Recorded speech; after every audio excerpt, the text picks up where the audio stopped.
Jesus Christ came from the family of King David, and also from the family of Abraham.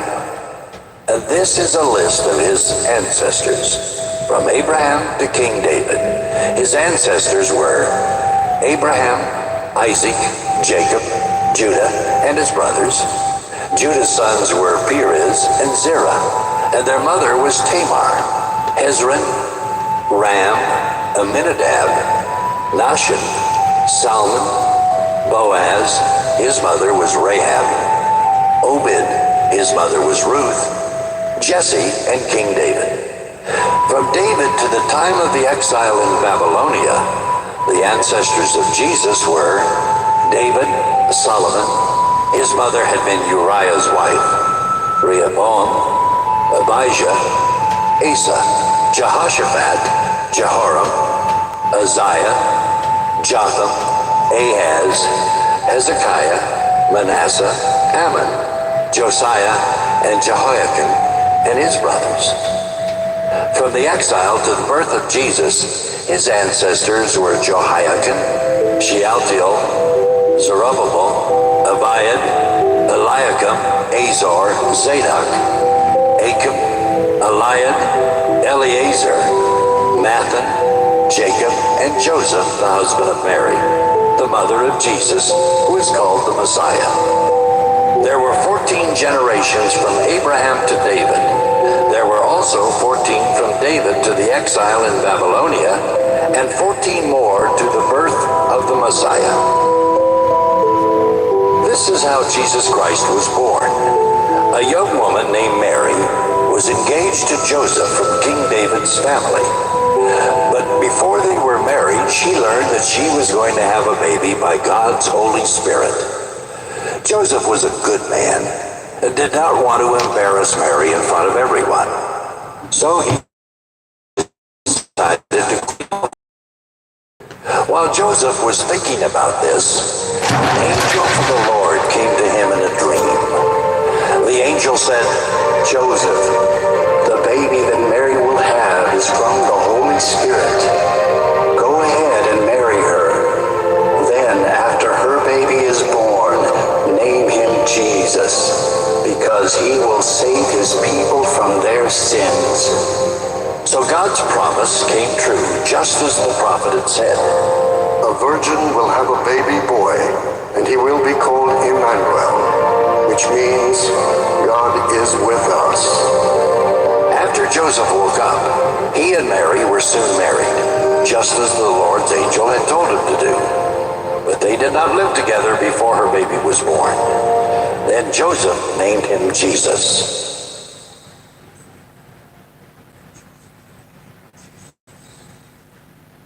Matthew 2. When Jesus was born in the village of Bethlehem in Judea, Herod was king. During this time, some wise men from the east came to Jerusalem and said, "Where is the child born to be king of the Jews? We saw his star in the east and have come to worship him." When King Herod heard about this, he was worried, and so was everyone else in Jerusalem. Herod brought together all the chief priests and the teachers of the law of Moses and asked them, Where will the Messiah be born? They told him, He will be born in Bethlehem, just as the prophet wrote. Bethlehem in the land of Judea, you are very important among the towns of Judea. From your town will come a leader who will be like a shepherd for my people Israel. Herod secretly called in the wise men and asked them when they had first seen the star. He told them, Go to Bethlehem and search carefully for the child. As soon as you find him, let me know.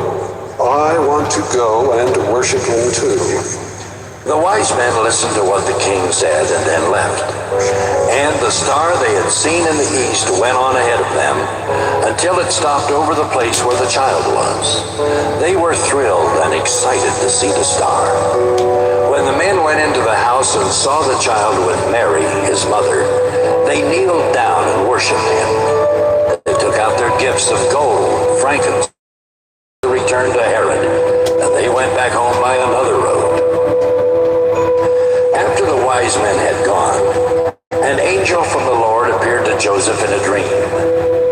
angel said, "Get up, hurry and take the child and his mother to Egypt. Stay there until I tell you to return, because Herod is looking for the child and wants to kill him." That night, Joseph got up and took his wife and the child to Egypt, where they stayed until Herod died. So the Lord's promise came true, just as the prophet had said, "I called my son out of Egypt." When Herod found out that the wise men from the east had tricked him, he was very angry. He gave orders for his men to kill all the boys who lived in or near Bethlehem and were 2 years old and younger. So the Lord's promise came true, just as the prophet Jeremiah had said. In Ramah, a voice was heard crying and weeping loudly. Rachel was mourning for her children, and she refused to be comforted because they were dead. After King Herod died, an angel from the Lord appeared in a dream to Joseph while he was still in Egypt. The angel said, "Get up and take the child and his mother back to Israel. The people who wanted to kill him are now dead." Joseph got up and left with them for Israel. But when he heard that Herod's son Archelaus was now ruler of Judea, he was afraid to go there. Then in a dream, he was told to go to Galilee, and they went to live there in the town of Nazareth. So the Lord's promise came true, just as the prophet had said. He will be called a Nazarene. Matthew 3. God, the kingdom of heaven will soon be here. John was the one the prophet Isaiah was talking about when he said, In the desert, someone is shouting, "Get the road ready for the Lord. Make a straight path for him." John wore clothes made of camel's hair. He had a leather strap around his waist and ate grasshoppers and wild honey. From Jerusalem and all Judea, and from the Jordan River Valley, crowds of people went to John. They told how sorry they were for their sins, and he baptized them in the river. Many Pharisees and Sadducees also came to be baptized. But John said to them, You bunch of snakes! Who warned you to run from the coming judgment? Something to show that you have really given up your sins.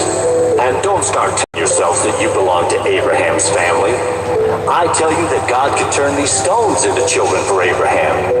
An axe is ready to cut the trees down at their roots. Any tree that does not produce good fruit will be chopped down and thrown into a fire. I baptize you with water so that you will give up your sins. But someone more powerful is going to come, and I am not good enough even to carry his sandals. He will baptize you with the Holy Spirit and with fire. His threshing fork is in his hand, and he is ready to separate the wheat from the husks. He will store the wheat in a barn and burn the husks in a fire that never goes out. Jesus left Galilee and went to the Jordan River to be baptized by John. But John kept objecting and said, I ought to be baptized by you. Why have you come to me? Jesus answered, For now, this is how it should be, because we must do all that God wants us to do. So Jesus was baptized, and as soon as he came out of the water, the sky opened, and he saw the Spirit of God coming down on him like a dove. Then a voice from heaven said, This is my own dear Son, and I am pleased with him. Matthew 4. The Holy Spirit led Jesus into the desert, so that the devil could test him. After Jesus went without eating for 40 days and nights, he was very hungry. Then the devil came to him and said, If you are God's Son, tell these stones to turn into bread. Jesus answered, The scriptures say, no one can live only on food. People need every word that God has spoken. Next, the devil took Jesus to the holy city and had him stand on the highest part of the temple. The devil said, If you are God's son, jump off. The scriptures say God will give his angels orders about you. They will catch you in their arms, and you will not hurt your feet on the stones. Jesus answered, the scriptures also say, don't try to test the Lord your God. Finally, the devil took Jesus up on a very high mountain and showed him all the kingdoms on earth and their power. The devil said to him, I will give all this to you if you will bow down and worship me. Jesus answered, go away, Satan. The scriptures say, worship the Lord your God and serve only him. Then the devil left Jesus, and angels came to help him. When Jesus heard that John had been put in prison, he went to Galilee. But instead of staying in Nazareth, Jesus moved to Capernaum. This town was beside Lake Galilee in the territory of Zebulun and Naphtali. So God's promise came true just as the prophet Isaiah had said.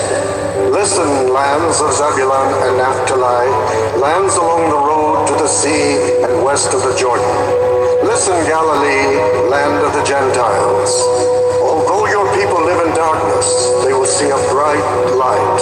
Although they live in the shadow of death, a light will shine on them. Then Jesus started preaching, turn back to God. The kingdom of heaven will soon be here. While Jesus was walking along the shore of Lake Galilee, he saw two brothers. One was Simon, also known as Peter, and the other was Andrew. They were fishermen, and they were casting their net into the lake. Jesus said to them, come with me. I will teach you how to bring in people instead of fish. Right then, the two brothers dropped their nets and went with him. Jesus walked on until he saw James and John, the sons of Zebedee. They were in a boat with their father, mending their nets. Jesus asked them to come with him too. Right away, they left the boat and their father and went with Jesus. Jesus went all over Galilee, teaching in the Jewish meeting places and preaching the good news about God's kingdom. He also healed every kind of disease and sickness. News about him spread all over Syria, and people with every kind of sickness or disease were brought to him. Some of them had a lot of demons in them. Others were thought to be crazy, and still others could not walk. But Jesus healed them all. Large crowds followed Jesus from Galilee and the region around the 10 cities known as Decapolis. They also came from Jerusalem, Judea, and from across the Jordan River. Matthew 5. When Jesus saw the crowds, he went up on the side of a mountain and sat down. Jesus' disciples gathered around him, and he taught them, God blesses those people who depend only on him. They belong to the kingdom of heaven. God blesses those people who grieve. They will find comfort. God blesses those people who are humble. The earth will belong to them. God blesses those people who want to obey him more than to eat or drink. They will be given what they want. God blesses those people who are merciful. They will be treated with mercy. God blesses those people whose hearts are pure. They will see him. God blesses those people who make peace. They will be called his children. God blesses those people who are treated badly for doing right. They belong to the kingdom of heaven. God will bless you when people insult you, mistreat you, and tell all kinds of evil lies about you because of me. Be happy and excited. You will have a great reward in heaven. People did these same things to the prophets who lived long ago. You are like salt for everyone on earth. But if salt no longer tastes like salt, how can it make food salty? All it is good for is to be thrown out and walked on. You are like light for the whole world. A city built on top of a hill cannot be hidden, and no one would light a lamp and put it under a clay pot. A lamp is placed on a lampstand where it can give light to everyone in the house. Make your light shine so that others will see the good that you do and will praise your Father in heaven. Don't suppose that I came to do away with the law and the prophets. I did not come to do away with them, but to give them their full meaning. Heaven and earth may disappear, but I promise you that not even a period or comma will ever disappear from the law. Everything written in it must happen. If you reject even the least important command in the law and teach others to do the same, you will be the least important person in the kingdom of heaven. But if you obey and teach others its commands, you will have an important place in the kingdom. You must obey God's commands better than the Pharisees and the teachers of the law obey them. If you don't, I promise you that you will never get into the kingdom of heaven. You know that our ancestors were told, "Do not murder," and "A murderer must be brought to trial." But I promise you that if you are angry with someone, you will have to stand trial. If you call someone a fool, you will be taken to court. And if you say that someone is worthless, you will be in danger of the fires of hell. So if you are about to place your gift on the altar and remember that someone is angry with you, leave your gift there in front of the altar. Make peace with that person. Then come back and offer your gift to God. Before you are dragged into court, make friends with the person who has accused you of doing wrong. If you don't, you will be handed over to the judge and then to the officer who will put you in jail. I promise you that you will not get out until you have paid the last cent you owe. You know the commandment which says, "Be faithful in marriage." But I tell you that if you look at another woman and want her, you are already unfaithful in your thoughts.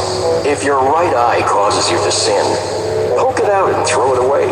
It is better to lose one part of your body than for your whole body to end up in hell. If your right hand causes you to sin, chop it off and throw it away. It is better to lose one part of your body than for your whole body to be thrown into hell. You have been taught that a man who divorces his wife must write out divorce papers for her. But I tell you not to divorce your wife unless she has committed some terrible sexual sin. If you divorce her, you will cause her to be unfaithful, just as any man who marries her is guilty of taking another man's wife. You know that our ancestors were told, "Don't use the Lord's name to make a promise unless you are going to keep it." But I tell you not to swear by anything when you make a promise. Heaven is God's throne, so don't swear by heaven. The earth is God's footstool, so don't swear by the earth. Jerusalem is the city of the great king, so don't swear by it. Don't swear by your own head. You cannot make one hair white or black.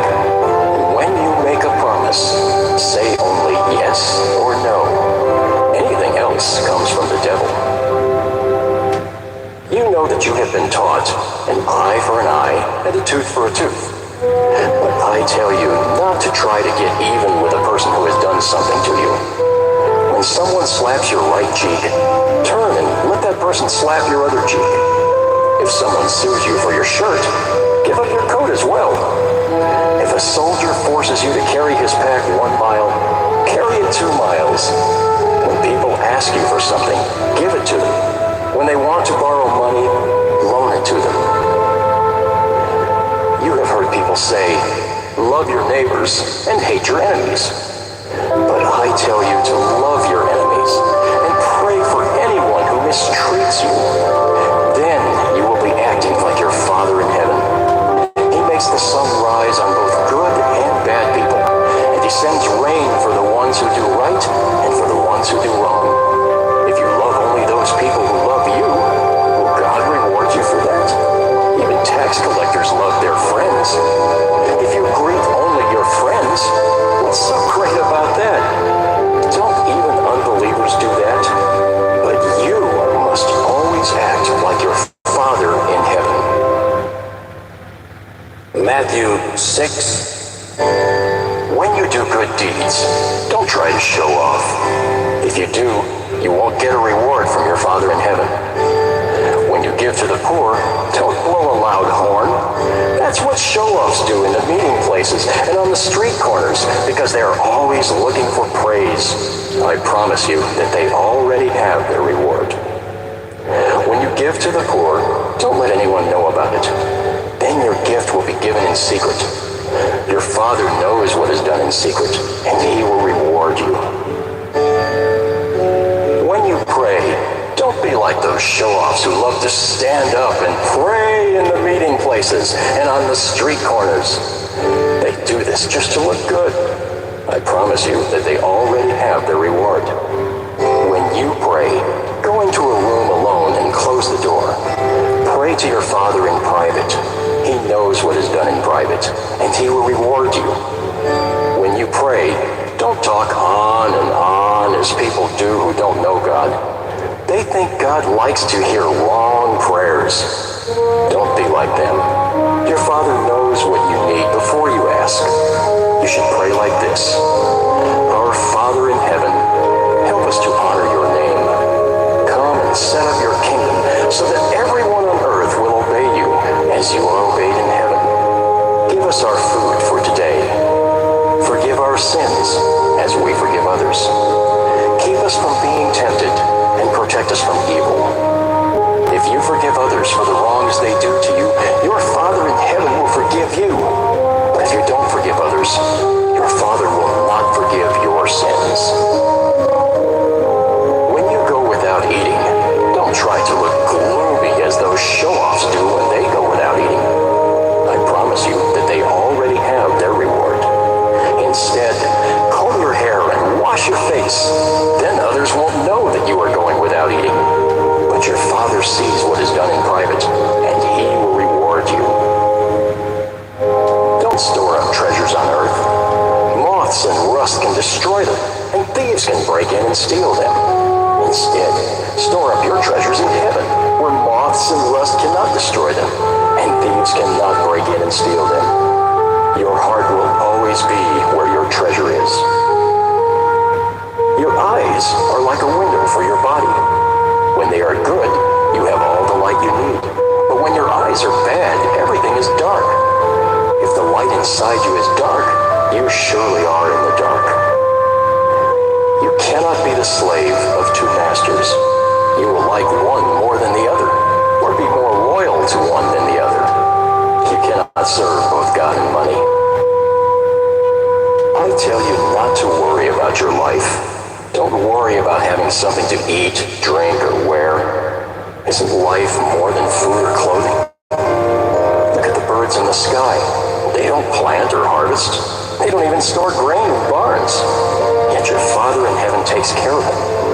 Aren't you worth more than birds? Can worry make you live longer? Why worry about clothes? Look how the wild flowers grow. They don't work hard to make their clothes. But I tell you that Solomon, with all his wealth, was not as well clothed as one of them. God gives such beauty to everything that grows in the fields, even though it is here today and thrown into a fire tomorrow. He will surely do even more for you. Why do you have such little faith? Don't worry and ask yourselves, will we have anything to eat? Will we have anything to drink? Will we have any clothes to wear? Only people who don't know God are always worrying about such things. Your Father in heaven knows that you need all of these. But more than anything else, put God's work first and do what He wants. Then all the other things will be yours as well. Don't worry about tomorrow. It will take care of itself. You have enough to worry about today. Matthew 7. Don't condemn others, and God will not condemn you. God will be as hard on you as you are on others. He will treat you exactly as you treat them. You can see the speck in your friend's eye, but you don't notice the log in your own eye. How can you say, my friend, let me take the speck out of your eye when you don't see the log in your own eye? You're nothing but show-offs. First, take the log out of your own eye. Then you can see how to take the speck out of your friend's eye. Don't give to dogs what belongs to God. They will only turn and attack you. Don't throw pearls down in front of pigs. They will trample all over them. Ask, and you will receive. Search, and you will find. Knock, and the door will be opened for you. asks will receive. Everyone who searches will find. And the door will be opened for everyone who knocks. Would any of you give your hungry child a stone if the child asked for some bread?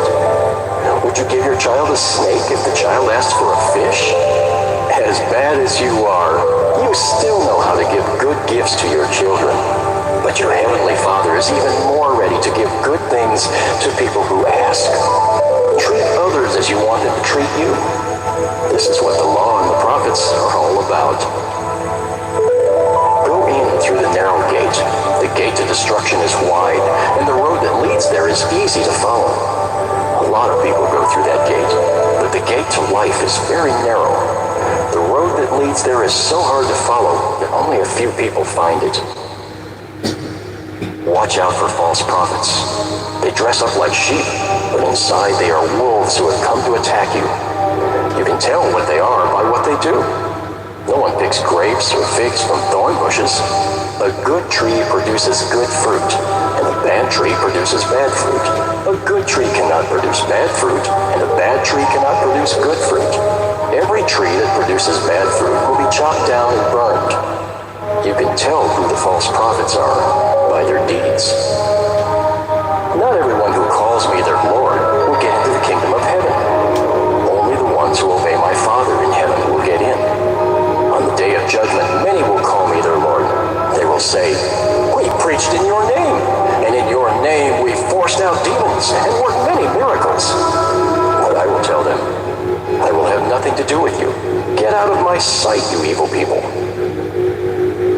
Anyone who hears and obeys these teachings of mine is like a wise person who built a house on solid rock. Rain poured down, rivers flooded, and winds beat against that house. But it did not fall because it was built on solid rock. Anyone who hears my teachings and does not obey them is like a foolish person who built a house on sand. The rain poured down, the rivers flooded, and the winds blew and beat against that house. Finally, it fell with a crash. When Jesus finished speaking, the crowds were surprised at his teaching. He taught them like someone with authority and not like their teachers of the law of Moses. Matthew 8.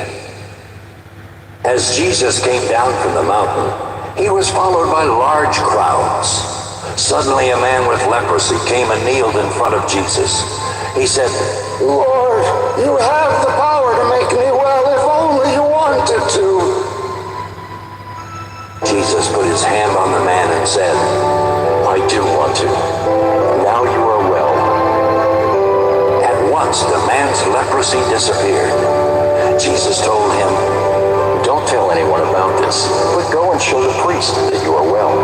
Then take a gift to the temple just as Moses commanded, and everyone will know that you have been healed."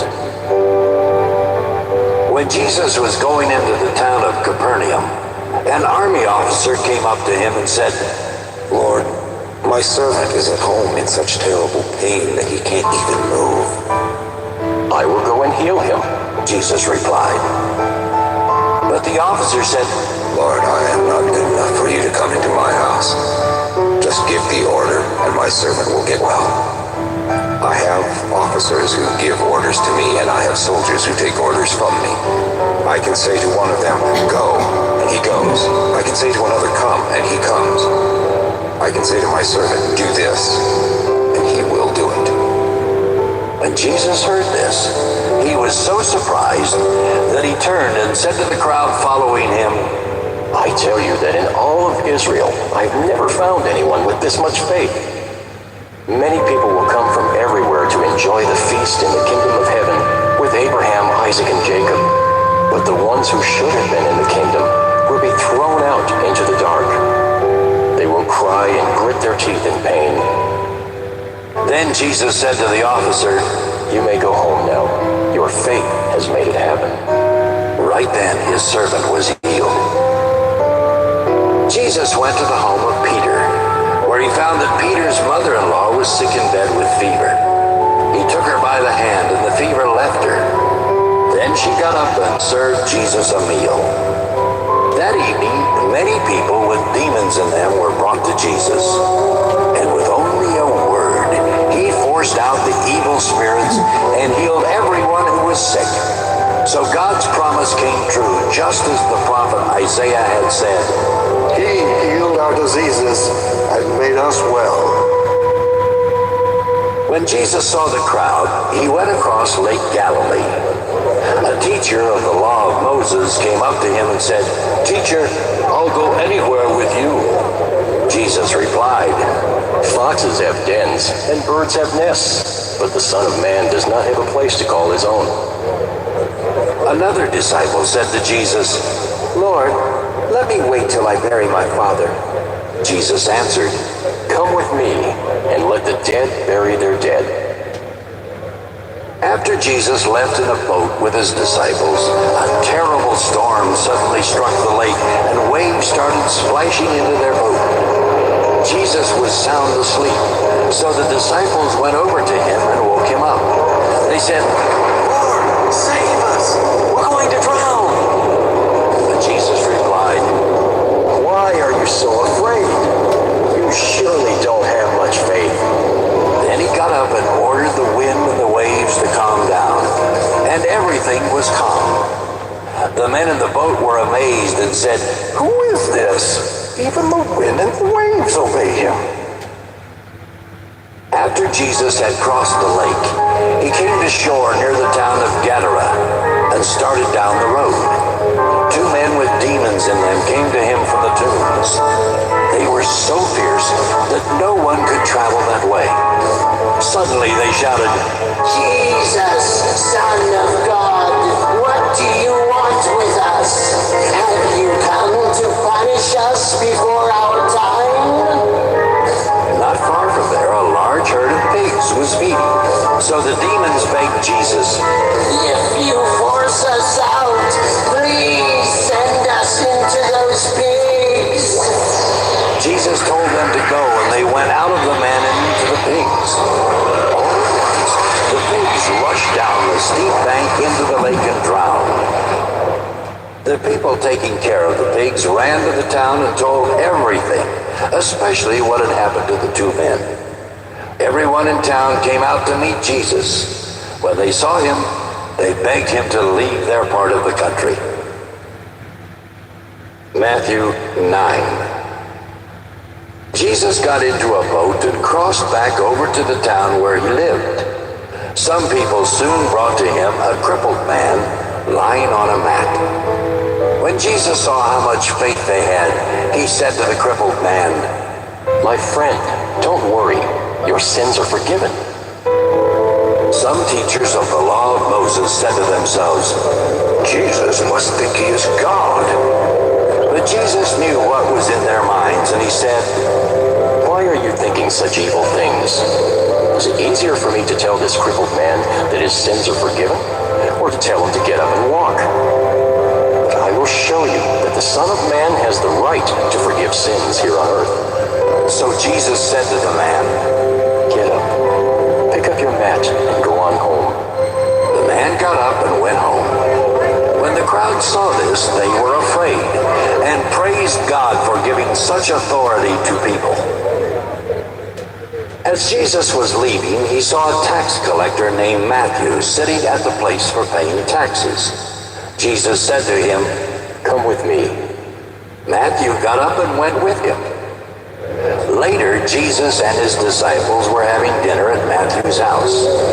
Many tax collectors and other sinners were also there. Some Pharisees asked Jesus' disciples, "Why does your teacher eat with tax collectors and other sinners?" Jesus heard them and answered, Healthy people don't need a doctor, but sick people do. Go and learn what the scriptures mean when they say, instead of offering sacrifices to me, I want you to be merciful to others. I didn't come to invite good people to be my followers. I came to invite sinners. One day, some followers of John the Baptist came and asked Jesus, "Why do we and the Pharisees often go without eating, while your disciples never do?" Jesus answered, The friends of a bridegroom don't go without eating while he is still with them. But the time will come when he will be taken from them. Then they will go without eating. No one uses a new piece of cloth to patch old clothes. The patch would shrink and tear a bigger hole. No one pours new wine into old wineskins. The wine would swell and burst the old skins. Then the wine would be lost and the skins would be ruined. New wine must be put into new wineskins. Both the skins and the wine will then be safe. While Jesus was still speaking, a Jewish official came and kneeled in front of him.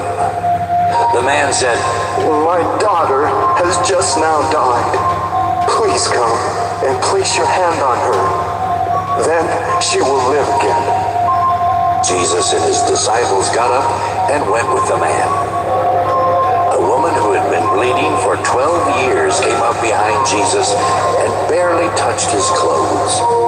She had said to herself, If I can just touch his clothes, I will get well. Jesus turned. He saw the woman and said, Don't worry, you are now well because of your faith. At that moment she was healed. When Jesus went into the home of the Jewish official and saw the musicians and the crowd of mourners, he said, Get out of here. The little girl is not dead. She is just asleep. Everyone started laughing at Jesus. But after the crowd had been sent out of the house, Jesus went to the girl's bedside. He took her by the hand and helped her up. News about this spread all over that part of the country.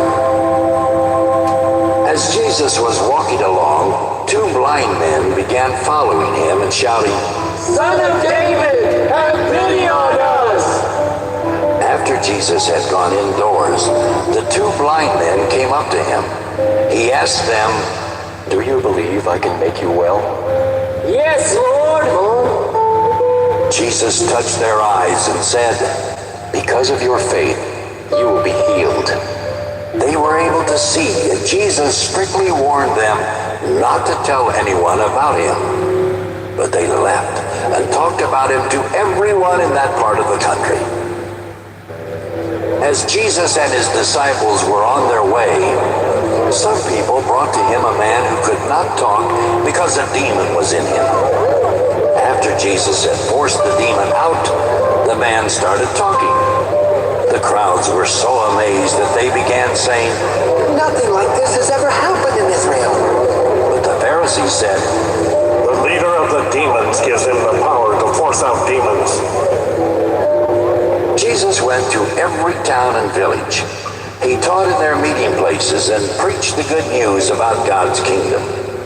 Jesus also healed every kind of disease and sickness.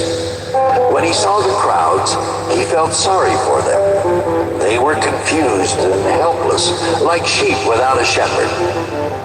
He said to his disciples, A large crop is in the fields, but there are only a few workers. Ask the Lord in charge of the harvest to send out workers to bring it in. Matthew 10. Jesus called together his 12 disciples. He gave them the power to force out evil spirits and to heal every kind of disease and sickness. The first of the 12 apostles was Simon, better known as Peter. His brother Andrew was an apostle, and so were James and John, the two sons of Zebedee.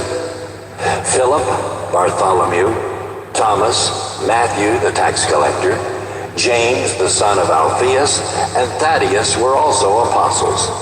The others were Simon, known as the Eager One, and Judas Iscariot, who later betrayed Jesus. Jesus sent out the 12 apostles with these instructions. Stay away from the Gentiles, and don't go to any Samaritan town. Go only to the people of Israel, because they are like a flock of lost sheep. As you go, announce that the kingdom of heaven will soon be here. Heal the sick, raise the dead to life, heal people who have leprosy, and force out demons. You received without paying, now give without being paid. Don't take along any gold, silver, or copper coins. And don't carry a traveling bag or an extra shirt, or sandals or a walking stick. Workers deserve their food, so when you go to a town or a village, find someone worthy enough to have you as their guest, and stay with them until you leave. When When you go to a home, give it your blessing of peace. If the home is deserving, let your blessing remain with them. But if the home is not deserving, take back your blessing of peace. If someone won't welcome you or listen to your message, leave their home or town and shake the dust from your feet at them. I promise you that the day of judgment will be easier for the towns of Sodom and Gomorrah than for that town. I am sending you like lambs into a pack of wolves, so be as wise as snakes and as innocent as doves. Watch out for people who will take you to court and have you beaten in their meeting places. Because of me, you will be dragged before rulers and kings to tell them and the Gentiles about your faith.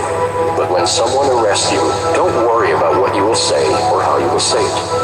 At that time, you will be given the words to say, but you will not really be the one speaking.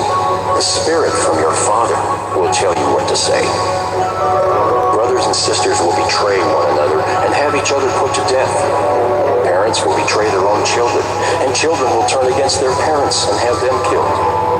Everyone will hate you because of me. But if you remain faithful until the end, you will be saved.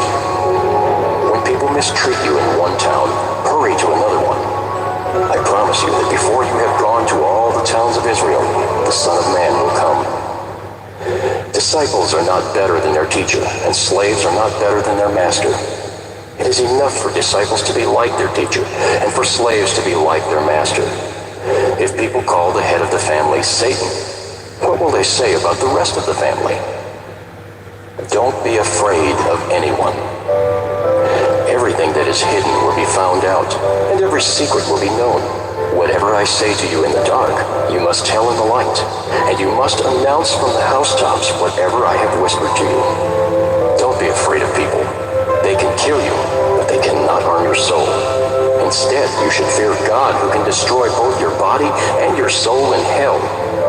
Aren't 2 sparrows sold for only a penny? But your Father knows when any one of them falls to the ground. Even the hairs on your head are counted. So don't be afraid. You are worth much more than many sparrows. If you tell others that you belong to me, I will tell my Father in heaven that you are my followers. But if you reject me, I will tell my Father in heaven that you don't belong to me. Don't think that I came to bring peace to the earth. I came to bring trouble, not peace. I came to turn sons against their fathers, daughters against their mothers, and daughters-in-law against their mothers-in-law. Your worst enemies will be in your own family. If you love your father or mother, or even your sons and daughters more than me, you are not fit to be my disciples. And unless you are willing to take up your cross and come with me, you are not fit to be my disciples. If you try to save your life, you will lose it. But if you give it up for me, you will surely find it. Anyone who welcomes you welcomes me, and anyone who welcomes me also welcomes the one who sent me. Anyone who welcomes a prophet, just because that person is a prophet, will be given the same reward as a prophet. Anyone who welcomes a good person, just because that person is good, will be given the same reward as a good person. And anyone who gives one of my most humble followers a cup of cool water, just because that person is my follower, will surely be rewarded. Matthew 11. After Jesus had finished instructing his 12 disciples, he left and began teaching and preaching in the towns. John was in prison when he heard what Christ was doing. So John sent some of his followers to ask Jesus, "Are you the one we should be looking for? Or must we wait for someone else?" Jesus answered, "Go and tell John what you have heard and seen. The blind are now able to see, and the lame can walk. People with leprosy are being healed, and the deaf can hear. The dead are raised to life, and the poor are hearing the good news. God will bless everyone who does not reject me because of what I do." As John's followers were going away, Jesus spoke to the crowds about John. What sort of person did you go out into the desert to see? Was he like tall grass blown about by the wind? What kind of man did you go out to see? Was he someone dressed in fine clothes? People who dress like that live in the king's palace. What did you really go out to see? Was he a prophet? He certainly was. I tell you that he was more than a prophet. In the scriptures, God says about him, I am sending my messenger ahead of you to get things ready for you. I tell you that no one ever born on this earth is greater than John the Baptist. But whoever is least in the kingdom of heaven is greater than John. From the time of John the Baptist until now, violent people have been trying to take over the kingdom of heaven by force. All the books of the prophets and the law of Moses told what was going to happen up to the time of John. And if you believe them, John is Elijah, the prophet you are waiting for. If you have ears, pay attention. You people are like children sitting in the market and shouting to each other, we played the flute, but you would not dance. We sang a funeral song, but you would not mourn. John the Baptist did not go around eating and drinking, and you said, that man has a demon in him. But the Son of Man goes around eating and drinking, and you say, that man eats and drinks too much. He is even a friend of tax collectors and sinners. Yet wisdom is shown to be right by what it does. In the towns where Jesus had worked most of his miracles, the people refused to turn to God. So Jesus was upset with them and said, you people of Chorazin are in for trouble. You people of Bethsaida are in for trouble too. If the miracles that took place in your towns had happened in Tyre and Sidon, the people there would have turned to God long ago. They would have dressed in sackcloth and put ashes on their heads. I tell you that on the day of judgment, the people of Tyre and Sidon will get off easier than you will. People of Capernaum, do you think you will be honored in heaven? You will go down to hell. If the miracles that took place in your town had happened in Sodom, that town would still be standing. So I tell you that on the day of judgment, the people of Sodom will get off easier than you. At that moment, Jesus said, my Father, Lord of heaven and earth, I am grateful that you hid all this from wise and educated people and showed it to ordinary people. Yes, Father, that is what pleased you. My Father has given me everything, and he is the only one who knows the Son. The only one who truly knows the Father is the Son. But the Son wants to tell others about the Father so that they can know him too. If you are tired from carrying heavy burdens, come to me, and I will give you rest. Take the yoke I give you, put it on your shoulders, and learn from me.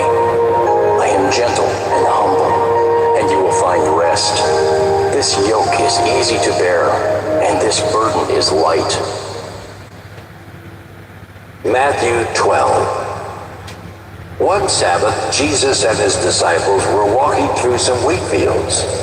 His disciples were hungry and began picking and eating grains of wheat.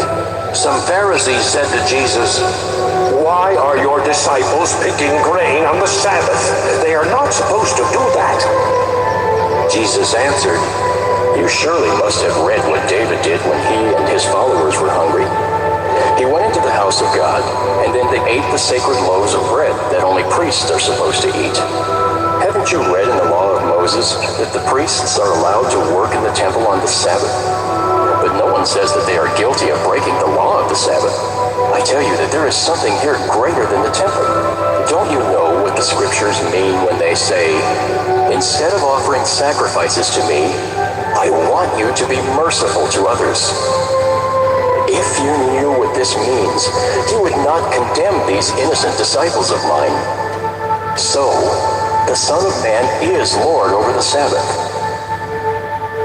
Jesus left and went into one of the Jewish meeting places, where there was a man whose hand was crippled. Some Pharisees wanted to accuse Jesus of doing something wrong. They asked him, Is it right to heal someone on the Sabbath? Jesus answered, If you had a sheep that fell into a ditch on the Sabbath, wouldn't you lift it out? People are worth much more than sheep, and so it is right to do good on the Sabbath. Then Jesus told the man, Hold out your hand. The man did, and it became as healthy as the other one. Pharisees left and started making plans to kill Jesus. When Jesus found out what was happening, he left there and large crowds followed him. He healed all of their sick, but warned them not to tell anyone about him. So God's promise came true, just as Isaiah the prophet had said. Here is my chosen servant. I love him, and he pleases me. I will give him my spirit, and he will judge the nations. He will not argue or shout or be heard speaking in the streets. He will not break off a bent twig or put out a faintly burning flame until he makes justice win the victory. All nations will place their hope in him. Some people brought to Jesus a man who was blind and could not talk because he had a demon in him. Jesus cured the man, and then he was able to talk and see. The crowds were so amazed that they asked, "Could Jesus be the son of David?" When the Pharisees heard this, they said, "He forces out demons by the power of Beelzebul, the ruler of the demons." Jesus knew what they were thinking, and he said to them, Any kingdom where people fight each other will end up ruined, and a town or family that fights will soon destroy itself. So if Satan fights against himself, how can his kingdom last? If I use the power of Beelzebul to force out demons, whose power do your own followers use to force them out? Your followers are the ones who will judge you. But when I force out demons by the power of God's Spirit, it proves that God's kingdom has already come to you. How can anyone break into a strong man's house and steal his things unless he first ties up the strong man? Then he can take everything. If you are not on my side, you are against me. If you don't gather in the harvest with me, you scatter it. I tell you that any sinful thing you do or say can be forgiven. Even if you speak against the Son of Man, you can be forgiven. But if you speak against the Holy Spirit, you can never be forgiven, either in this life or in the life to come. A good tree produces only good fruit, and a bad tree produces bad fruit. You can tell what a tree is like by the fruit it produces. You are a bunch of evil snakes, so how can you say anything good? Your words show what is in your hearts. Good people bring good things out of their hearts, but evil people bring evil things out of their hearts. I promise you that on the day of judgment, everyone will have to account for every careless word they have spoken. On that day, they will be told that they are either innocent or guilty because of the things they have said. Some Pharisees and teachers of the law of Moses said, "Teacher, we want you to show us a sign from heaven." But Jesus replied, You want a sign because you are evil and won't believe. But the only sign you will get is the sign of the prophet Jonah. He was in the stomach of a big fish for 3 days and nights, just as the Son of Man will be deep in the earth for 3 days and nights.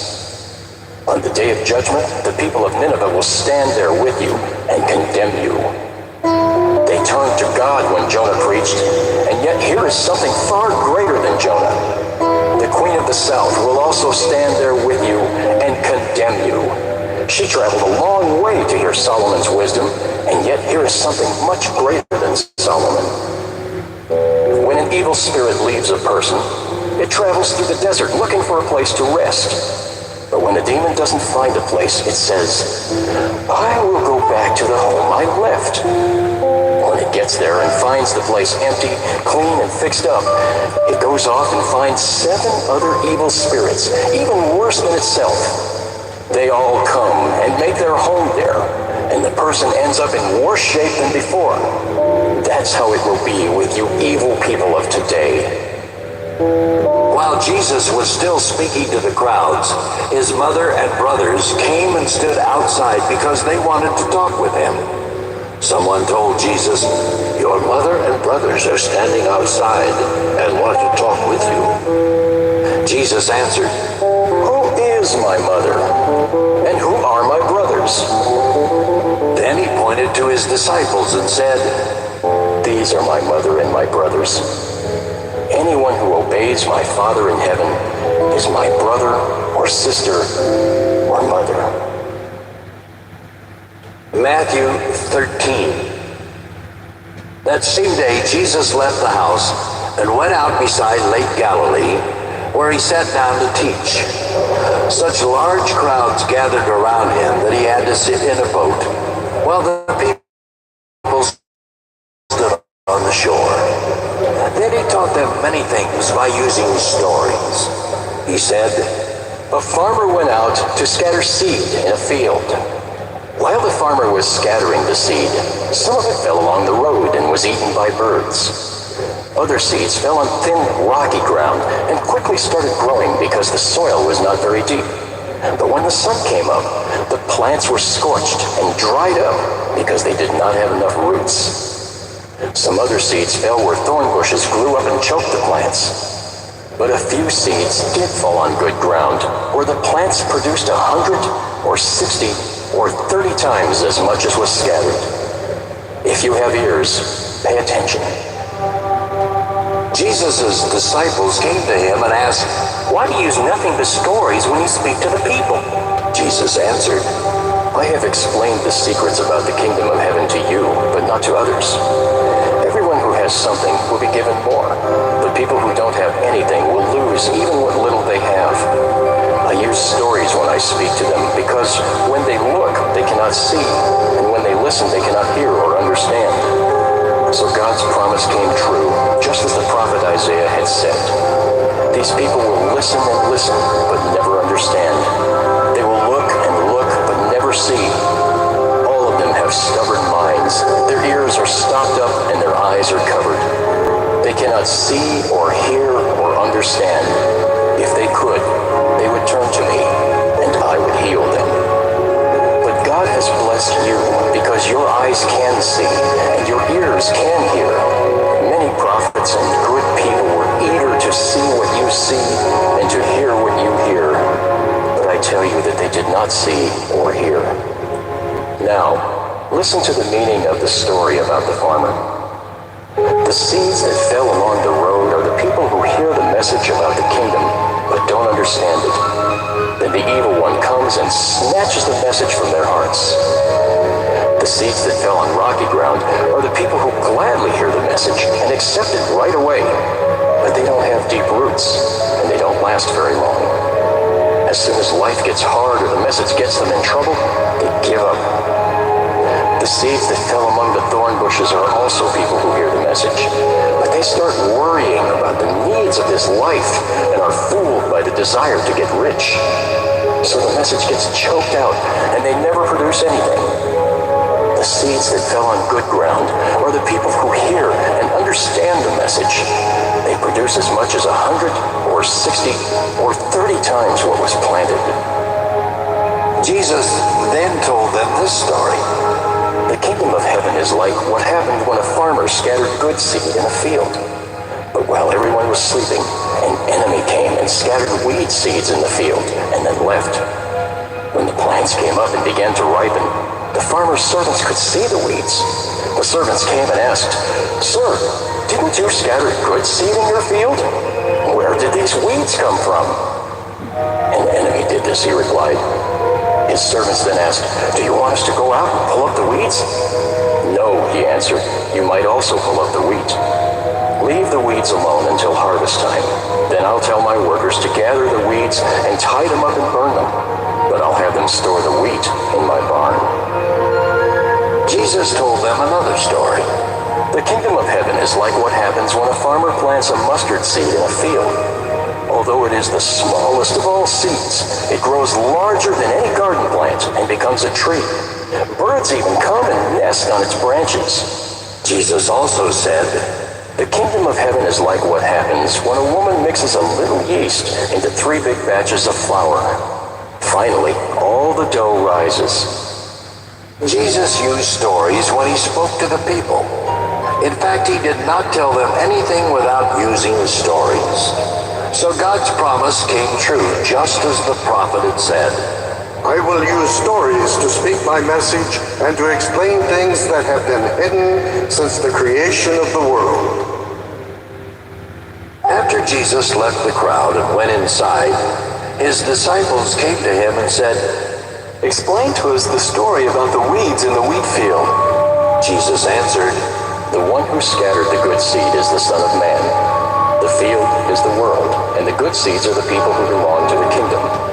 The weed seeds are those who belong to the evil one, and the one who scattered them is the devil. The harvest is the end of time, and the angels are the ones who bring in the harvest. Weeds are gathered and burned. That's how it will be at the end of time. The Son of Man will send out his angels, and they will gather from his kingdom everyone who does wrong or causes others to sin. Then he will throw them into a flaming furnace, where people will cry and grit their teeth in pain. But everyone who has done right will shine like the sun in their Father's kingdom. If you have ears, pay attention. The kingdom of heaven is like what happens when someone finds treasure hidden in a field and buries it again. A person like that is happy and goes and sells everything in order to buy that field. The kingdom of heaven is like what happens when a shop owner is looking for fine pearls. After finding a very valuable one, the owner goes and sells everything in order to buy that pearl. The kingdom of heaven is like what happens when a net is thrown into a lake and catches all kinds of fish. When the net is full, it is dragged to the shore, and the fishermen sit down to separate the fish. They keep the good ones, but throw the bad ones away. That's how it will be at the end of time. Angels will come and separate the evil people from the ones who have done right. Then those evil people will be thrown into a flaming furnace where they will cry and grit their teeth in pain. Jesus asked his disciples if they understood all these things. They said, Yes, we do. So he told them, Every student of the scriptures who becomes a disciple in the kingdom of heaven is like someone who brings out new and old treasures from the storeroom. When Jesus had finished telling these stories, he left and went to his hometown. He taught in their meeting place, and the people were so amazed that they asked, Where does he get all this wisdom and the power to work these miracles? Isn't he the son of the carpenter? Isn't Mary his mother, and aren't James, Joseph, Simon, and Judas his brothers? Don't his sisters still live here in our town? How can he do all this? So the people were very unhappy because of what he was doing. But Jesus said, Prophets are honored by everyone except the people of their hometown and their own family. And because the people did not have any faith, Jesus did not work many miracles there. Matthew 14. About this time, Herod the ruler heard the news about Jesus and told his officials, This is John the Baptist. He has come back from death, and that's why he has the power to work these miracles. Herod had earlier arrested John and had him chained and put in prison. He did this because John had told him, It isn't right for you to take Herodias, the wife of your brother Philip. Herod wanted to kill John, but the people thought John was a prophet, and Herod was afraid of what they might do. When Herod's birthday came, the daughter of Herodias danced for the guests. She pleased Herod so much that he swore to give her whatever she wanted. But the girl's mother told her to say, Here on a platter. I want the head of John the Baptist. The king was sorry for what he had said, but he did not want to break the promise he had made in front of his guests. So he ordered a guard to go to the prison and cut off John's head. It was taken on a platter to the girl, and she gave it to her mother. John's followers took his body and buried it. Then they told Jesus what had happened. After Jesus heard about John, he crossed Lake Galilee to go to some place where he could be alone. But the crowds found out and followed him on foot from the towns. When Jesus got out of the boat, he saw the large crowd. He felt sorry for them and healed everyone who was sick. That evening, the disciples came to Jesus and said, This place is like a desert, and it is already late. Let the crowds leave so they can go to the villages and buy some food. Jesus replied, "They don't have to leave. Why don't you give them something to eat?" But they said, We have only 5 small loaves of bread and 2 fish. Jesus asked his disciples to bring the food to him, and he told the crowd to sit down on the grass. Jesus took the 5 loaves and the 2 fish. He looked up toward heaven and blessed the food.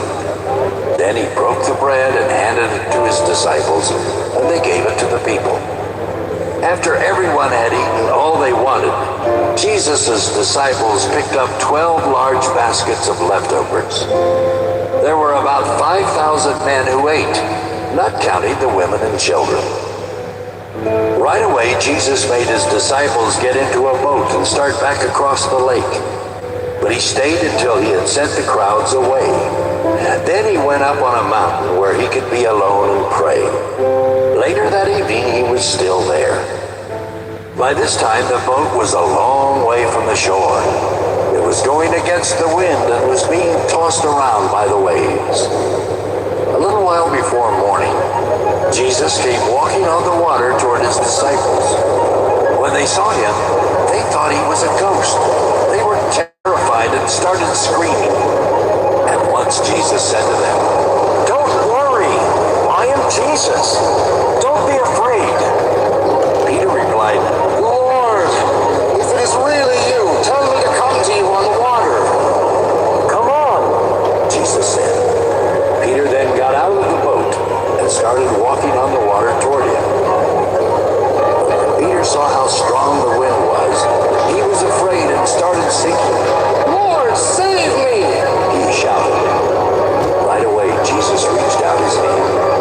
He held Peter up and said, You surely don't have much faith. Why do you doubt? When Jesus and Peter got into the boat, the wind died down. The men in the boat worshiped Jesus and said, You really are the Son of God. Jesus and his disciples crossed the lake and came to shore near the town of Gennesaret. The people found out that he was there, and they sent word to everyone who lived in that part of the country. So they brought all the sick people to Jesus. They begged him just to let them touch his clothes, and everyone who did was healed. Matthew 50. About this time, some Pharisees and teachers of the law of Moses came from Jerusalem. They asked Jesus, Why don't your disciples obey what our ancestors taught us to do? They don't even wash their hands before they eat. Jesus answered, Why do you disobey God and follow your own teaching? Didn't God command you to respect your father and mother? Didn't he tell you to put to death all who curse their parents? But you let people get by without helping their parents when they should. You let them say that what they have has been offered to God. Is this any way to show respect to your parents? You ignore God's commands in order to follow your own teaching, and you are nothing but show-offs. Isaiah the prophet was right when he wrote that God had said, All of you praise me with your words, but you never really think about me. It is useless for you to worship me when you teach rules made up by humans. Jesus called the crowd together and said, Pay attention and try to understand what I mean. The food that you put into your mouth doesn't make you unclean and unfit to worship God. The bad words that come out of your mouth are what make you unclean. Then his disciples came over to him and asked, Do you know that you insulted the Pharisees by what you said? Jesus answered, Every plant that my Father in heaven did not plant will be pulled up by the roots. Stay away from those Pharisees. They are like blind people leading other blind people, and all of them will fall into a ditch. Peter replied, What did you mean when you talked about the things that make people unclean? Jesus then said, Don't any of you know what I am talking about by now? Don't you know that the food you put into your mouth goes into your stomach and then out of your body? But the words that come out of your mouth come from your heart, and they are what make you unfit to worship God. Out of your heart come evil thoughts, murder, unfaithfulness in marriage, vulgar deeds, stealing, telling lies, and insulting others. These are what make you unclean. Eating without washing your hands will not make you unfit to worship God. Jesus left and went to the territory near the cities of Tyre and Sidon. Suddenly a Canaanite woman from there came out shouting, Lord and Son of David, have pity on me. My daughter is full of demons. Jesus did not say a word, but the woman kept following along and shouting, so his disciples came up and asked him to send her away. Jesus said, I was sent only to the people of Israel. They are like a flock of lost sheep. The woman came closer. Then she kneeled down and begged, Lord, please help me. Jesus replied, it isn't right to take food away from children and feed it to dogs. Lord, that's true. the woman said. But even dogs get the crumbs that fall from their owner's table. Jesus answered, Dear woman, you really do have a lot of faith, and you will be given what you want. At that moment, her daughter was healed. From there, Jesus went along Lake Galilee. Then he climbed a hill and sat down. Large crowds came and brought many people who were crippled or blind or lame or unable to talk. They placed them and many others in front of Jesus, and he healed them all. Everyone was amazed at what they saw and heard.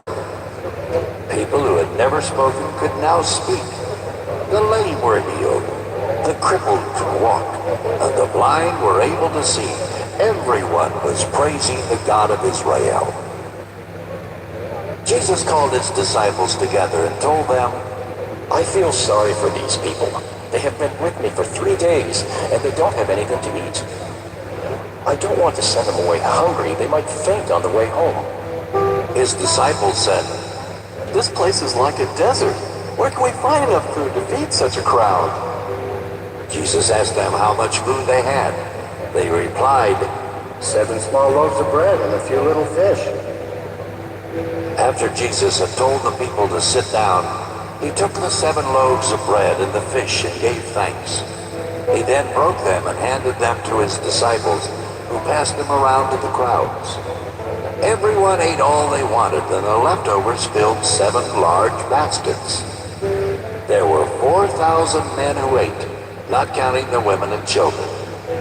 After Jesus had sent the crowds away, he got into a boat and sailed across the lake. He came to shore near the town of Magadan. Matthew 16. The Pharisees and Sadducees came to Jesus and tried to test him by asking for a sign from heaven. He told them, If the sky is red in the evening, you say the weather will be good. But if the sky is red and gloomy in the morning, you say it is going to rain.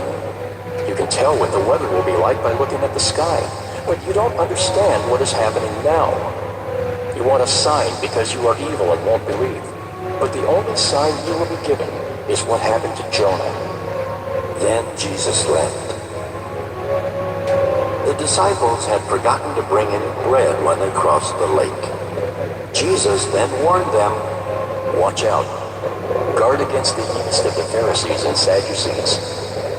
The disciples talked this over and said to each other, He must be saying this because we didn't bring along any bread. Jesus knew what they were thinking and said, You surely don't have much faith. Why are you talking about not having any bread? Don't you understand? Have you forgotten about the 5,000 people and all those baskets of leftovers from just 5 loaves of bread? And what about the 4,000 people and all those baskets of leftovers from only 7 loaves of bread? Don't you know by now that I am not talking to you about bread? Watch out for the yeast of the Pharisees and Sadducees. Finally, the disciples understood that Jesus was not talking about the yeast used to make bread, but about the teaching of the Pharisees and Sadducees. When Jesus and his disciples were near the town of Caesarea Philippi, he asked them, What do people say about the Son of Man? The disciples answered, Some people say you are John the Baptist, or maybe Elijah, Or Jeremiah, or some other prophet. Then Jesus asked them, but who do you say I am? Simon Peter spoke up. You are the Messiah, the Son of the living God. Jesus told him, Simon, son of Jonah, you are blessed. You didn't discover this on your own. It was shown to you by my Father in heaven. So I will call you Peter, which means a rock. On this rock I will build my church. Death itself will not have any power over it. I will give you the keys to the kingdom of heaven, and God in heaven will allow whatever you allow on earth. But he will not allow anything that you don't allow. Jesus told his disciples not to tell anyone that he was the Messiah. From then on, Jesus began telling his disciples what would happen to him. He said, I must go to Jerusalem. There the nation's leaders, the chief priests, and the teachers of the law of Moses will make me suffer terribly. I will be killed, but 3 days later I will rise to life. Peter took Jesus aside and told him to stop talking like that. Lord, surely God won't let this happen to you. Jesus turned to Peter and said, Satan, get away from me. You're in my way because you think like everyone else and not like God. Then Jesus said to his disciples, If any of you want to be my followers, you must forget about yourself. You must take up your cross and follow me. If you want to save your life, you will destroy it. But if you give up your life for me, you will find it. What will you gain if you own the whole world, but destroy yourself? What would you give to get back your soul? The Son of Man will soon come in the glory of his Father and with his angels to reward all people for what they have done. I promise you that some of those standing here will not die before they see the Son of Man coming with his kingdom. Matthew 17. 6 days later, Jesus took Peter and the brothers James and John with him. They went up on a very high mountain where they could be alone. There, in front of the disciples, Jesus was completely changed. His face was shining like the sun, and his clothes became white as light. All at once, Moses and Elijah were there talking with Jesus. So Peter said to him, Lord, it is good for us to be here. Let us make 3 shelters, one for you, one for Moses, and one for Elijah. While Peter was still speaking, the shadow of a bright cloud passed over them. And from the cloud a voice said, This is my own dear son, and I am pleased with him. Listen to what he says. When the disciples heard the voice, they were so afraid that they fell flat on the ground.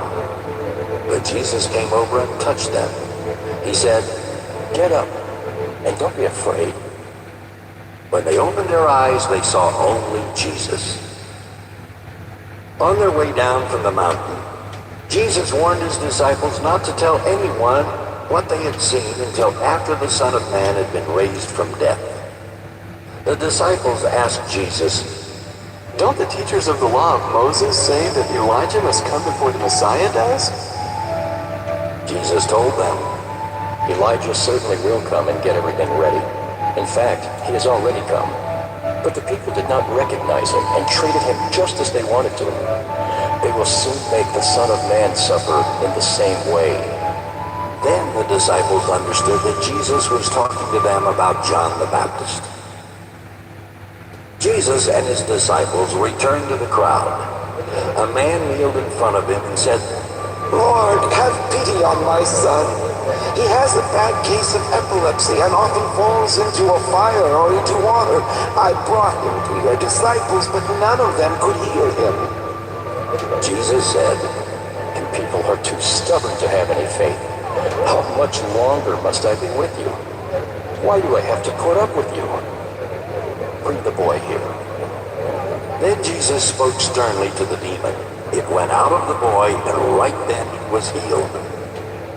Later, the disciples went to Jesus in private and asked him, Why couldn't we force out the demon? Jesus replied, It is because you don't have enough faith. But I can promise you this. If you had faith no larger than a mustard seed, you could tell this mountain to move from here to there, and it would. Everything would be possible for you. While Jesus and his disciples were going from place to place in Galilee, he told them, "The Son of Man will be handed over to people who will kill him. But 3 days later, he will rise to life." All of this made the disciples very sad. When Jesus and the others arrived in Capernaum, the collectors for the temple tax came to Peter and asked, "Does your teacher pay the temple tax?" "Yes, he does," Peter answered. After they had returned home, Jesus went up to Peter and asked him, "Simon, what do you think? Do the kings of this earth collect taxes and fees from their own people or from foreigners?" Peter answered, "From foreigners." Jesus replied, "Then their own people don't have to pay. But we don't want to cause trouble, so go cast a line into the lake and pull out the first fish you hook. Open its mouth and you will find a coin. Use it to pay your taxes and mine." Matthew 18. About this time, the disciples came to Jesus and asked him who would be the greatest in the kingdom of heaven. Jesus called a child over and had the child stand near him. Then he said, "I promise you this, if you don't change and become like this child, you will never get into the kingdom of heaven. But if you are as humble as this child, you are the greatest in the kingdom of heaven. And when you welcome one of these children because of me, you welcome me. It will be terrible for people who cause even one of my little followers to sin. Those people would be better off thrown into the deepest part of the ocean with a heavy stone tied around the neck." The world is in for trouble because of the way it causes people to sin. There will always be something to cause people to sin. But anyone who does this will be in for trouble. If your hand or foot causes you to sin, chop it off and throw it away. You would be better off to go into life crippled or lame than to have 2 hands or 2 feet and be thrown into the fire that never goes out. If your eye causes you to sin, poke it out and get rid of it. You would be better off to go into life with only 1 eye than to have 2 eyes and be thrown into the fires of hell. Don't be cruel to any of these little ones. I promise you that their angels are always with my Father in heaven. Let me ask you this. What would you do if you had 100 sheep and one of them wandered off? Wouldn't you leave the 99 on the hillside and go look for the one that had wandered away? I am sure that finding it would make you happier than having the 99 that never wandered off.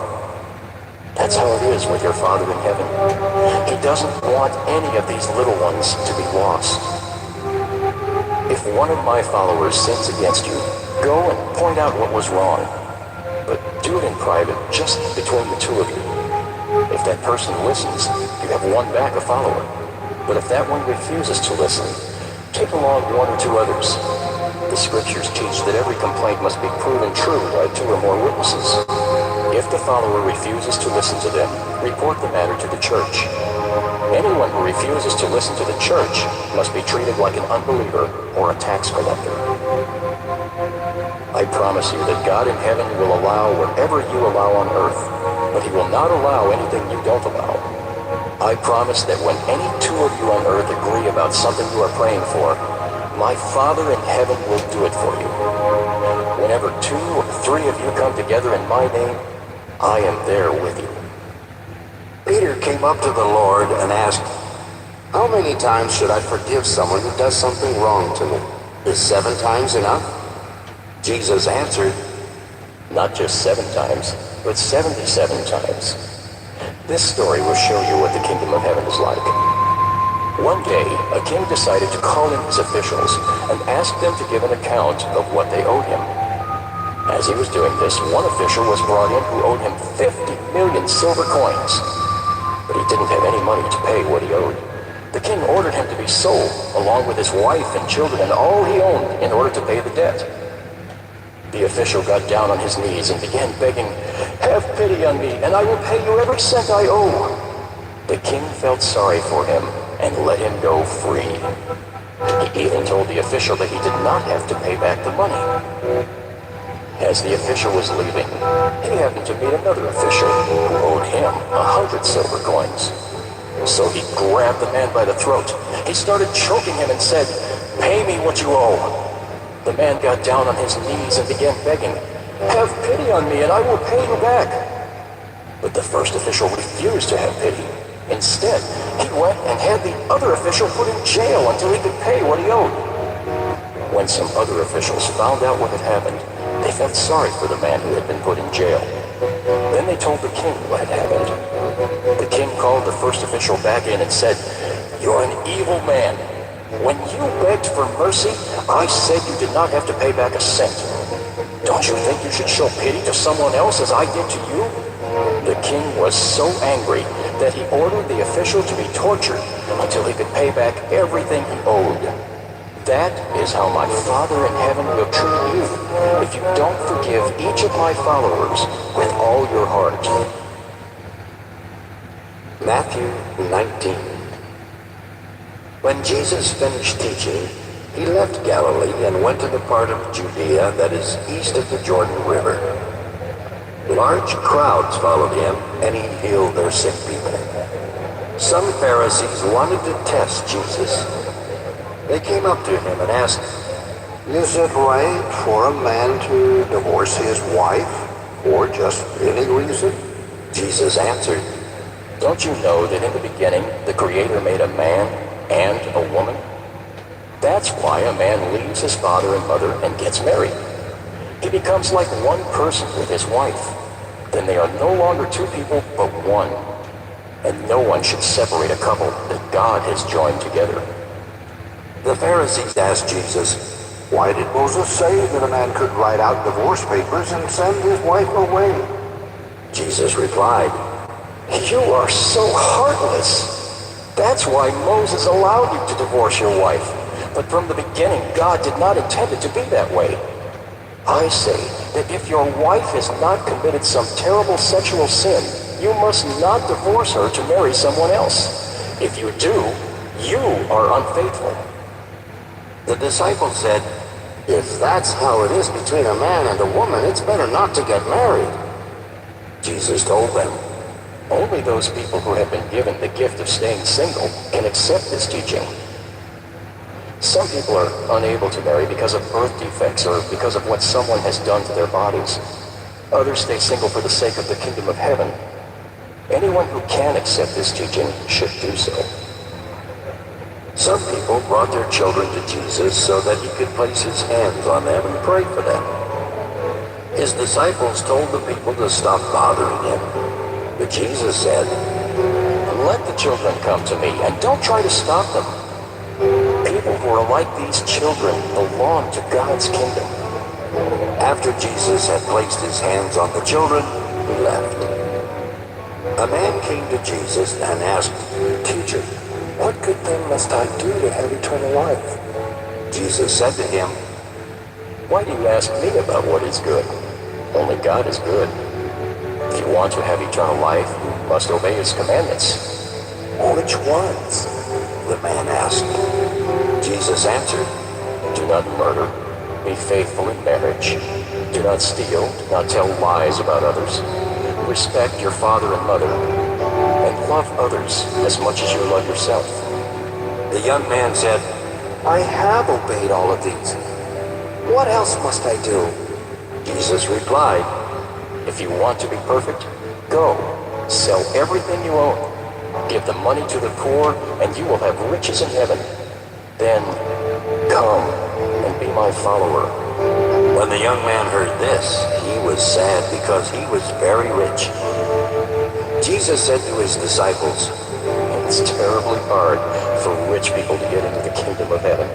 In fact, it's easier for a camel to go through the eye of a needle than for a rich person to get into God's kingdom. When the disciples heard this, they were greatly surprised and asked, How can anyone ever be saved? Jesus looked straight at them and said, There are some things that people cannot do, but God can do anything. Peter replied, "Remember, we have left everything to be your followers. What will we get?" Jesus answered, Yes, all of you have become my followers. And so in the future world, when the Son of Man sits on his glorious throne, I promise that you will sit on 12 thrones to judge the 12 tribes of Israel. All who have given up home or brothers and sisters or father and mother or children or land for me will be given 100 times as much. They will also have eternal life. But many who are now first will be last, and many who are last will be first. Matthew 20. As Jesus was telling what the kingdom of heaven would be like, he said, Early one morning, a man went out to hire some workers for his vineyard. After he had agreed to pay them the usual amount for a day's work, he sent them off to his vineyard. About 9 that morning, the man saw some other people standing in the market with nothing to do. He said he would pay them what was fair if they would work in his vineyard. So they went. At noon, and again about 3 in the afternoon, he returned to the market. And each time he made the same agreement with others who were loafing around with nothing to do. Finally, about 5 in the afternoon, the man went back and found some others standing there. He asked them, "Why have you been standing here all day long doing nothing?" "Because no one has hired us," they answered. Then he told them to go work in his vineyard. That evening, the owner of the vineyard told the man in charge of the workers to call them in and give them their money. He also told the man to begin with the ones who were hired last. When the workers arrived, the ones who had been hired at 5 in the afternoon were given a full day's pay. The workers who had been hired first thought they would be given more than the others. But when they were given the same, they began complaining to the owner of the vineyard. They said, "The ones who were hired last worked for only 1 hour, but you paid them the same that you did us. And we worked in the hot sun all day long." The owner answered one of them, "Friend, I didn't cheat you. I paid you exactly what we agreed on. Take your money now and go. What business is it of yours if I want to pay them the same that I paid you? Don't I have the right to do what I want with my own money? Why should you be jealous if I want to be jealous?" Jesus then said, So it is. Everyone who is now first will be last, and everyone who is last will be first. As Jesus was on his way to Jerusalem, he took his 12 disciples aside and told them in private, "We are now on our way to Jerusalem, where the Son of Man will be handed over to the chief priests and the teachers of the law of Moses. They will sentence him to death, and then they will hand him over to foreigners who will make fun of him. They will beat him and nail him to a cross. But on the 3rd day, he will rise from death." The mother of James and John came to Jesus with her 2 sons. She kneeled down and started begging him to do something for her. Jesus asked her what she wanted, and she said, When you come into your kingdom, please let one of my sons sit at your right side and the other at your left. Jesus answered, "Not one of you knows what you are asking. Are you able to drink from the cup that I must soon drink from?" James and John said, "Yes, we are." Jesus replied, "You certainly will drink from my cup. But it is not for me to say who will sit at my right side and at my left. That is for my Father to say." When the 10 other disciples heard this, they were angry with the 2 brothers. But Jesus called the disciples together and said, "You know that foreign rulers like to order their people around, and their great leaders have full power over everyone they rule. But don't act like them. If you want to be great, you must be the servant of all the others. And if you want to be first, you must be the slave of the rest. The Son of Man did not come to be a slave master, but a slave who will give his life to rescue many people." Jesus was followed by a large crowd as he and his disciples were leaving Jericho. 2 blind men were sitting beside the road. When they heard that Jesus was coming their way, they shouted, "Lord, Son of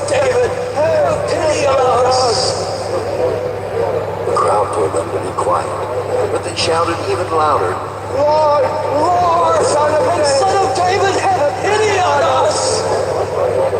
When Jesus heard them, he stopped and asked them, What do you want me to do for you? They answered, Lord, we want to see. Jesus felt sorry for them and touched their eyes. Right away they could see, and they became his followers. Matthew 21. When Jesus and his disciples came near to Jerusalem, he went to Bethphage on the Mount of Olives and sent 2 of them on ahead. He told them, Go into the next village, where you will at once find a donkey and her colt. Untie the 2 donkeys and bring them to me. If anyone asks, Why are you doing that? Just say, The Lord needs them. Right away he will let you have the donkeys. So God's promise came true just as the prophet had said. Announce to the people of Jerusalem, your king is coming to you. He is humble and rides on a donkey. He comes on the colt of a donkey. The disciples left and did what Jesus had told them to do. They brought the donkey and its colt and laid some clothes on their backs. Then Jesus got on. Many people spread clothes in the road, while others put down branches which they had cut from trees. Some people walked ahead of Jesus, and others followed behind. They were all shouting, Hooray for the Son of David! God bless the one who comes in the name of the Lord! Hooray for God in heaven above! For God in heaven above! When Jesus came to Jerusalem, everyone in the city was excited and asked, Who can this be? The crowd answered, This is Jesus, the prophet from Nazareth in Galilee. Jesus went into the temple and chased out everyone who was selling or buying. He turned over the tables of the money changers and the benches of the ones who were selling doves. He told them, The scriptures say, My house should be called a place of worship, but you have turned it into a place where robbers hide. Blind and lame people came to Jesus in the temple, and he healed them.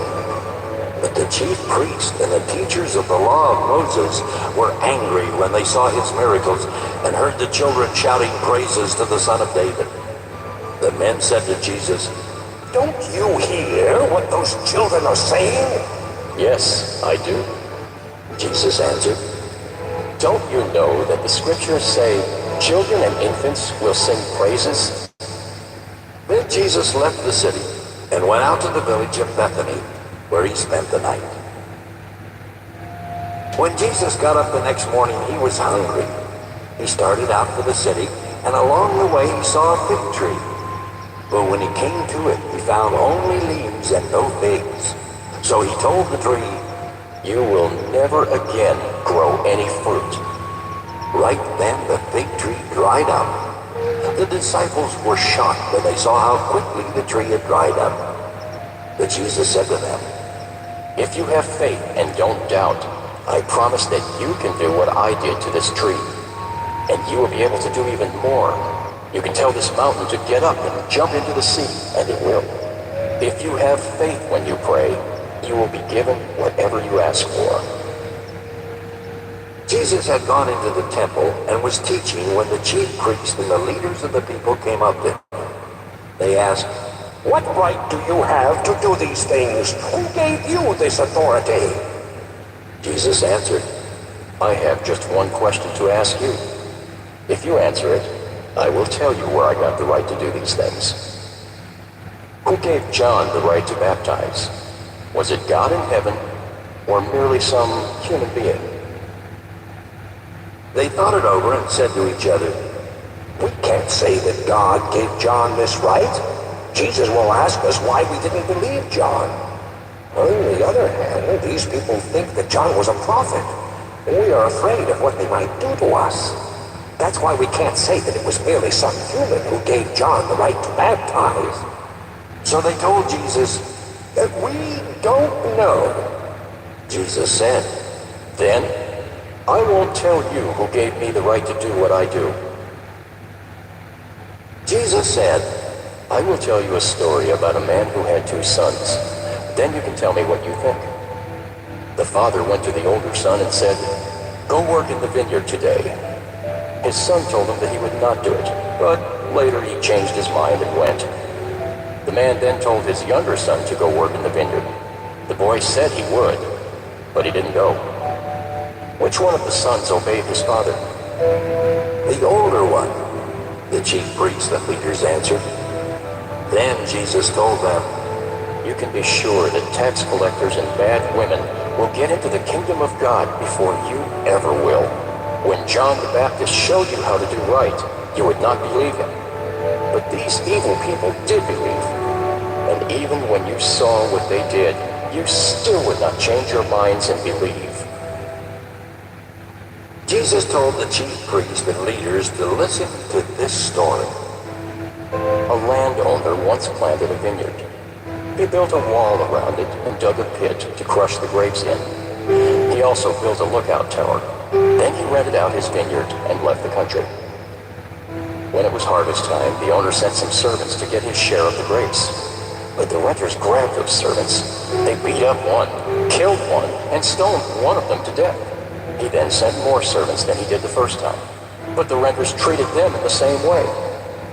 Finally, the owner sent his own son to the renters because he thought they would respect him. But when they saw the man's son, they said, "Someday he will own the vineyard. Let's kill him. Then we can have it all for ourselves." So they grabbed him, threw him out of the vineyard, and killed him. Jesus asked, "When the owner of that vineyard comes, what do you suppose he will do to those renters?" The chief priests and leaders answered, "He will kill them in some horrible way. Then he will rent out his vineyard to people who will give him his share of grapes at harvest time." Jesus replied, "Surely you know that the scriptures say, 'The stone that the builders tossed aside is now the most important stone of all.' This is something the Lord has done, and it is amazing to us. I tell you that God's kingdom will be taken from you and given to people who will do what he demands. Anyone who stumbles over this stone will be crushed, and anyone it falls on will be smashed to pieces." When the chief priests and the Pharisees heard these stories, they knew that Jesus was talking about them. They looked for a way to kill him, but they were afraid to arrest Jesus because the people thought he was a prophet. Matthew 22. Once again, Jesus used stories to teach the people. The kingdom of heaven is like what happened when a king gave a wedding banquet for his son. The king sent some servants to tell the invited guests to come to the banquet, but the guests refused. He sent other servants to say to the guests, "The banquet is ready. My cattle and prize calves have all been prepared. Everything is ready. Come to the banquet." But the guests did not pay any attention. Some of them left for their farms, and some went to their places of business. Others grabbed the servants, beat them up, and killed them. This made the king so furious that he sent an army to kill those murderers and burn down their city. Then he said to the servants, "It is time for the wedding banquet, and the invited guests don't deserve to come. Go out to the street corners and tell everyone you meet to come to the banquet." They went out on the streets and brought in everyone they could find, good and bad alike, and the banquet room was filled with guests. When the king went in to meet the guests, he found that one of them was not wearing the right kind of clothes for the wedding. The king asked, "Friend, why didn't you wear proper clothes for the wedding?" But the guest had no excuse. So the king gave orders for that person to be tied hand and foot and to be thrown outside into the dark. That's where people will cry and grit their teeth in pain. Many are invited, but only a few are chosen. The Pharisees got together and planned how they could trick Jesus into saying something wrong. They sent some of their followers and some of Herod's followers to say to him, Teacher, we know that you are honest. You teach the truth about what God wants people to do. And you treat everyone with the same respect, no matter who they are. Tell us what you think. Should we pay taxes to the emperor or not? Jesus knew their evil thoughts and said, Why are you trying to test me, you show-offs? Let me see one of the coins used for paying taxes. They brought him a silver coin, and he asked, Whose picture and name are on it? The emperor's. They answered. Then Jesus told them, Give the emperor what belongs to him, and give God what belongs to God. His answer surprised them so much that they walked away. The Sadducees did not believe that people would rise to life after death. So that same day, some of the Sadducees came to Jesus and said, Teacher, Moses wrote that if a married man dies and has no children, his brother should marry the widow. Their first son would then be thought of as the son of the dead brother. Once there were 7 brothers who lived here. The first one married but died without having any children, so his wife was left to his brother. The same thing happened to the second and third brothers, and finally to all 7 of them. At last the woman died. When God raises people from death, whose wife will this woman be? She had been married to all 7 brothers. Jesus answered, You are completely wrong. You don't know what the scriptures teach, and you don't know anything about the power of God. When God raises people to life, they won't marry. They will be like the angels in heaven. And as for people being raised to life, God was speaking to you when he said, I am the God worshipped by Abraham, Isaac, and Jacob. He is not the God of the dead, but of the living. The crowds were surprised to hear what Jesus was teaching. After Jesus had made the Sadducees look foolish, the Pharisees heard about it and got together. One of them was an expert in the Jewish law, so he tried to test Jesus by asking, Teacher, what is the most important commandment in the law? Jesus answered, Love the Lord your God with all your heart, soul, and mind. This is the first and most important commandment. The second most important commandment is like this one, and it is, love others as much as you love yourself. All the law of Moses and the books of the prophets are based on these 2 commandments. While the Pharisees were still there, Jesus asked them, What do you think about the Messiah? Whose family will he come from? They answered, He will be a son of King David. Jesus replied, How then could the Spirit have David call the Messiah his Lord? David said, The Lord said to my Lord, Sit at my right side until I make your enemies into a footstool for you. If David called the Messiah his Lord, how can the Messiah be a son of King David?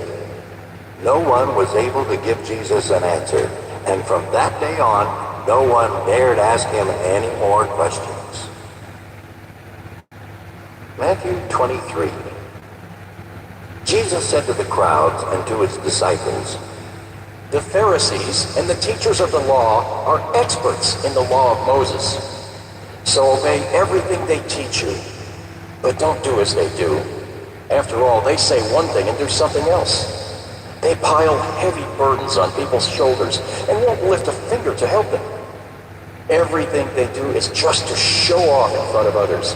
They even make a big show of wearing scripture verses on their foreheads and arms. And they wear big tassels for everyone to see.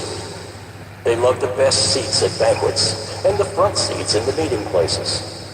And when they are in the market, they like to have people greet them as their teachers. But none of you should be called a teacher. You have only one teacher, and all of you are like brothers and sisters. Don't call anyone on earth your father. All of you have the same Father in heaven. None of you should be called the leader. The Messiah is your only leader. Whoever is the greatest should be the servant of the others. If you put yourself above others, you will be put down. But if you humble yourself, you will be honored. You Pharisees and teachers of the law of Moses are in for trouble. You're nothing but show-offs. You lock people out of the kingdom of heaven. You won't go in yourselves, and you keep others from going in. You Pharisees and teachers of the law of Moses are in for trouble. You're nothing but show-offs. You to travel over land and sea to win one follower. And when you have done so, you make that person twice as fit for hell as you are. You are in for trouble. You are supposed to lead others, but you are blind. You teach that it doesn't matter if a person swears by the temple, but you say that it does matter if someone swears by the gold in the temple. You blind fools. Which is greater, the gold or the temple that makes the gold sacred? You also teach that it doesn't matter if a person swears by the altar, but you say that it does matter if someone swears by the gift on the altar. Are you blind? Which is more important, the gift or the altar that makes the gift sacred? Anyone who swears by the altar also swears by everything on it. And anyone who swears by the temple also swears by God, who lives there. To swear by heaven is the same as swearing by God's throne, and by the one who sits on that throne. You Pharisees and teachers are show-offs, and you're in for trouble. You give God 1/10 of the spices from your garden, such as mint, dill, and cumin. Yet you neglect the more important matters of the law, such as justice, mercy, and faithfulness. These are the important things you should have done, though you should not have left the others undone either. You blind leaders, you strain out a small fly, but swallow a camel. You Pharisees and teachers are show-offs, and you're in for trouble. You wash the outside of your cups and dishes, while inside there is nothing but greed and selfishness. You blind Pharisee, first clean the inside of the cup, and then the outside will also be clean. You Pharisees and teachers are in for trouble. You're nothing but show-offs. You're like tombs that have been whitewashed. On the outside they are beautiful, but inside they are full of bones and filth. That's what you are like. Outside you look good, but inside you are evil and only pretend to be good. You Pharisees and teachers are nothing but show-offs, and you're in for trouble. You build monuments for the prophets and decorate the tombs of good people, and you claim that you would not have taken part with your ancestors in killing the prophets. But you prove that you really are the relatives of the ones who killed the prophets. So keep on doing everything they did. You are nothing but snakes, and the children of snakes. How can you escape going to hell? I will send prophets and wise people and experts in the law of Moses to you. But you will kill them or nail them to a cross, or beat them in your meeting places, or chase them from town to town. That's why you will be held guilty for the murder of every good person, beginning with the good man Abel. This also includes Berechiah's son Zechariah, the man you murdered between the temple and the altar. I can promise that you people living today will be punished for all these things. Jerusalem, Jerusalem, your people have killed the prophets and have stoned the messengers who were sent to you. I have often wanted to gather your people, as I had gathered some chicks under her wings, but you wouldn't let me. And now your temple will be deserted. You will not see me again until you say, "Blessed is the one who comes in the name of the Lord." Matthew 24. After Jesus left the temple, his disciples came over and said, "Look at all these buildings." Jesus replied, "Do you see these buildings? They will certainly all be torn down. Not one stone will be left in place." Later, as Jesus was sitting on the Mount of Olives, his disciples came to him in private and asked, "When will this happen?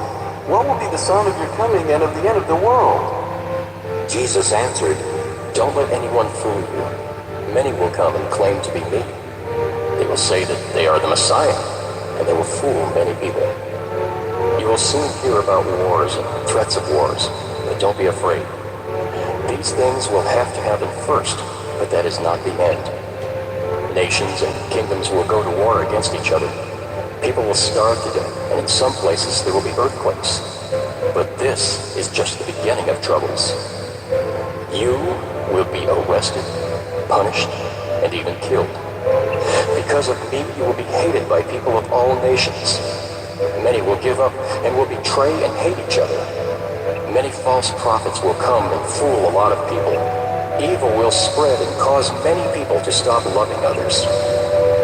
But if you keep on being faithful right to the end, you will be saved.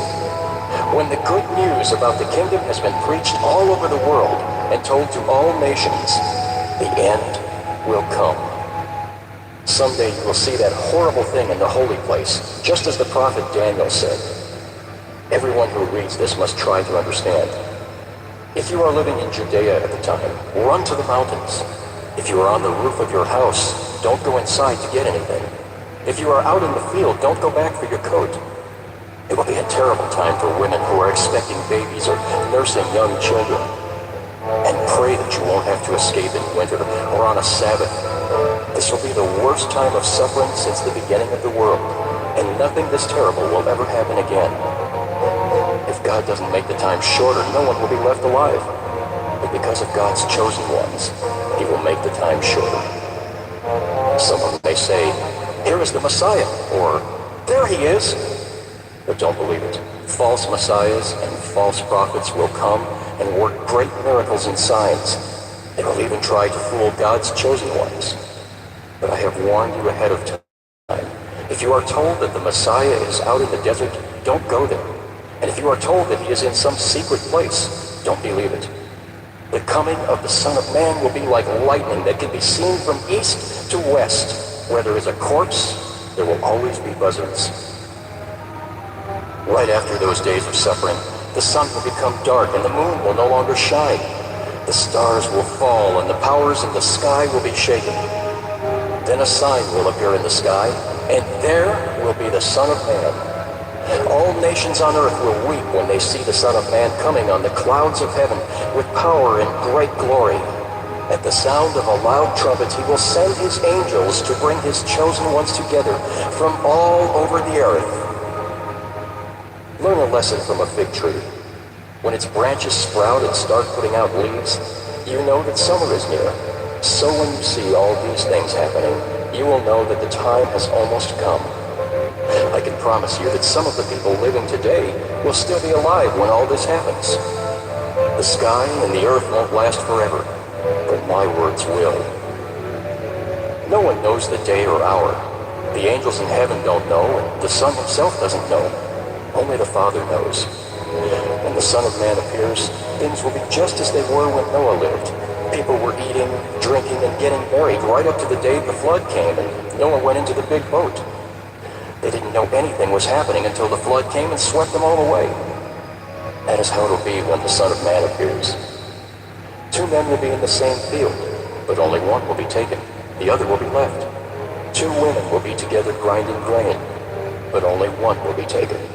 The other will be left. So be on your guard. You don't know when your Lord will come.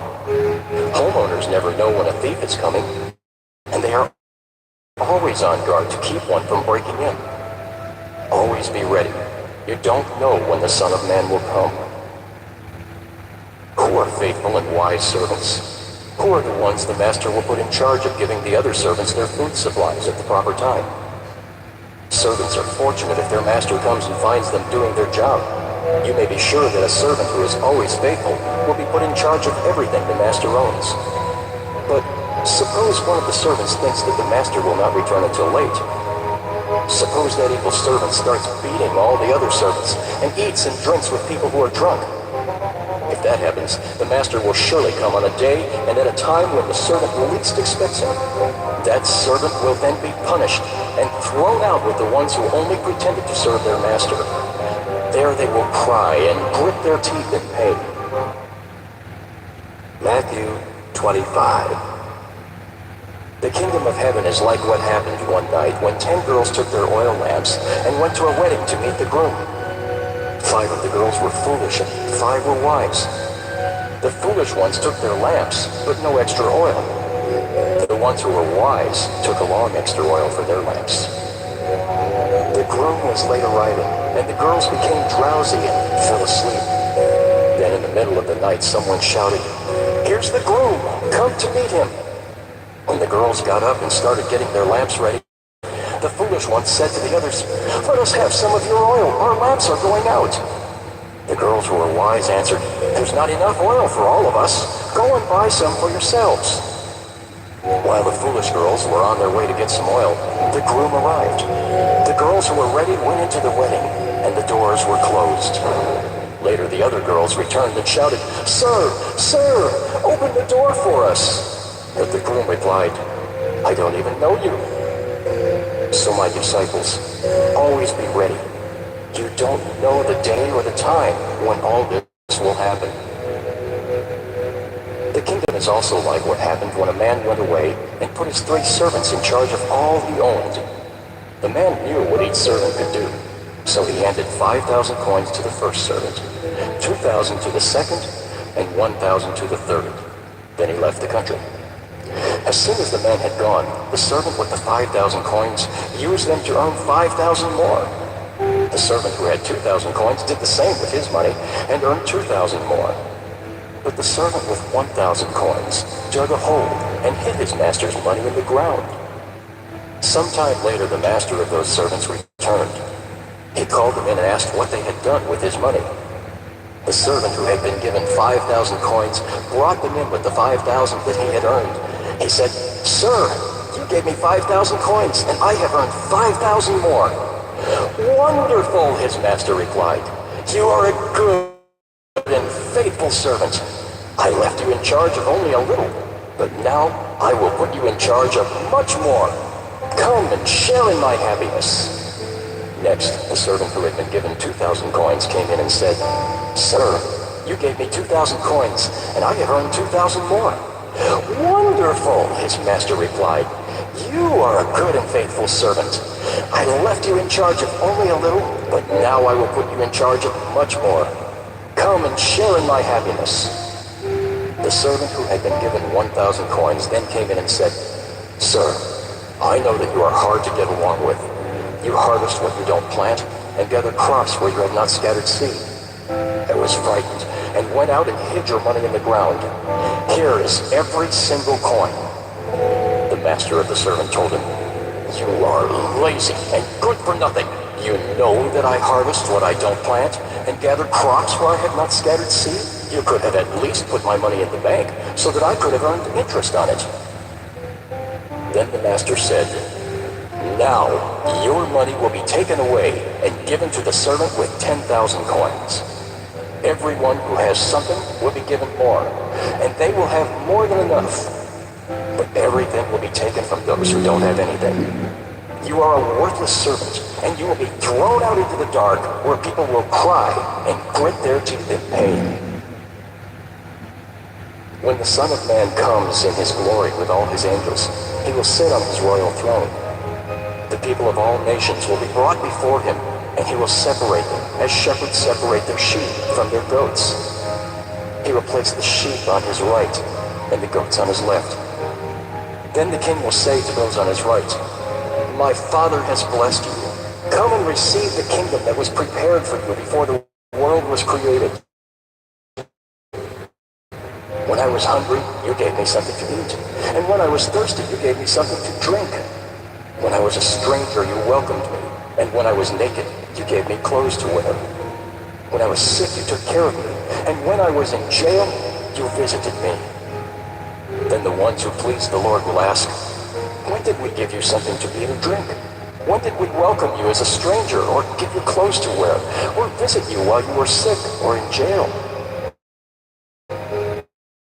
The king will answer, 'Whenever you did it for any of my people, no matter how.' Then the king will say to those on his left, 'Get away from me. You are under God's curse. Go into the everlasting fire prepared for the devil and his angels. I was hungry, but you did not give me anything to eat, and I was thirsty, but you did not drink. I was a stranger, but you did not welcome me, and I was naked, but you did not give me any clothes to wear. I was sick and in jail.'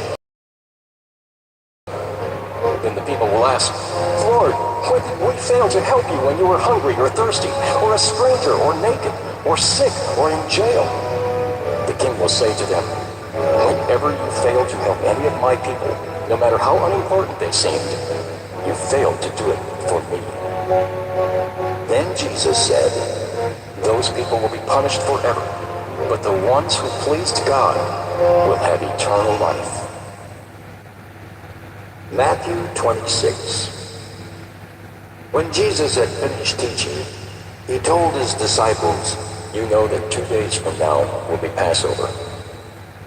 That is when the Son of Man will be handed over to his enemies and nailed to a cross. At that time, the chief priests and the nation's leaders were meeting at the home of Caiaphas, the high priest. They planned how they could sneak around and have Jesus arrested and put to death. But they said, We must not do it during Passover because the people will riot. Jesus was in the town of Bethany, eating at the home of Simon, who had leprosy. A woman came in with a bottle of expensive perfume and poured it on Jesus'. When his disciples saw this, they became angry. They said, Why such a waste? We could have sold this perfume for a lot of money and given it to the poor. Jesus knew what they were thinking, and he said, Why are you bothering this woman? She has done a beautiful thing for me. You will always have the poor with you, but you will not always have. She has poured perfume on my body to prepare it for burial. You may be sure that wherever the good news is told all over the world, people will remember what she has done, and they will tell others. Judas Iscariot was one of the 12 disciples. He went to the chief priests and asked, How much will you give me if I help you arrest Jesus? They paid Judas 30 silver coins, and from then on, he started looking for a good chance to betray Jesus. On the first day of the Feast of Thin Bread, Jesus' disciples came to him and asked, Where do you want us to prepare the Passover meal? Jesus told them to go to a certain man in the city and tell him, Our teacher says, My time has come. I want to eat the Passover meal with my disciples in your home. They did as Jesus told them and prepared the meal. When Jesus was eating with his 12 disciples that evening, he said, One of you will surely hand me over to my enemies. The disciples were very sad, and each one said to Jesus, Surely, Lord, you don't mean me. He answered, One of you men who has eaten with me from this dish will betray me. The Son of Man will die, as the scriptures say, but it's going to be terrible for the one who betrays me. That man would be better off if he had never been born. Judas said, Teacher, surely you don't mean me. That's what you say. Jesus replied, but later, Judas did betray him. During the meal, Jesus took some bread in his hands. He blessed the bread and broke it. Then he gave it to his disciples and said, Take this and eat it. This is my body. Jesus picked up a cup of wine and gave thanks to God. He then gave it to his disciples and said, Take this and drink it. This is my blood, and with it God makes his agreement with you. It will be poured out so that many people will have their sins forgiven. From now on, I am not going to drink any wine until I drink new wine with you in my Father's kingdom. Then they sang a hymn and went out to the Mount of Olives. Jesus said to his disciples, During this very night, all of you will reject me, as the scriptures say. I will strike down the shepherd and the sheep will be scattered. But after I am raised to life, I will go to Galilee ahead of you. Peter spoke up, Even if all the others reject you, I never will. Jesus replied, I promise you that before a rooster crows tonight, you will say 3 times that you don't know me. But Peter said, Even if I have to die with you, I will never say I don't know you. All the others said the same thing. Jesus went with his disciples to a place called Gethsemane. When they got there, he told them, Sit here while I go over there and pray. Jesus took along Peter and the 2 brothers, James and John. He was very sad and troubled, and he said to them, I am so sad that I feel as if I am dying. Stay here and keep awake with me. Jesus walked on a little way. Then he kneeled with his face to the ground and prayed, My Father, if it is possible, don't make me suffer by having me drink from this cup. But do what you want, and not what I want. He came back and found his disciples sleeping. So he said to Peter, Can't any of you stay awake with me for just 1 hour? Stay awake and pray that you will not be tested.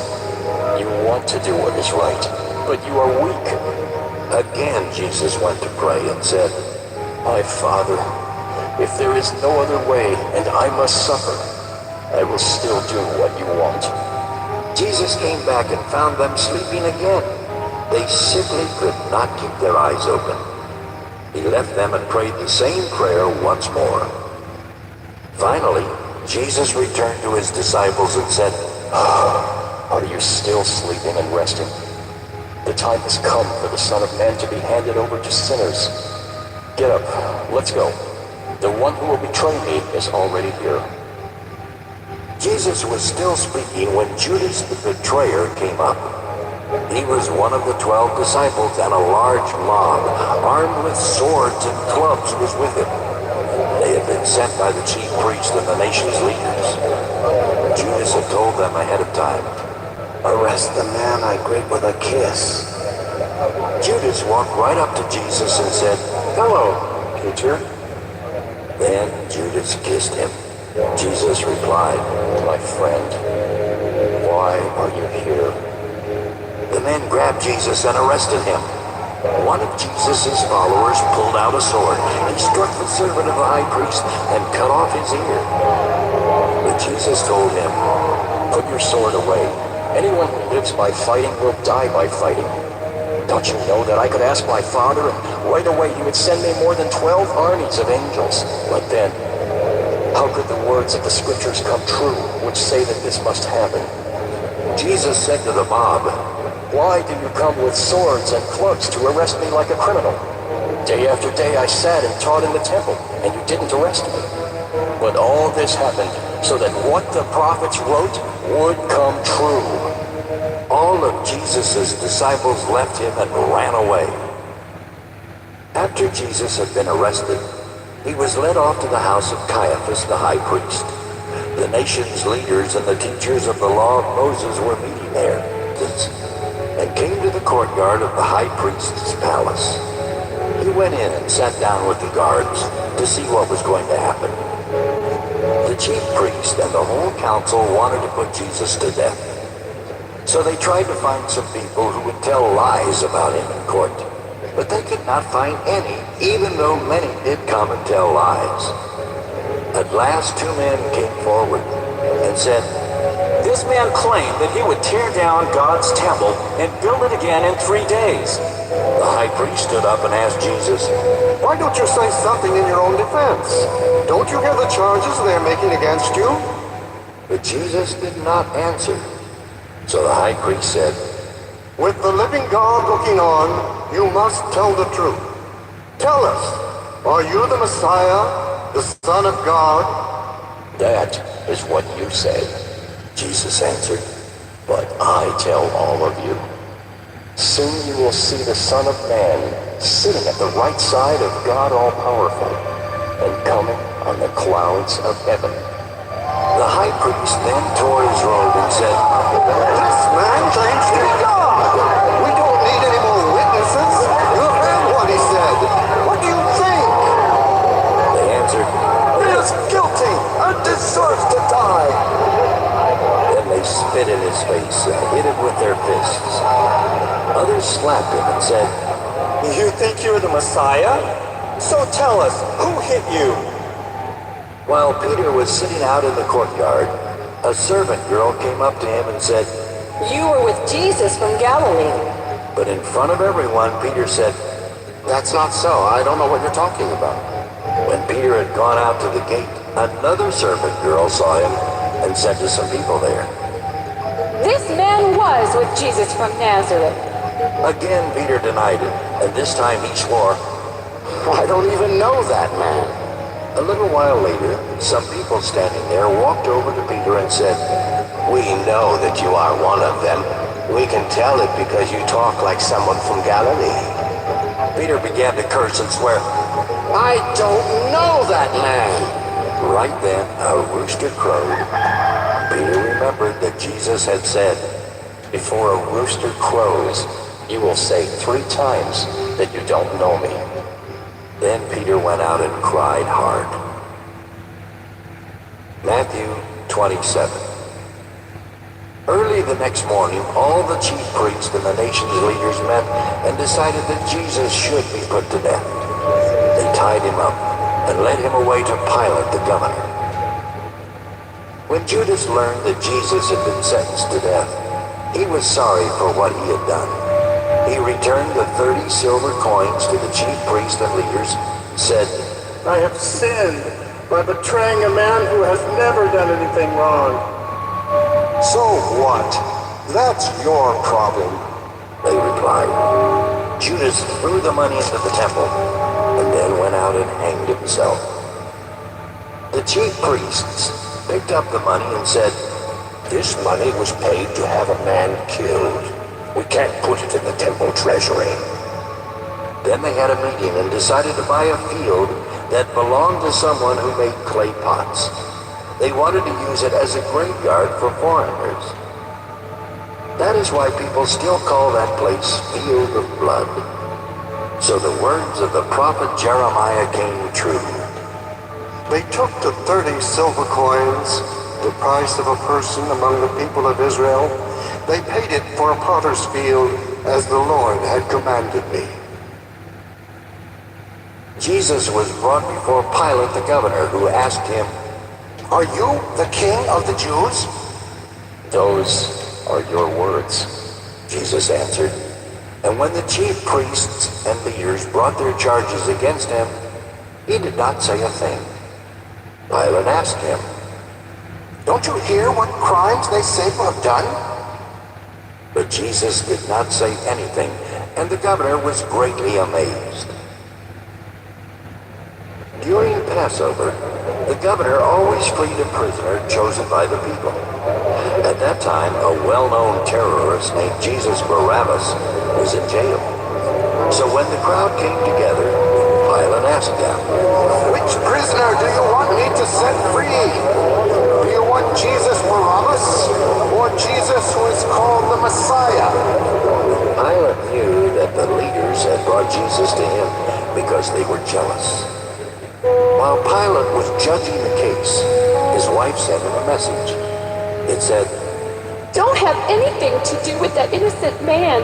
I have had nightmares because of him. But the chief priests and the leaders convinced the crowds to ask for Barabbas to be set free and for Jesus to be killed. Pilate asked the crowd again, Which of these 2 men do you want me to set free? Barabbas! They replied. Pilate asked them, What am I to do with Jesus, who is called the Messiah? They all yelled, Nail him to a cross! Pilate answered, But what crime has he done? Nail him to a cross! They yelled even louder. Pilate saw that there was nothing he could do, and that the people were starting to riot. So he took some water and washed his hands in front of them, and said, I won't have anything to do with killing this man. You are the ones doing it. Everyone answered, We and our descendants will take the blame for his death. Pilate set Barabbas free. Then he ordered his soldiers to beat Jesus with a whip and nail him to a cross. The governor's soldiers led Jesus into the fortress and brought together the rest of the troops. They stripped off Jesus' clothes and put a scarlet robe on him. They made a crown out of thorn branches and placed it on his head, and they put a stick in his right hand. The soldiers kneeled down and pretended to worship him. They made made fun of him and shouted, Hey, you king of the Jews! Ha! Then they spit on him. They took the stick from him and beat him on the head with it. When the soldiers had finished making fun of Jesus, they took off the robe. They put his own clothes back on him and led him off to be nailed to a cross. On the way, they met a man from Cyrene named Simon, and they forced him to carry Jesus' cross. They came to a place named Golgotha, which means place of the skull. There they gave Jesus some wine mixed with a drug to ease the pain. But when Jesus tasted what it was, he refused to drink it. The soldiers nailed Jesus to a cross and gambled to see who would get his clothes. Then they sat down to guard him. Above his head, they put a sign that told why he was nailed there. It read, "This is Jesus, the King of the Jews." The soldiers also nailed 2 criminals on crosses, one to the right of Jesus and the other to his left. People who passed by said terrible things about Jesus. They shook their heads and shouted, So you're the one who claimed you could tear down the temple and build it again in 3 days. If you are God's son, save yourself and come down from the cross. The chief priests, the leaders, and the teachers of the law of Moses also made fun of Jesus. They said, He saved others, but he can't save himself. If he is the king of Israel, he should come down from the cross. Then we will believe him. He trusted God, so let God save him. If he wants to. He even said he was God's son. The 2 criminals also said cruel things to Jesus. At noon, the sky turned dark and stayed that way until 3 o'clock. Then, about that time, Jesus shouted, Eli! Eli! Lama sabachthani! which means, My God! My God! Why have you deserted me? some of the people standing there heard Jesus and said, "He's calling for Elijah." One of them at once ran and grabbed a sponge. He soaked it in wine, then put it on a stick and held it up to Jesus. Others said, Wait! Let's see if Elijah will come and save him. Once again Jesus shouted, and then he died. At once the curtain in the temple was torn in 2 from top to bottom. The earth shook and rocks split apart. Graves opened and many of God's people were raised to life. Then after Jesus had risen to life, they came out of their graves and went into the holy city where many people saw them. The officer and the soldiers guarding Jesus felt the earthquake and saw everything else that happened. They were frightened and said, "This man really was God's son." Many women were looking on from a distance. They had come with Jesus from Galilee to be of help to him. Mary Magdalene, Mary, the mother of James and Joseph, and the mother of James and John were some of these women. That evening, a rich disciple named Joseph from the town of Arimathea went and asked for Jesus' body. Pilate gave orders for it to be given to Joseph, who took the body and wrapped it in a clean linen cloth. Then Joseph put the body in his own tomb that had been cut into solid rock and had never been used. He rolled a big stone against the entrance to the tomb and went away. All this time, Mary Magdalene and the other Mary were sitting across from the tomb. On the next day, which was a Sabbath, the chief priests and the Pharisees went together to Pilate. They said, Sir, we remember what that liar said while he was still alive. He claimed that in 3 days he would come back from death. So please order the tomb to be carefully guarded for 3 days. If you don't, his disciples may come and steal his body. They will tell the people that he has been raised to life, and this last lie will be worse than the first one. Pilate said to them, "All right, Take some of your soldiers and guard the tomb as well as you know how." So they sealed it tight and placed soldiers there to guard it. Matthew 28. The Sabbath was over, and it was almost daybreak on Sunday, when Mary Magdalene and the other Mary went to see the tomb. Suddenly a strong earthquake struck, and the Lord's angel came down from heaven. He rolled away the stone and sat on it. The angel looked as bright as lightning, and his clothes were white as snow. The guard shook from fear and fell down as though they were dead. The angel said to the women, "Don't be afraid. I know you are looking for Jesus, who was nailed to a cross. He is not here. God has raised him to life, just as Jesus said he would. Come, see the place where his body was lying. Now hurry. Tell his disciples that he has been raised to life and is on his way to Galilee. Go there and you will see him. That is what I came to tell you." The women were frightened and yet very happy as they hurried from the tomb and ran to tell his disciples. Suddenly Jesus met them and greeted them. They went near to him, held on to his feet, and worshipped him. Jesus said to them, "Don't be afraid. Tell my followers to go to Galilee. They will see me there." While the women were on their way, some soldiers who had been guarding the tomb went into the city. They told the chief priest everything that had happened. So the chief priest met with the leaders and decided to bribe the soldiers with a lot of money. They said to the soldiers, "Tell everyone that Jesus' disciples came during the night and stole his body while you were asleep. If the governor hears about this, we will talk to him. You won't have anything to worry about." The soldiers took the money and did what they were told. The Jewish people still tell each other this story. Jesus' 11 disciples went to a mountain in Galilee where Jesus had told them to meet him. They saw him and worshipped him, but some of them doubted. Jesus came to them and said, "I have been given all authority in heaven and on earth. Go to the people of all nations and make them my disciples. Baptize them in the name of the Father, the Son, and the Holy Spirit, and teach them to do everything I have told you. I will be with you always, even until the end of the world."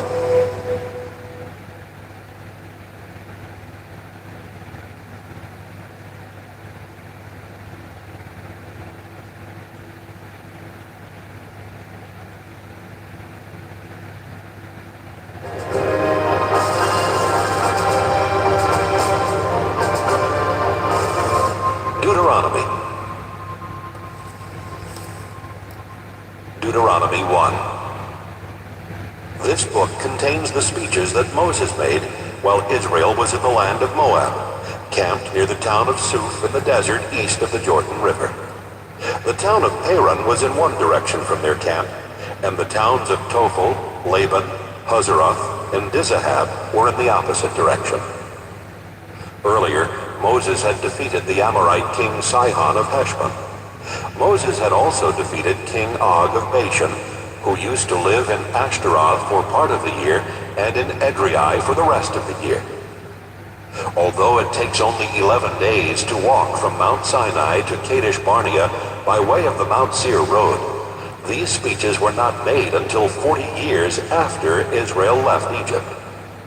The Lord had given Moses his laws for the people of Israel, and on the first day of the 11th month, Moses began explaining those laws by saying, "People of Israel, when we were in our camp at Mount Sinai, the Lord our God told us, 'You have stayed here long enough. Leave this place and go into the land that belongs to the Amorites and their neighbors the Canaanites.' This land includes the Jordan River Valley, the hill country, the western foothills, the southern desert, the Mediterranean Sea coast, the Lebanon mountains, and all the territory as far as the Euphrates River. I give you this land, just as I promised your ancestors Abraham, Isaac, and Jacob. Now you must go and take the land. Right after the Lord commanded us to leave Mount Sinai, I told you, Israel, being your leader is too big a job for one person. The Lord our God has blessed us, and so now there are as many of us as there are stars in the sky. God has even promised to bless us 1,000 times more, and I pray that he will. But I cannot take care of all your problems and settle all your arguments alone.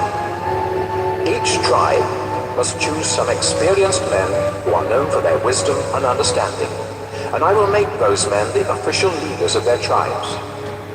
You answered, that's a good idea.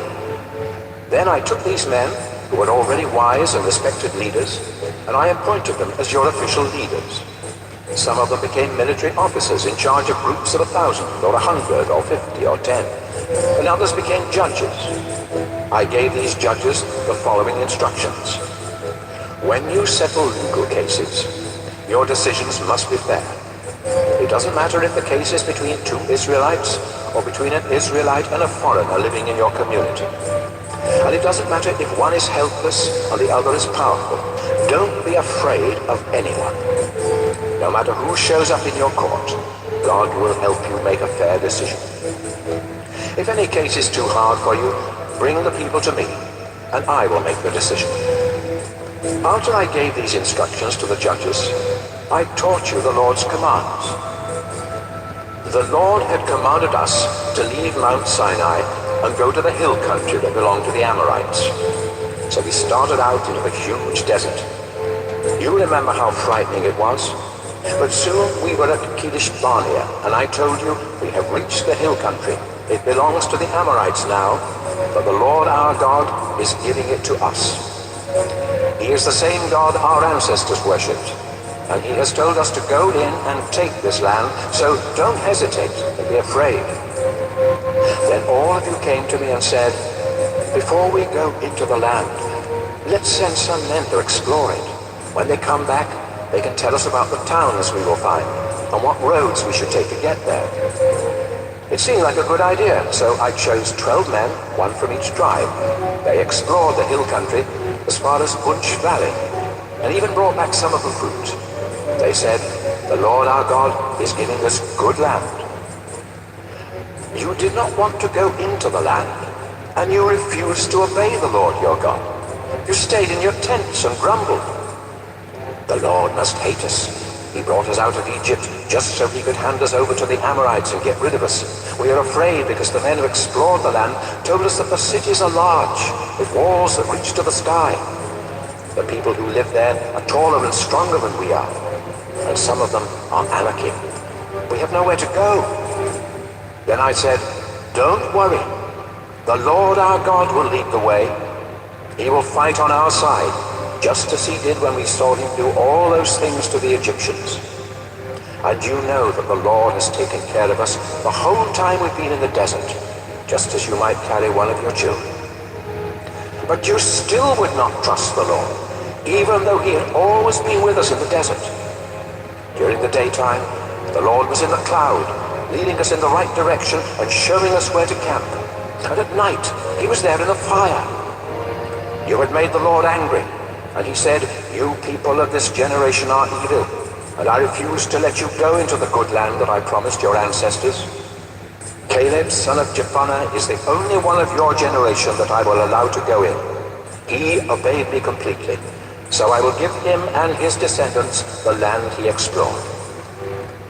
The Lord was even angry with me because of you people, and he said, Moses, I won't let you go into the land either. Instead, I will let Joshua, your assistant, lead Israel to conquer the land. So encourage him. Then the Lord spoke to you again. People of Israel, you said that your innocent young children would be taken prisoner in the battle for the land. But someday, I will let them go into the land, and with my help, they will conquer it and live there. Now, turn around and go back into the desert by way of Red Sea Road. Then you told me, we disobeyed the Lord our God, but now we want to obey him. We will go into the hill country and fight, just as he told us to do. So you picked up your weapons, thinking it would be easy to take over the hill country. But the Lord said, Moses, warn them not to go into the hill country. I won't help them fight, and their enemies will defeat them. I told you what the Lord had said, but you paid no attention. You disobeyed him and went into the hill country anyway. You thought you were so great, but when the Amorites in the hill country attacked from their towns, you ran from them as you would run from a swarm of bees. The Amorites chased your troops into Seir, as far as Hormah, killing them as they went. Then you came back to the place of worship at Kadesh Barnea and wept, for the Lord would not listen to your prayers. After we had been in Kadesh for a few months, we obeyed the Lord and headed back into the desert by way of Red Sea Road. Deuteronomy 2. We spent many years wandering around outside the hill country of Seir until the Lord said, Moses, Israel has wandered in these hills long enough. Turn and go north and give the people these orders. Be very careful, because you will soon go through the land that belongs to your relatives, the descendants of Esau. They are afraid of you, but don't start a war with them. I have given them the hill country of Seir, so I won't give any of it to you, not even enough to set a foot on. And as you go through their land, you will have to buy food and water from them. The Lord has helped us and taken care of us during the past 40 years that we have been in this huge desert. We've had everything we needed, and the Lord has blessed us and made us successful in whatever we have done. We went past the territory that belonged to our relatives, the descendants of Esau.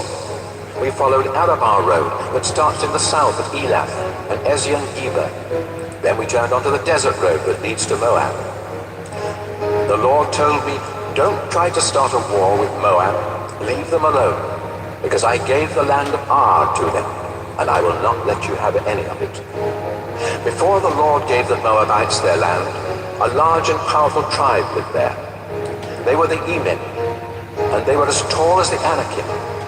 The Moabites called them Emim, though others sometimes use the name Rephaim for both the Anakim and the Emim. The Horites used to live in Seir, but the Edomites took over that region. They killed many of the Horites and forced the rest of them to leave, just as Israel did to the people in the land that the Lord gave them.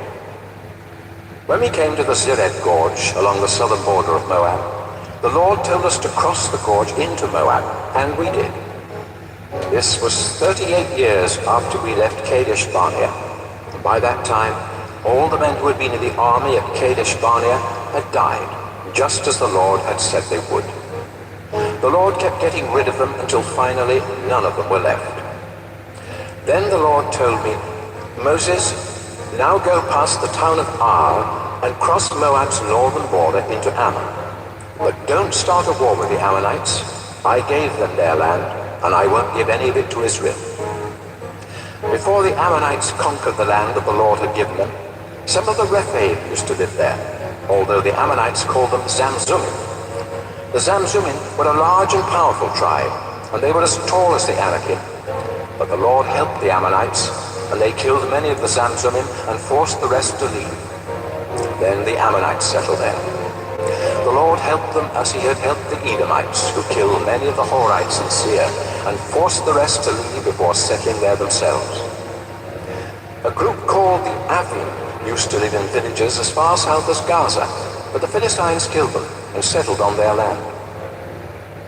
After we went through Ammon, the Lord told us, Israel, pack up your possessions, take down your tents, and cross the Arnon River Gorge. The territory of the Amorite king Sihon of Heshbon lies on the other side of the river, but I now give you his land. So attack and take it. Today, I will start making all other nations afraid of you. They will tremble with fear when anyone mentions you, and they will be terrified when you show up. After we had crossed the Arnon and had set up camp in the Kedemoth desert, I sent messengers to King Sihon of Heshbon, telling him that his nation and ours could be at peace. I said, please let Israel go across your country. We will walk straight through without turning off the road. You can even sell us food and water, and we will pay with silver. We need to reach the Jordan River and cross it, because the Lord our God is giving us the land on the west side. The Edomites and Moabites have already let us cross their land. Please let us cross your land as well. But Sihon refused to let us go across his country, because the Lord made him stubborn and eager to fight us. The Lord told me, I am going to help you defeat Sihon and take his land, so attack him.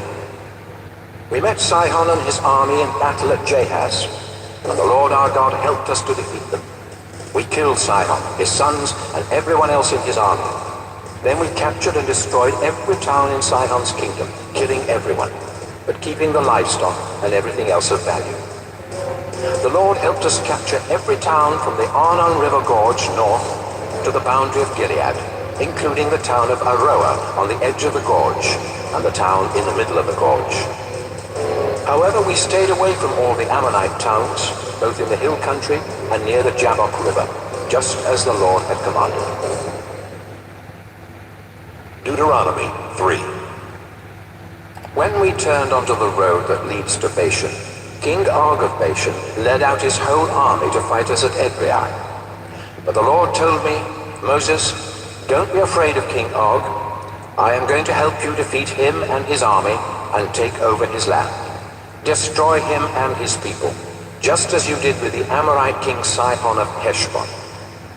The Lord our God helped us destroy Og and his army and conquer his entire kingdom of Bashan, including the Argob region. His kingdom had lots of villages and 60 towns with high walls and gates that locked with bars.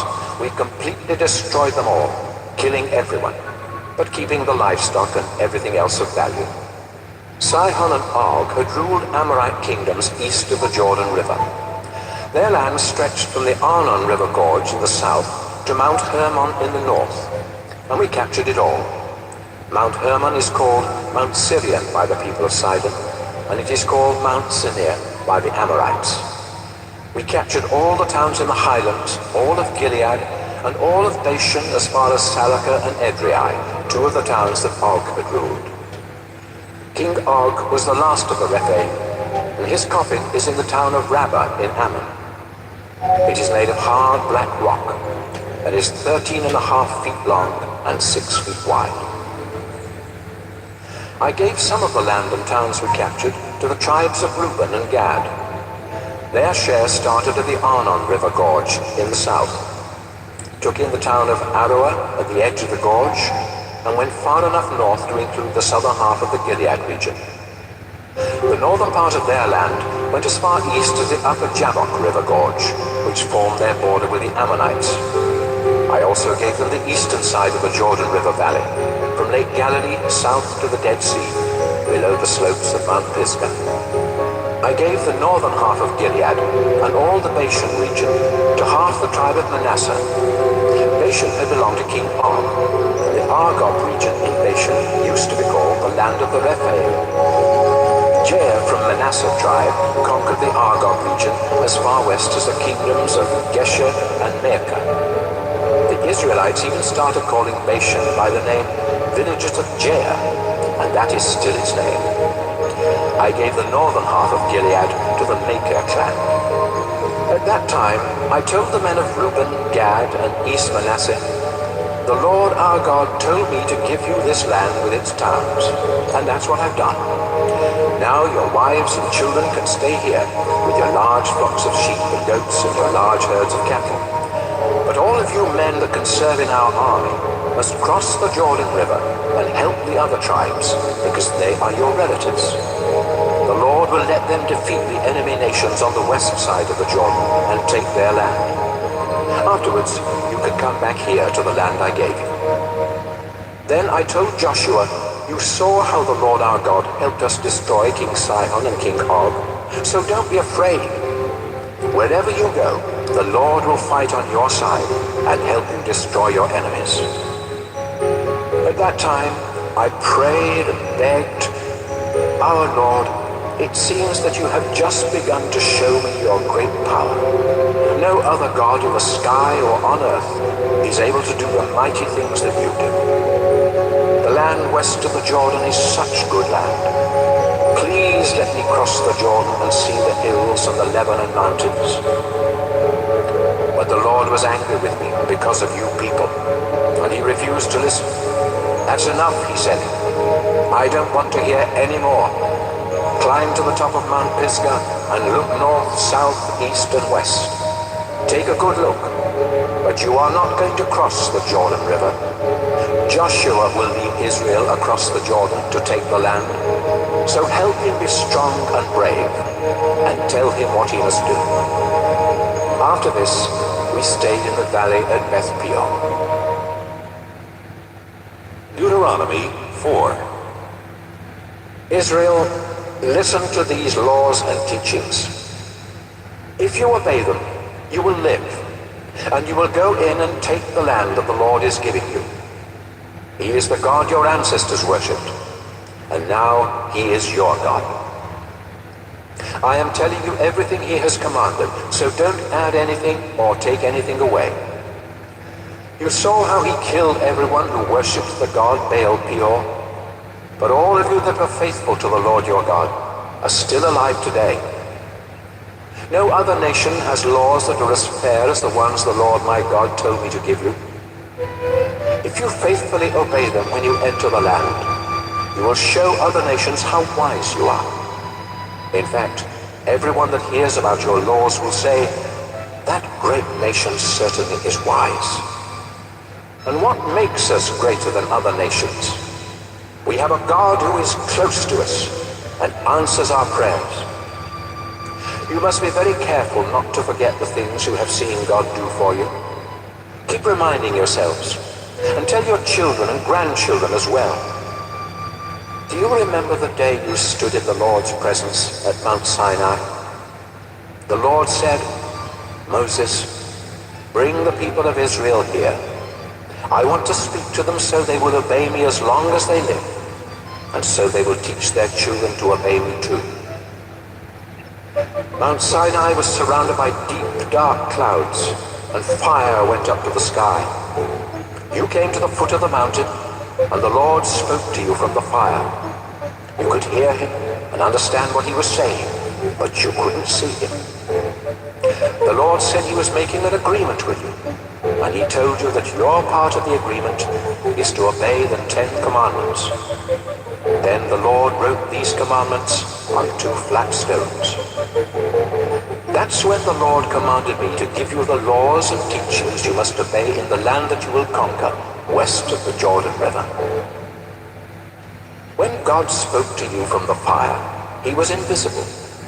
So be careful not to commit the sin of worshipping idols. Don't make idols to be worshipped, whether they are shaped like men, women, animals, birds, reptiles, or fish. And when you see the sun or moon or stars, don't be tempted to bow down and worship them. The Lord put them there for all the other nations to worship, but you are the Lord's people, because he led you through fiery trials and rescued you from Egypt. The Lord was angry at me because of what you said, and he told me that he would not let me cross the Jordan River into the good land that he has given you. So I must stay here and die on this side of the Jordan. But you will cross the river and take the land. Always remember the agreement that the Lord your God made with you, and don't make an idol in any shape or form. The Lord will be angry if you worship other gods, and he can be like a fire destroying everything in its path. Soon you will cross the Jordan River and settle down in the land. Then in the years to come, you will have children, and they will give you grandchildren. After many years, you might lose your sense of right and wrong and make idols, even though the Lord your God hates them. So I am giving you fair warning today, and I call the earth and the sky as witnesses. If you ever make idols, the Lord will be angry, and you won't have long to live, because the Lord will let you be wiped out. Only a few of you will survive, and the Lord will force you to leave the land, and will scatter you among the nations. There you will have to worship gods made of wood and stone, and these are nothing but idols that can't see or hear or eat or smell. In all of your troubles, you may finally decide that you want to worship only the Lord.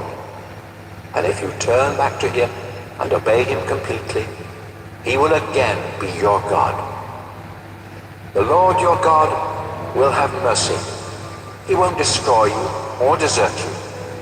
The Lord will remember his promise, and he will keep the agreement he made with your ancestors. When the Lord your God brought you out of Egypt, you saw how he fought for you and showed his great power by performing terrifying miracles. You became his people, and at Mount Sinai you heard him talking to you out of fiery flames, and yet you are still alive. Has anything like this ever happened since the time God created humans? No matter where you go or who you ask, you will get the same answer. No one has ever heard of another God even trying to do such things as the Lord your God has done for you. The Lord wants you to know he is the only true God, and he wants you to obey him. That's why he let you see his mighty miracles and his fierce fire on earth, and why you heard his voice from that fire and from the sky. The Lord loved your ancestors and decided that you would be his people. So the Lord used his great power to bring you out of Egypt. Now you face other nations more powerful than you are, but the Lord has already started forcing them out of their land and giving it to you. So remember that the Lord is the only true God, whether in the sky above or on the earth below. Today I am explaining his laws and teachings, and if you always obey them, you and your descendants will live long and be successful in the land the Lord is giving you. Moses said, "People of Israel, you must set aside the following 3 towns east of the Jordan River as safe towns: Bezer in the desert highlands, belonging to the Reuben tribe; Ramoth in Gilead, belonging to the Gad tribe; and Golan in Bashan, belonging to the Manasseh tribe. If you kill a neighbor without meaning to, and if you had not been angry with that person, you can run to one of these towns and find safety." The Israelites had come from Egypt and were camped east of the Jordan River near Beth Peor when Moses gave these laws and teachings. The land around their camp had once belonged to King Sihon of Heshbon, but Moses and the Israelites defeated him and King Og of Bashan and took their lands. These 2 Amorite kings had ruled the territory east of the Jordan River, from the town of Aroer on the edge of the Arnon River Gorge, north to Mount Hermon. Their land included the eastern side of the Jordan River Valley, as far south as the Dead Sea, below the slopes of Mount Pisgah. Deuteronomy 5. Moses called together the people of Israel and said, "Today I am telling you the laws and teachings that you must follow, so listen carefully. The Lord our God made an agreement with our nation at Mount Sinai. That agreement wasn't only with our ancestors, but with us who are here today. The Lord himself spoke to you out of a fire, but you were afraid of the fire and refused to go up the mountain.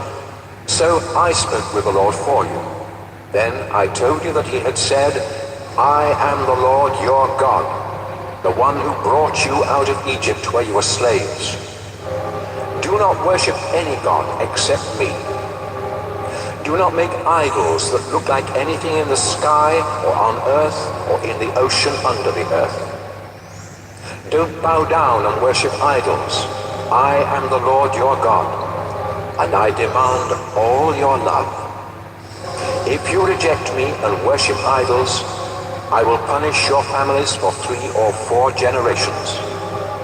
But if you love me and obey my laws, I will be kind to your families for thousands of generations. Do not misuse my name. I am the Lord your God, and I will punish anyone who misuses my name. Show respect for the Sabbath day. It belongs to me. You have 6 days when you can do your work, but the 7th day of the week belongs to me, your God. No one is to work on that day, not you, your children, your oxen, or donkeys, or any other animal, not even those foreigners who live in your towns. And don't make your slaves do any work. This special day of rest will remind you that I reached out my mighty arm and rescued you from slavery in Egypt. Respect your father and mother, and you will live a long and successful life in the land I am giving you. Do not murder. Be faithful in marriage. Do not steal. Do not tell lies about others. Do not want anything that belongs to someone else. Don't want anyone's wife or husband, house, land, slaves, oxen, donkeys, or anything else. When we were gathered on the mountain, the Lord spoke to us in a loud voice from the dark fiery cloud. The Lord gave us these commands, and only these. Then he wrote them on 2 flat stones and gave them to me. Moses said to Israel, When fire blazed from the mountain, and you heard the voice coming from the darkness, your tribal leaders came to me and said, Today the Lord our God has shown us how powerful and glorious he is. He spoke to us from the fire, and we learned that people can live even though God speaks to them.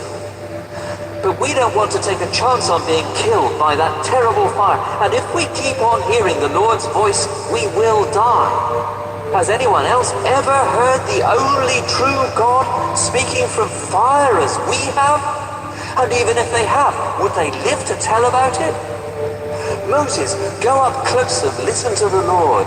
Then come back and tell us, and we will do everything he says. The Lord heard you and said, Moses, I heard what the people said to you, and I approve.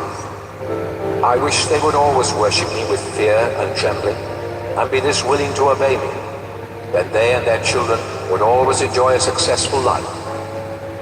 Now tell them to return to their tents, but you come back here to me.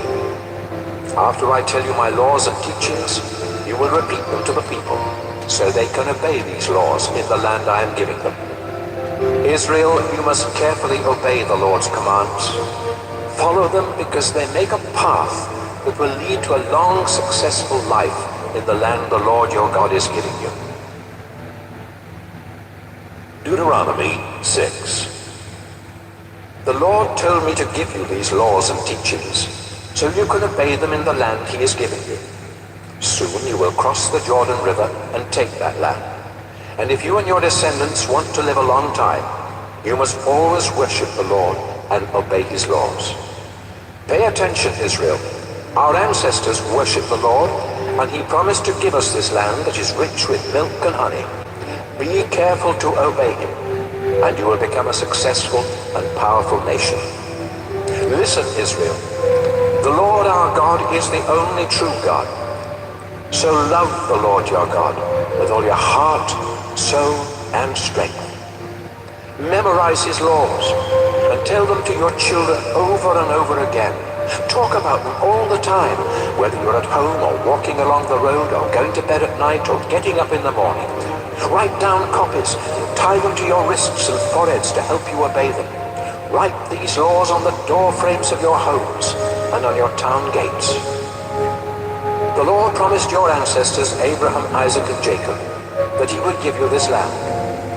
Now he will take you there and give you large towns with good buildings that you didn't build, and houses full of good things that you didn't put there. The Lord will give you wells that you didn't have to dig, and vineyards and olive orchards that you didn't have to plant. But when you have eaten so much that you can't eat anymore, don't forget it was the Lord who set you free from slavery and brought you out of Egypt. Worship and obey the Lord your God with fear and trembling, and promise that you will be loyal to him.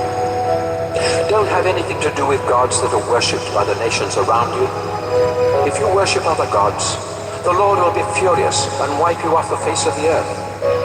The Lord your God is with you, so don't try to make him prove that he can help you, as you did at Massah. Always obey the laws that the Lord has given you, and live in a way that pleases him.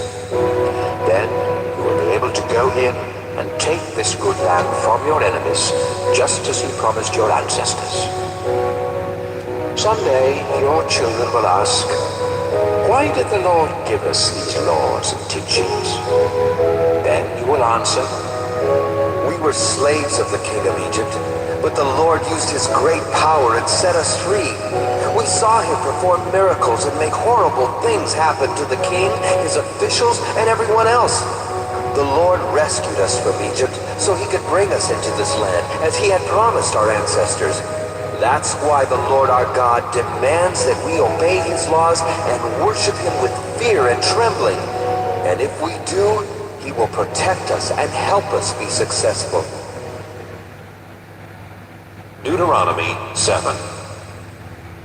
People of Israel, the Lord your God will help you take the land of the Hittites, the Girgashites, the Amorites, the Canaanites, the Perizzites, the Hivites, and the Jebusites. These 7 nations have more people and are stronger than Israel, but when you attack them, the Lord will force them out of the land. Then you must destroy them without mercy. Don't make any peace treaties with them, and don't let your sons and daughters marry any of them. If you do, those people will lead your descendants to worship other gods and to turn their backs on the Lord. That will make him very angry, and he will quickly destroy Israel. So when you conquer these nations, tear down the altars where they worship their gods, break up their sacred stones, cut down the poles that they use in worshiping the goddess Asherah, and throw their idols in the fire. Israel, you are the chosen people of the Lord your God. There are many nations on this earth, but he chose only Israel to be his very own. You were the weakest of all nations, but the Lord chose you because he loves you, and because he had made a promise to your ancestors. Then with his mighty arm, he rescued you from the king of Egypt, who had made you his slaves. You know that the Lord your God is the only true God, so love him and obey his commands, and he will faithfully keep his agreement with you and your descendants for 1,000 generations. But if you turn against the Lord, he will quickly destroy you. So be sure to obey his laws and teachings I am giving you today. If you completely obey these laws, the Lord your God will be loyal and keep the agreement he made with you, just as he promised our ancestors. The Lord will love you and bless you by giving you many children and plenty of food, wine, and olive oil. Your herds of cattle will have many calves, and your flocks of sheep will have many lambs. God will bless you more than any other nation. Your families will grow, and your livestock increase. You will no longer suffer with the same horrible diseases that you sometimes had in Egypt. You will be healthy, but the Lord will make your enemies suffer from those diseases. When the Lord helps you defeat your enemies, you must destroy them without pity, and don't get trapped into worshipping their gods. You may be thinking, how can we destroy these nations? They are more powerful than we are. But stop worrying. Just remember what the Lord your God did to Egypt and its king. You saw how the Lord used his tremendous power to work great miracles and bring you out of Egypt. And he would again work miracles for you when you face these enemies you fear so much. Some of them may try to survive by hiding from you, but the Lord will make them panic, and soon they will be dead. So don't be frightened when you meet them in battle. The Lord your God is great and fearsome, and he will fight at your side. As you attack these nations, the Lord will force them out little by little. He won't let you get rid of them all at once. If he did, there wouldn't be enough people living in the land to keep down the number of wild animals. But when you attack your enemies, the Lord will make them panic, and you will easily destroy them. You will defeat them one after another until they are gone, and no one will remember they ever lived. After you conquer a nation, burn their idols. Don't get trapped into wanting the silver or gold on an idol. Even the metal on an idol is disgusting to the Lord, so destroy it. If you bring it home with you, both you and your house will be destroyed. Stay away from those disgusting idols. Deuteronomy 8. Israel, do you want to go into the land the Lord promised your ancestors? Do you want to capture it, live there, and become a powerful nation? then be sure to obey every command I am giving you. Don't forget how the Lord your God has led you through the desert for the past 40 years. He wanted to find out if you were truly willing to obey him and depend on him. So he made you go hungry. Then he gave you manna, a kind of food that you and your ancestors had never even heard about. The Lord was teaching you that people need more than food to live. They need every word that the Lord has spoken. Over the past 40 years, your clothing hasn't worn out and your feet haven't swollen. So keep in mind that the Lord has been correcting you, just as parents correct their children. Obey the commands the Lord your God has given you, and worship him with fear and trembling. The Lord your God is bringing you into a good land, with streams that flow from springs in the valleys and hills. You can dig for copper in those hills, and the stones are made of iron ore. And you won't go hungry. Wheat and barley fields are everywhere, and so are vineyards and orchards full of fig, pomegranate and olive trees, and there is plenty of honey. After you eat and are full, give praise to the Lord your God for the good land he gave you.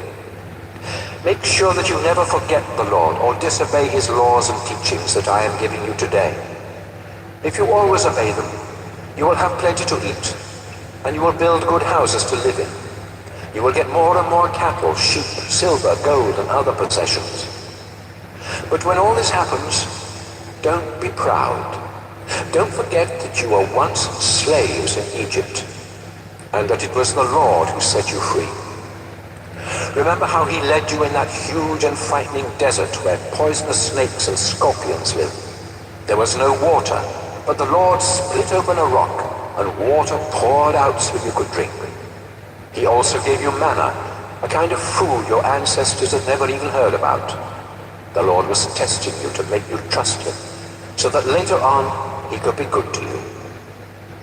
When you become successful, don't say, I'm rich, and I've earned it all myself. Instead, remember that the Lord your God gives you the strength to make a living.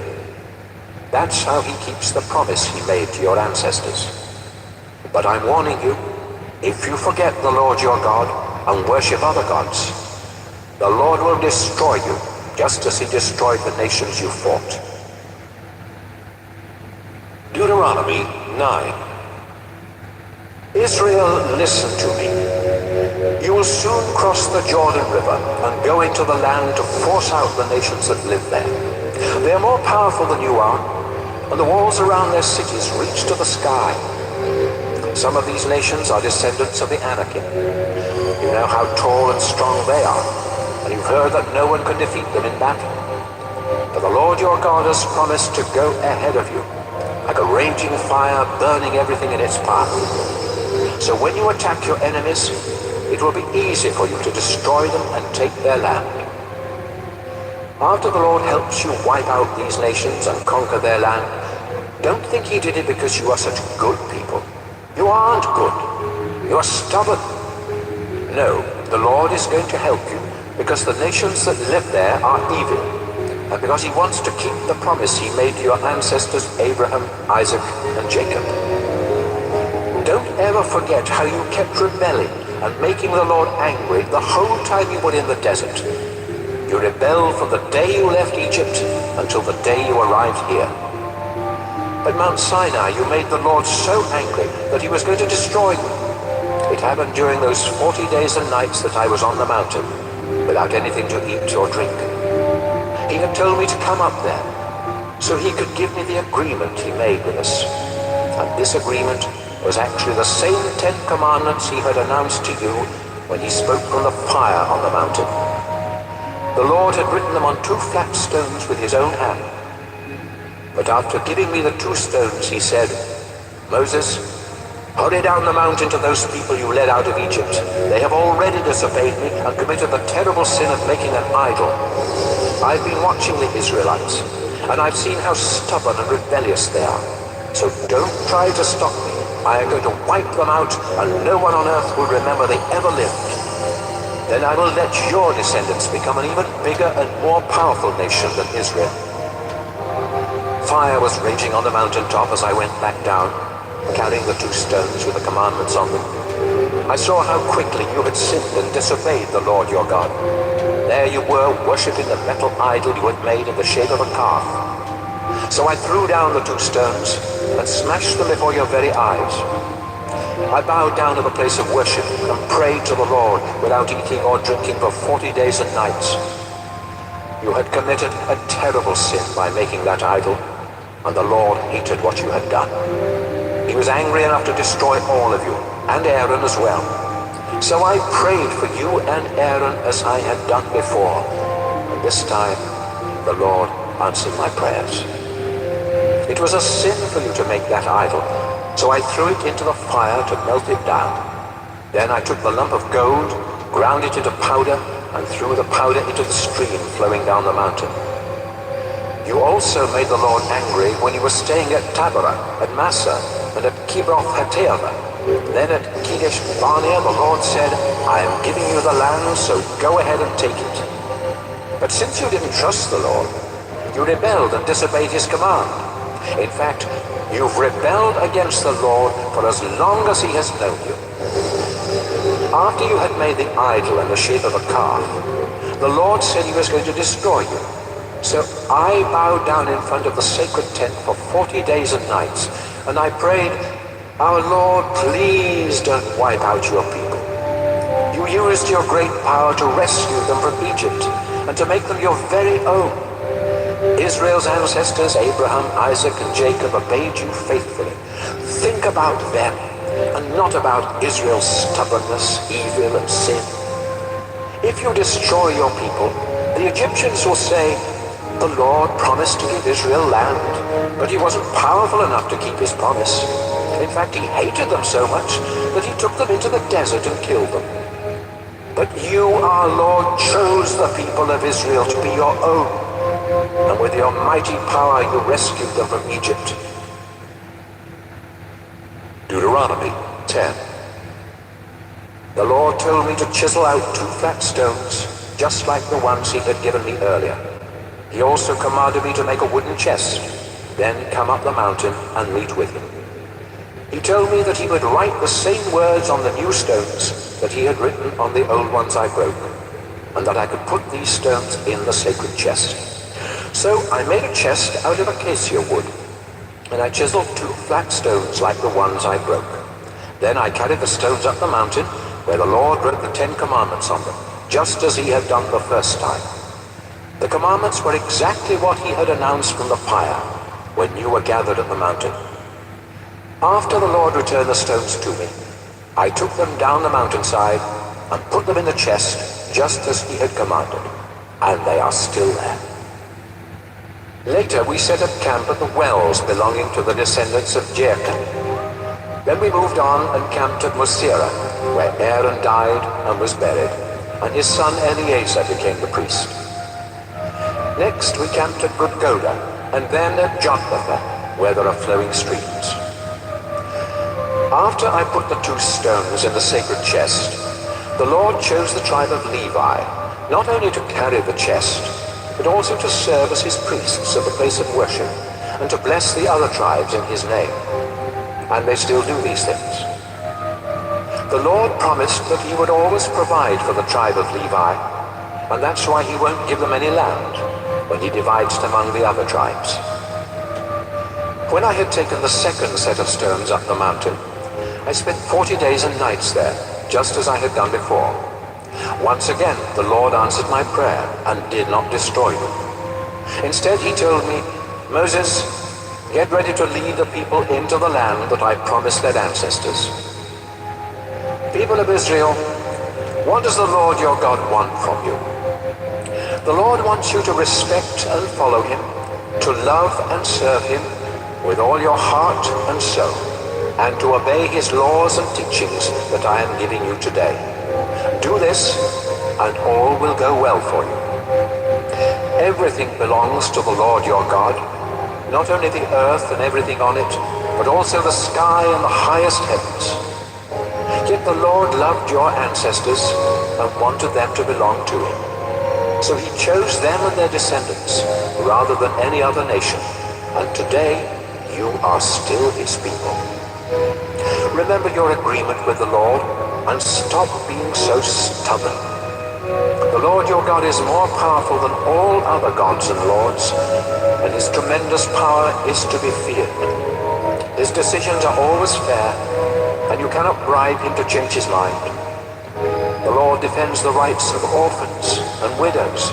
He cares for foreigners and gives them food and clothing, and you should also care for them, because you were foreigners in Egypt.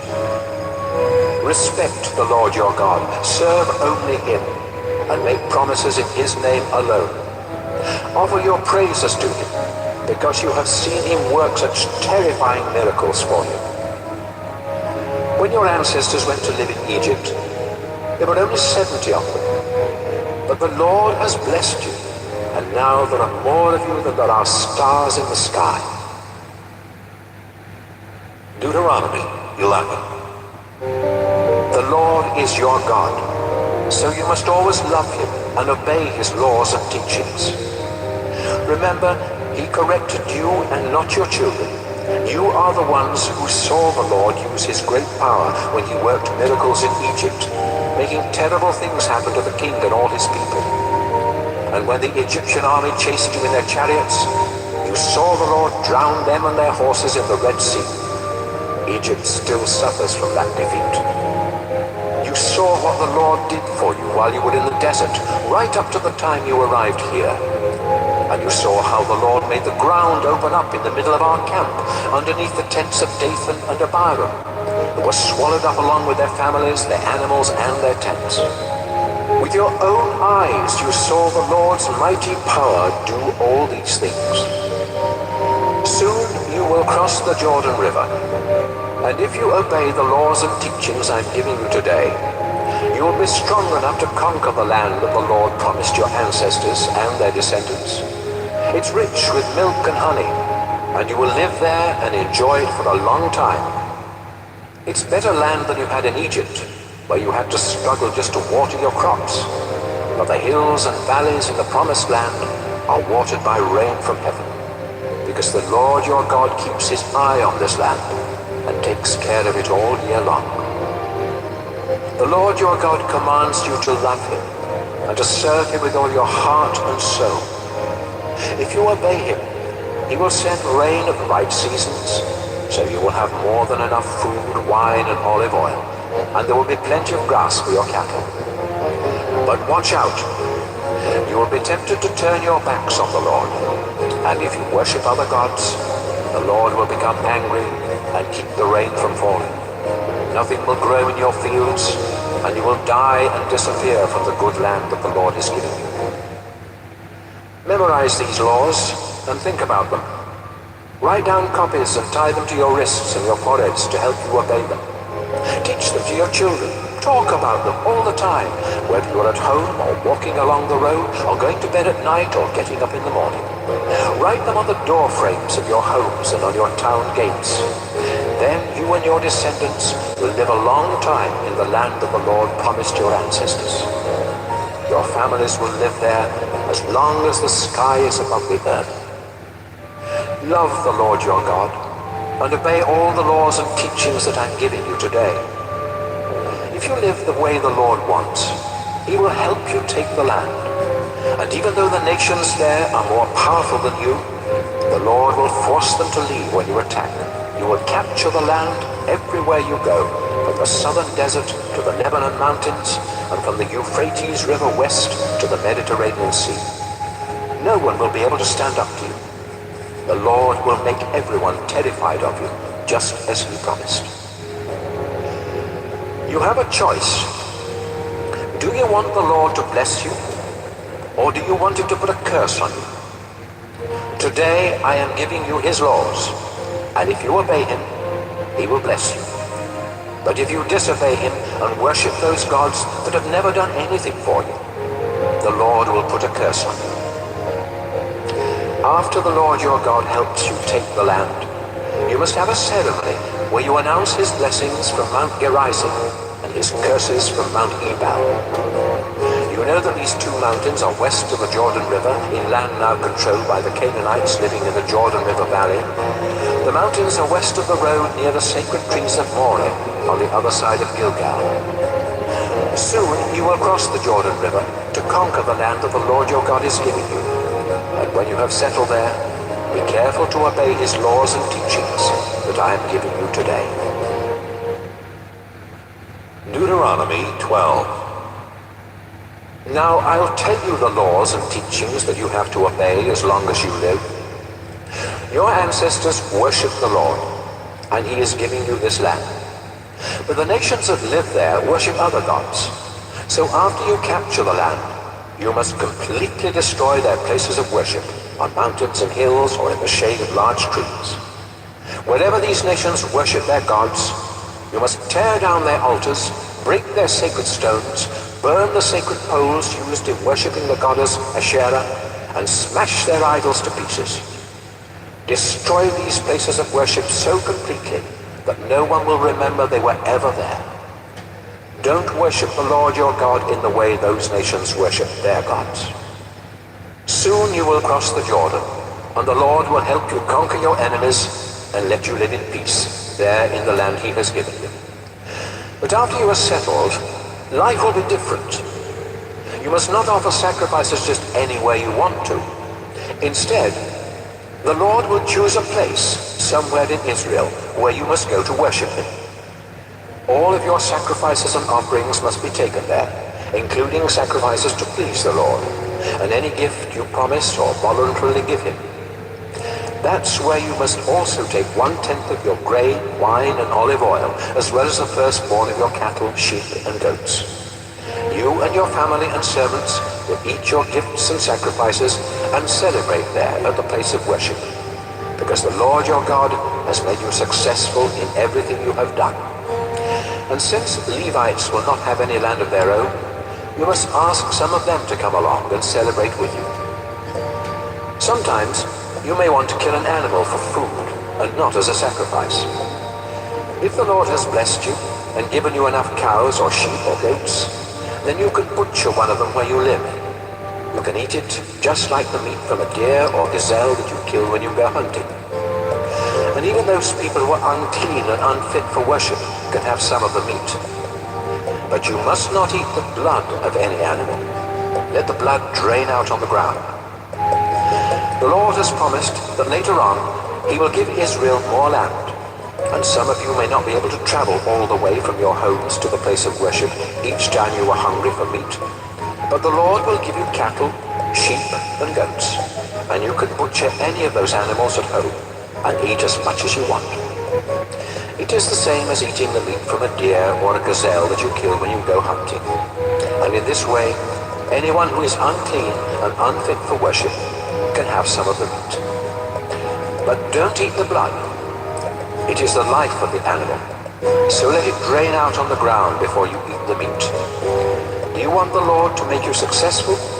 Do you want your children to be successful even after you are gone? Then do what pleases the Lord, and don't eat blood. All sacrifices and offerings to the Lord must be taken to the place where he chooses to be worshipped. If you offer a sacrifice to please the Lord, all of its meat must be burned on the altar. You can eat the meat from certain kinds of sacrifices, but you must always pour out the animal's blood on the altar. If you obey these laws, you will be doing what the Lord your God says is right and good. Then he will help you and your descendants be successful. Israel, as you go into the land and attack the nations that are there, the Lord will get rid of them, and you can have their land. But that's when you must be especially careful not to ask, how did these nations worship their gods? Shouldn't we worship the Lord in the same way? No, you should not. The Lord hates the disgusting way those nations worship their gods, because they even burn their sons and daughters as sacrifices. Obey all the laws and teachings I am giving you. Don't add any, and don't take any away. Deuteronomy 13. Someday, a prophet may come along who is able to perform miracles or tell what will happen in the future. Then the prophet may say, Let's start worshipping some new gods, some gods that we know nothing about. If the prophet says this, don't listen. The Lord your God will be watching to find out whether or not you love him with all your heart and soul. You must be completely faithful to the Lord. Worship and obey only the Lord, and do this with fear and trembling, because he rescued you from slavery in Egypt. If a prophet tells you to disobey the Lord your God and to stop worshipping him, then that prophet is evil and must be put to death. Someone else may say to you, Let's worship other gods. that person may be your best friend, your brother or sister, your son or daughter, or your own dear wife or husband. But you must not listen to people who say such things. Instead, you must stone them to death. You must be the first to throw the stones. Then others from the community will finish the job. Don't show any pity. The gods worshipped by other nations have never done anything for you or your ancestors. People who ask you to worship other gods are trying to get you to stop worshipping the Lord, who rescued you from slavery in Egypt. So put to death anyone who asks you to worship another god. And when the rest of Israel hears about it, they will be afraid, and no one else will ever do such an evil thing again. After the Lord your God gives you towns to live in, you may hear a rumor about one of the towns. You may hear that some worthless people have talked everyone there into worshipping other gods, even though these gods have never done anything for them. You must carefully find out if the rumor is true. Then, if the people of that town have actually done such a disgusting thing in your own country, you must take your swords and kill every one of them, and their livestock too. Gather all the possessions of the people who live there and pile them up in the marketplace without keeping anything for yourself. Set the pile and the whole town on fire, and don't ever rebuild the town. The whole town will be a sacrifice to the Lord your God. Then he won't be angry anymore, and he will have mercy on you and make you successful just as he promised your ancestors. That's why you must do what the Lord your God says is right. I am giving you his laws and teachings today, and you must obey them. Deuteronomy 14. People of Israel, you are the Lord's children. So when you mourn for the dead, you must not cut yourselves or shave your forehead. Out of all the nations on this earth, the Lord your God chose you to be his own. You belong to the Lord, so don't behave like those who worship other gods. Don't eat any disgusting animals. You may eat the meat of cattle, sheep and goats, wild sheep and goats, and gazelles, antelopes, and all kinds of deer. It is all right to eat meat from any animals that have divided hooves, and also chew the cud. But don't eat camels, rabbits, and rock badgers. These animals chew the cud but do not have divided hooves. You must treat them as unclean. And don't eat pork, since pigs have divided hooves, but they do not chew their cud. Don't even touch a dead pig. You can eat any fish that has fins and scales, but there are other creatures that live in the water, and if they do not have fins and scales, you must not eat them. Treat them as unclean. You can eat any clean bird, but don't eat the meat of any of the following birds: eagles, vultures, falcons, kites, ravens, ostriches, owls, seagulls, hawks, pelicans, ospreys, cormorants, storks, herons, and hoopoes. You must not eat bats. Swarming insects are unclean, so don't eat them. However, you are allowed to eat certain kinds of winged insects. You belong to the Lord your God, so if you happen to find a dead animal, don't eat its meat. You may give it to foreigners who live in your town, or sell it to foreigners who are visiting your town. Don't boil a young goat in its mother's milk. People of Israel, every year you must set aside 10% of your grain harvest. Also set aside 10% of your wine and olive oil, and the firstborn of every cow, sheep, and goat. Take these to the place where the Lord chooses to be worshipped, and eat them there.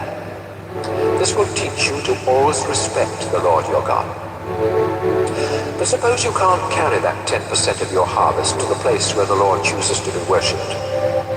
If you live too far away, or if the Lord gives you a big harvest, then sell this part and take the money there instead.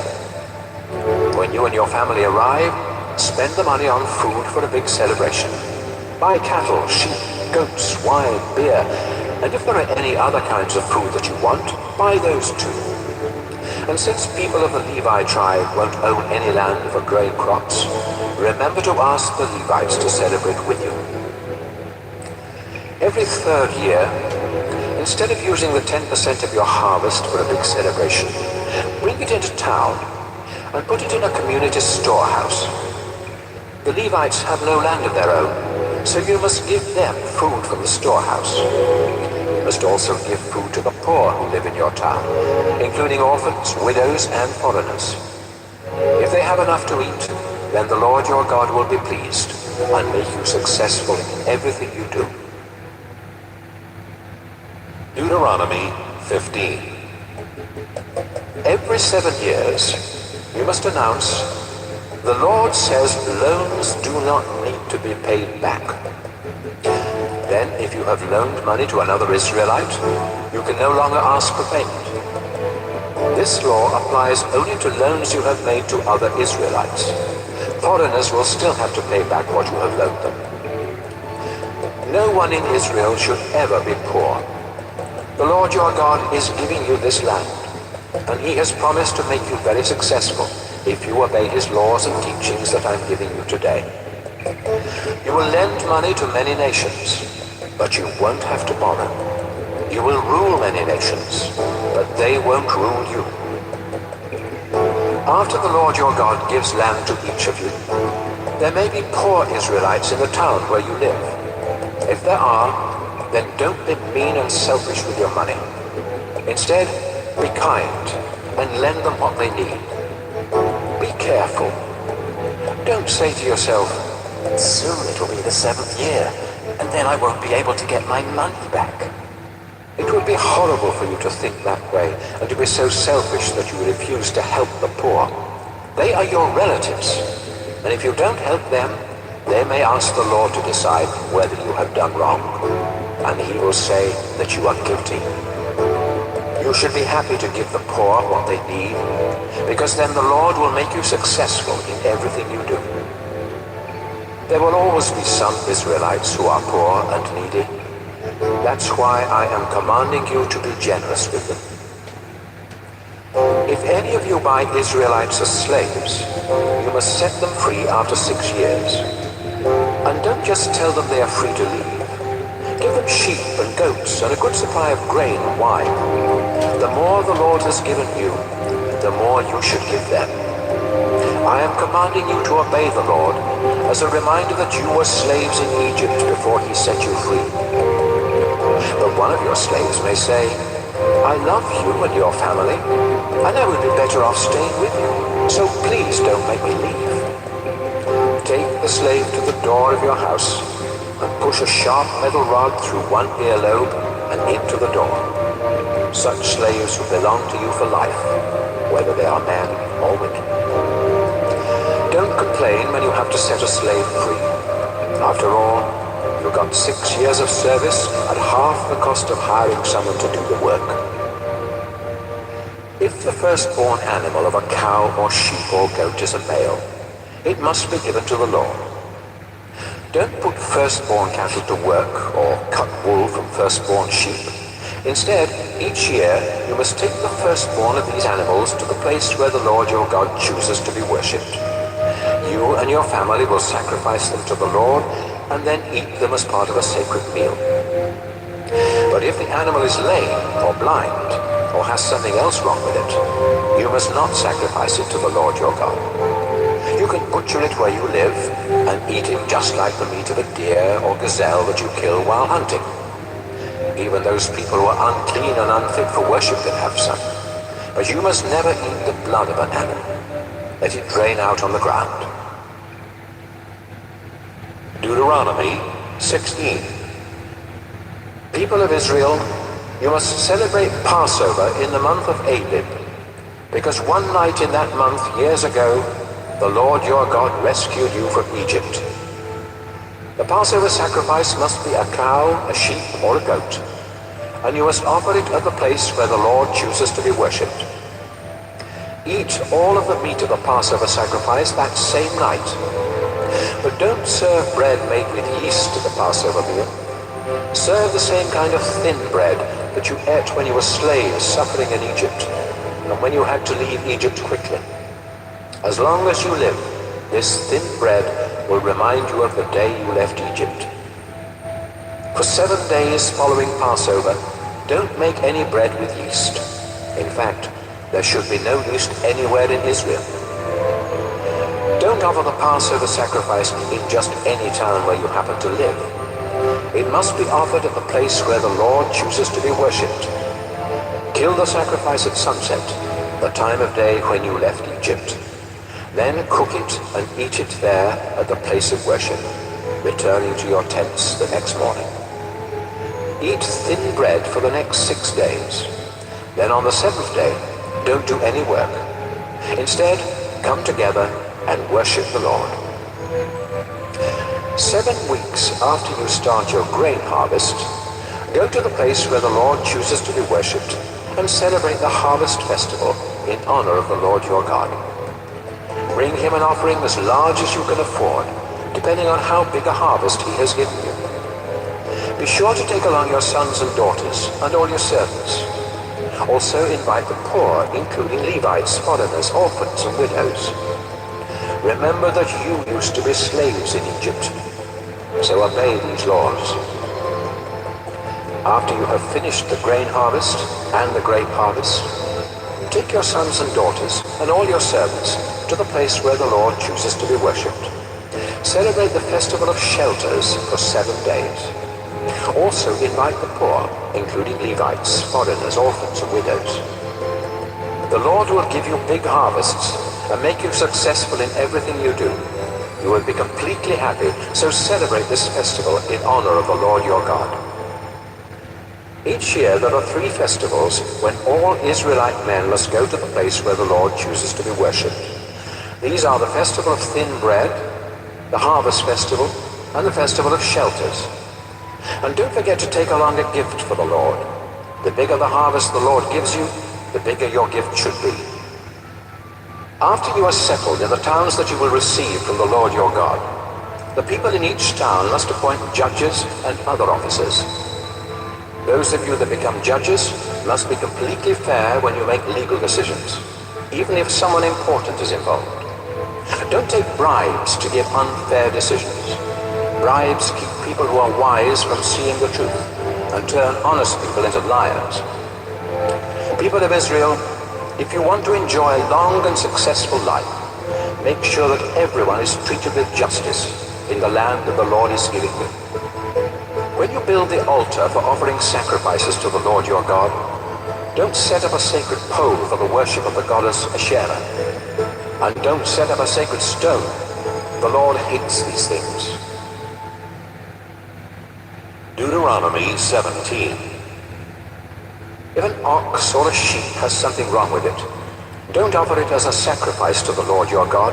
He will be disgusted. The Lord your God is giving you towns to live in. But later, a man or a woman in your town may start worshipping other gods, or even the sun, moon, or stars.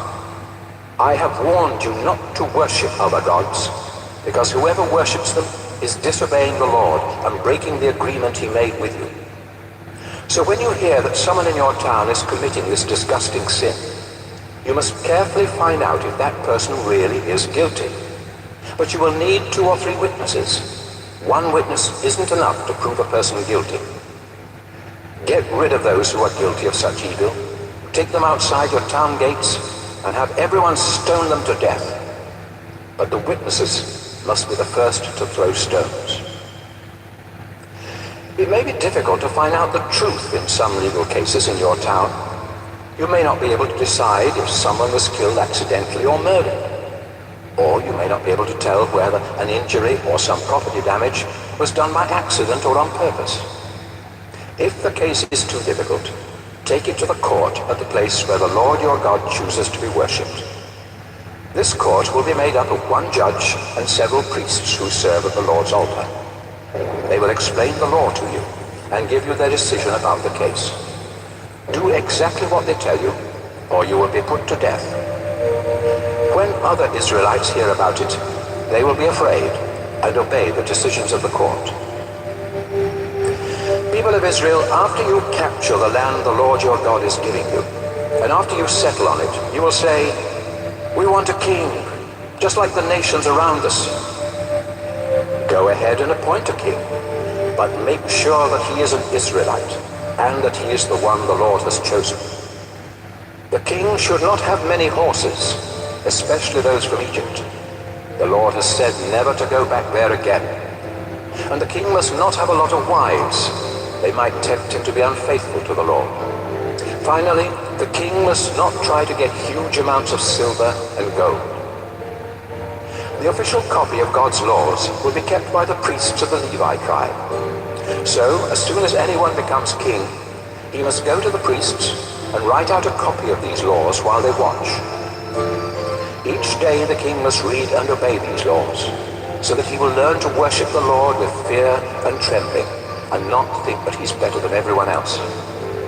If the king completely obeys the Lord's commands, he and his descendants will rule Israel for many years.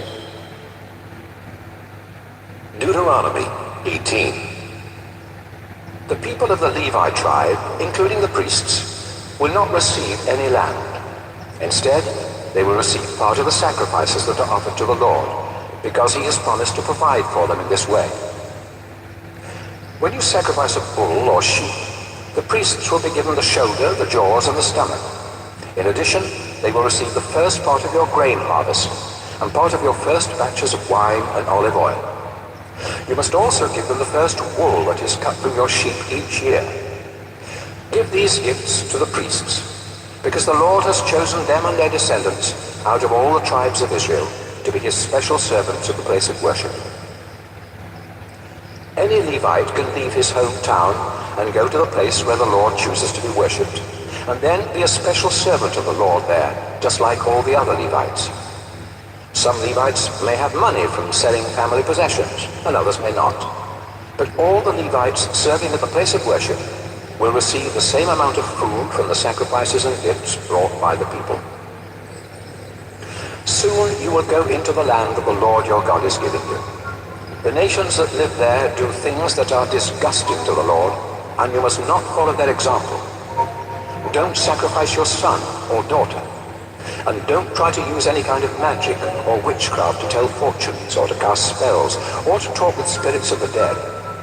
The Lord is disgusted with anyone who does these things, and that's why he will help you to destroy the nations that are in the land. Never be guilty of doing any of these disgusting things.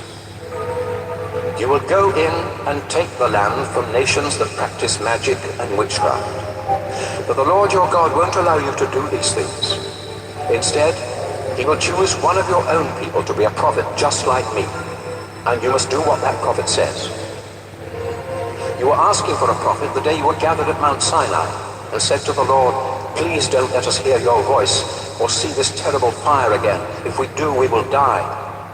Then the Lord told me, "Moses, they have said the right thing. So when I want to speak to them, I will choose one of them to be a prophet like you. I will give my message to that prophet, who will tell the people exactly what I have said. Since the message comes from me, anyone who doesn't obey the message will have to answer to me. But if I haven't spoken, and a prophet claims to have a message from me, you must kill that prophet. And you must also kill any prophet who claims to have a message from another god." You may be asking yourselves, how can we tell if a prophet's message really comes from the Lord? You will know, because if the Lord says something will happen, it will happen. And if it doesn't, you will know that the prophet was falsely claiming to speak for the Lord. Don't be afraid of any prophet whose message doesn't come from the Lord. Deuteronomy 19. Soon you will go into the land and attack the nations. The Lord your God will destroy them and give you their lands, towns, and homes. Then, after you are settled, You must choose 3 of your towns to be safe towns. Divide the land into 3 regions, with 1 safe town near the middle of each, so that a safe town can be easily reached from anywhere in your land. Then, if one of you accidentally kills someone, you can run to a safe town and find protection from being put to death. But you must not have been angry with the person you killed. For example, suppose you and a friend go into the forest to cut wood. You are chopping down a tree with an axe when the axe head slips off the handle, hits your friend, and kills him. You can run to one of the safe towns and save your life.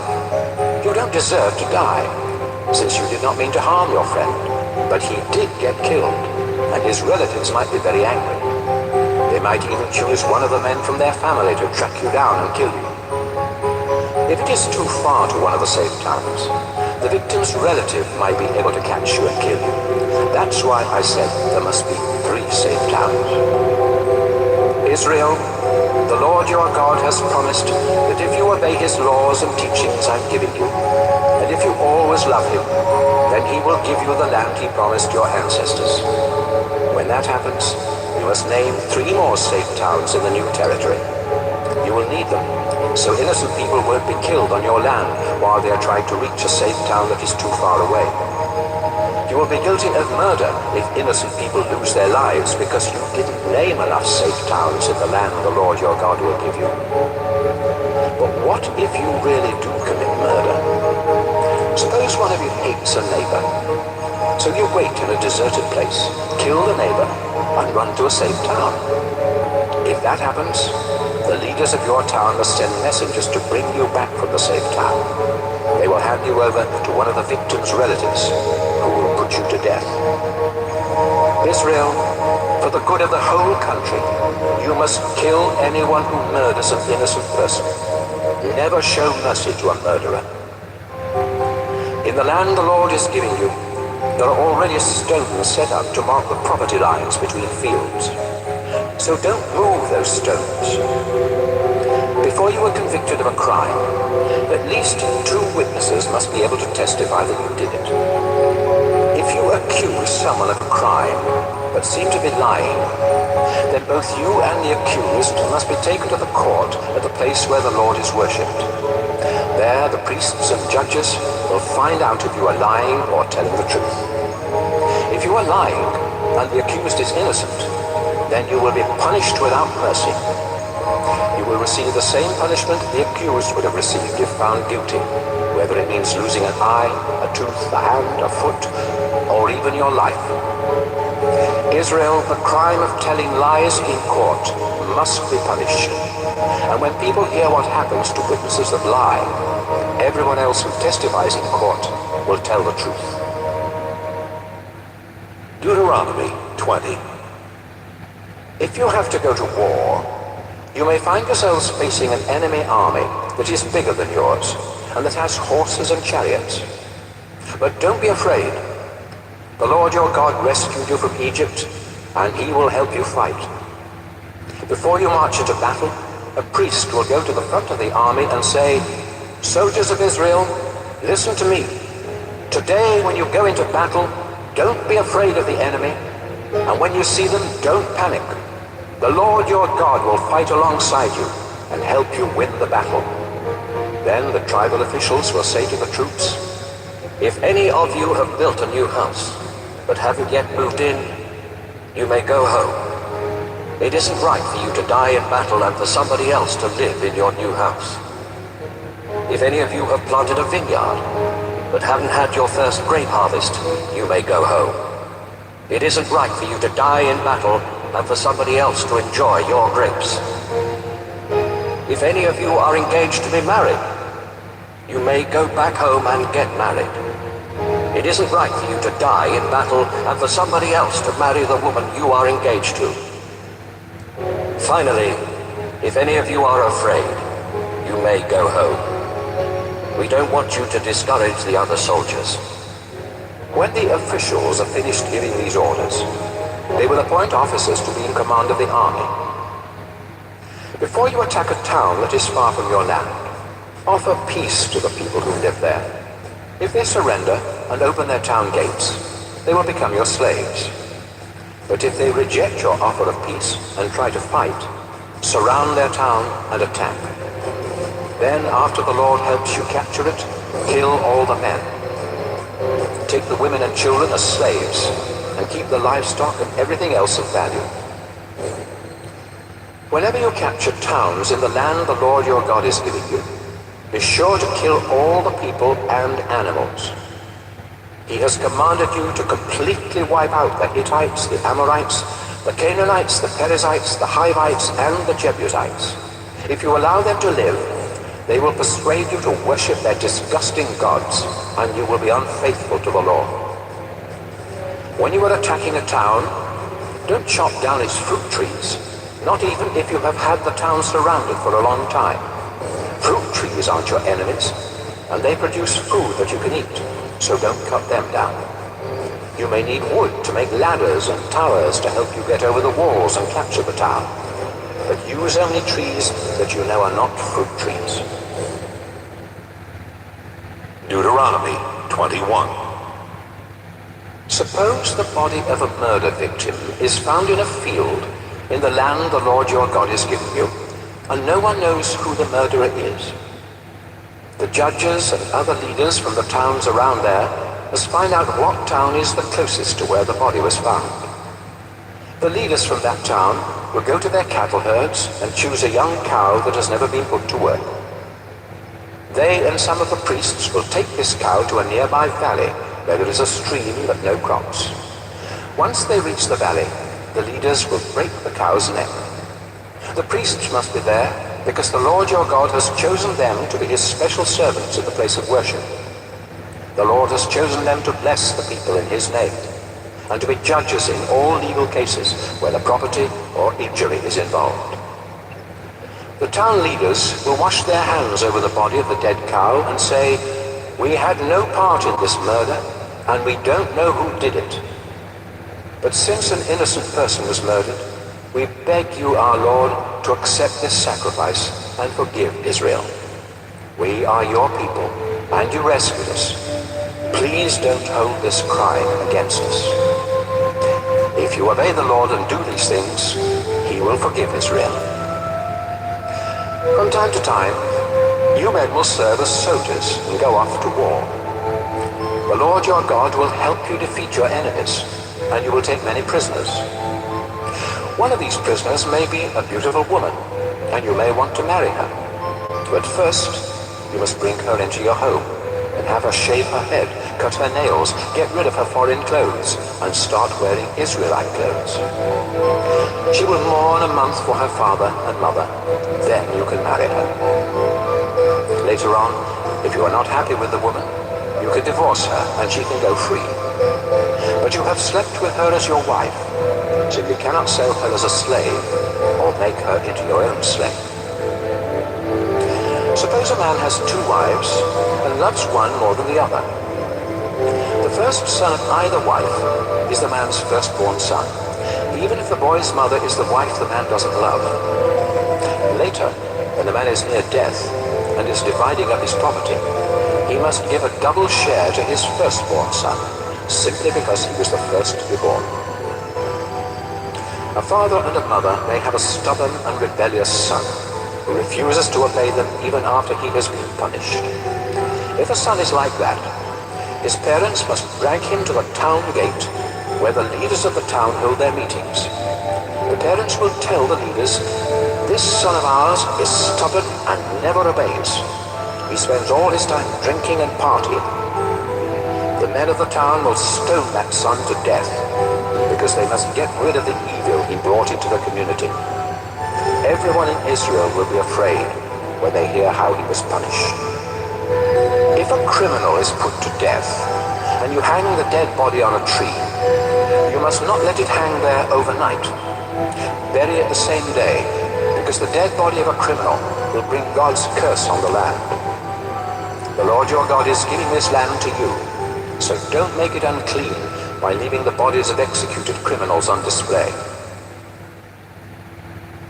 Deuteronomy 22. If you see a cow or sheep wandering around lost, take the animal back to its owner. If the owner lives too far away, or if you don't know who the owner is, take the animal home with you and take care of it. The owner will come looking for the animal, and then you can give it back. That's what you should do if you find anything that belongs to someone else. Do whatever you can to help, whether you find a cow or sheep or donkey or some clothing. Oxen and donkeys that carry heavy loads can stumble and fall and be unable to get up by themselves. So as you walk along the road, help anyone who is trying to get an ox or donkey back on its feet. Women must not pretend to be men, and men must not pretend to be women. The Lord your God is disgusted with people who do that.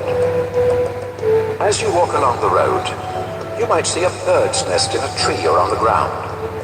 If the mother bird is in the nest with either her eggs or her baby birds, you are allowed to take the baby birds or the eggs, but not the mother bird. Let her go free, and the Lord will bless you with a long and successful life. If you build a house, make sure to put a low wall around the edge of the flat roof. Then if someone falls off the roof and is killed, it won't be your fault. If you plant a vineyard, don't plant any other fruit tree or crop in it. If you do plant something else there, you must bring to the place of worship everything you harvest from the vineyard. Don't hitch an ox and a donkey to your plow at the same time. When you weave cloth for clothing, you can use thread made of flax or wool, but not both together. And when you make a coat, sew a tassel on each of the four corners. Suppose a man starts hating his wife soon after they are married. He might tell ugly lies about her and say, "I married this woman, but when we slept together, I found out she wasn't a virgin." If this happens, the bride's father and mother must go to the town gate to show the town leaders the proof that the woman was a virgin. Her father will say, "I let my daughter marry this man, but he started hating her and accusing her of not being a virgin. But he is wrong, because here is proof that she was a virgin." Then the bride's parents will show them the bed sheet from the woman's wedding night. The town leaders will beat the man with a whip because he accused his bride of not being a virgin. He will have to pay her father 100 pieces of silver and will never be allowed to divorce her. But if the man was right, and there is no proof that his bride was a virgin, the men of the town will take the woman to the door of her father's house and stone her to death. This woman brought evil into your community by sleeping with someone before she got married, and you must get rid of that evil by killing her. People of Israel, if a man is caught having sex with someone else's wife, you must put them both to death. That way you will get rid of the evil they have done in Israel. If a man is caught in town having sex with an engaged woman who isn't screaming for help, they both must be put to death.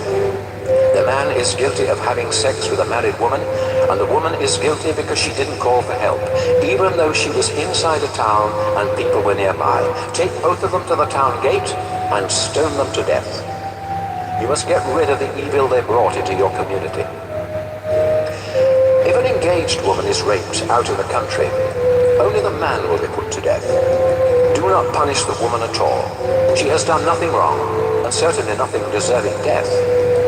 This crime is like murder, because the woman was alone out in the country when the man attacked her.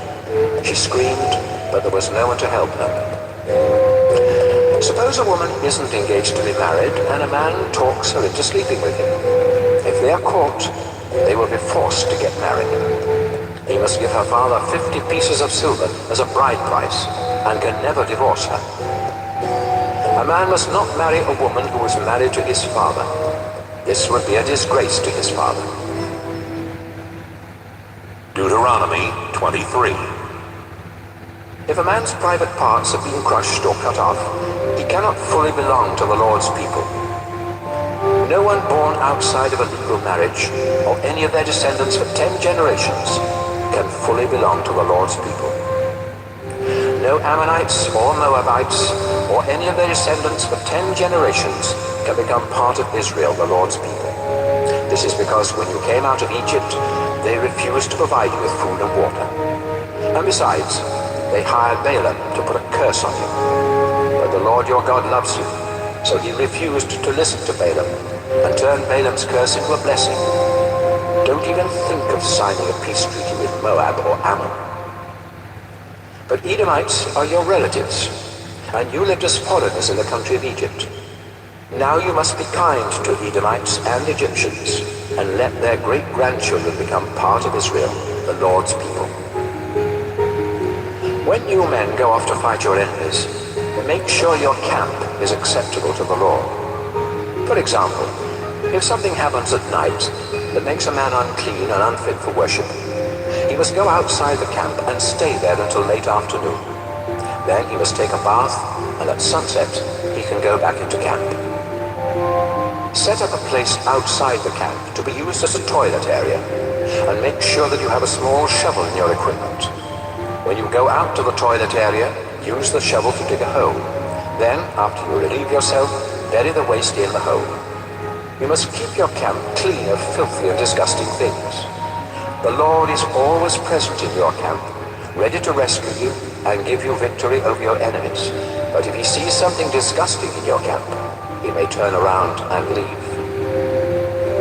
When runaway slaves from other countries come to Israel and ask for protection, you must not hand them back to their owners. Instead, you must let them choose which one of your towns they want to live in. Don't be cruel to runaway slaves. People of Israel, don't any of you ever be temple prostitutes.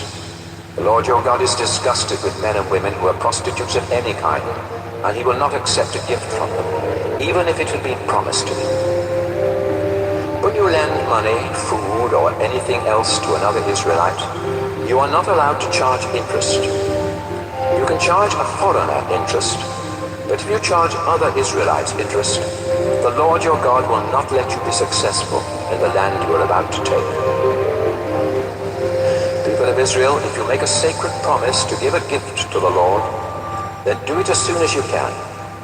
If the Lord has to come looking for the gift you promised, you will be guilty of breaking that promise. On the other hand, if you never make a sacred promise, you can't be guilty of breaking it. You must keep whatever promises you make to the Lord. After all, you are the one who chose to make the promises. If you go into a vineyard that belongs to someone else, you are allowed to eat as many grapes as you want while you are there. But don't take any with you when you leave. In the same way, if you are in a grain field that belongs to someone else, you can pick heads of grain and eat the kernels. But don't cut down the stalks of grain and take them with you. Deuteronomy 24. Suppose a woman was divorced by her first husband because he found something disgraceful about her. He wrote out divorce papers, gave them to her, and sent her away. Later she married another man, who then either divorced her in the same way or died. Since she has slept with her second husband, she cannot marry her first husband again. Their marriage would pollute the land that the Lord your God is giving you, and he would be disgusted. If a man and a woman have been married less than 1 year, he must not be sent off to war or sent away to do forced labor. He must be allowed to stay home for a year and be happy with his wife. When you lend money to people, you are allowed to keep something of theirs as a guarantee that they will pay back the loan. But don't take one or both of their millstones, or else they may starve. They need these stones for grinding grain into flour to make bread. If you are guilty of kidnapping Israelites and forcing them into slavery, you will be put to death to remove this evil from the community. I have told the priest what to do if any of you have leprosy, so do exactly what they say. And remember what the Lord your God did to Miriam after you left Egypt. When you lend money to people, you are allowed to keep something of theirs as a guarantee that the money will be paid back. But you must not go into their house to get it.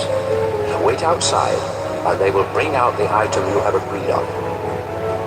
Suppose someone is so poor that a coat is the only thing that can be offered as a guarantee on a loan. Don't keep the coat overnight. Instead, give it back before sunset, so the owner can keep warm and sleep, and ask the Lord to bless you. Then the Lord your God will notice that you have done the right thing. If you hire poor people to work for you, don't hold back their pay, whether they're Israelites or foreigners who live in your town. Pay them their wages at the end of each day, because they live in poverty and need the money to survive. If you don't pay them on time, they will complain about you to the Lord, and he will punish you. Parents must not be put to death for crimes committed by their children, and children must not be put to death for crimes committed by their parents. Don't put anyone to death for someone else's crime. Make sure that orphans and foreigners are treated fairly. And if you lend money to a widow or want to keep something of hers to guarantee that she will pay you back, don't take any of her clothes. You were slaves in Egypt until the Lord your God rescued you. That's why I am giving you these laws. If you forget to bring in a stack of harvested grain, don't go back into the field to get it. Leave it for the poor, including foreigners, orphans, and widows, and the Lord will make you successful in everything you do. When you harvest your olives, don't try to get them all for yourself, but leave some for the vines only once. Then let the poor have what is left. You lived in poverty as slaves in Egypt until the Lord your God rescued you. That's why I am giving you these laws. Deuteronomy 25. Suppose you and someone else each accuse the other of doing something wrong, and you go to court where the judges decide you are guilty. If your punishment is to be beaten with a whip, one of the judges will order you to lie down, and you will receive the number of lashes you deserve. 40 lashes is the most that you can be given, because more than that might make other Israelites think you are worthless. Don't muzzle an ox while it is threshing grain. Suppose two brothers are living on the same property, when one of them dies without having a son to carry on his name.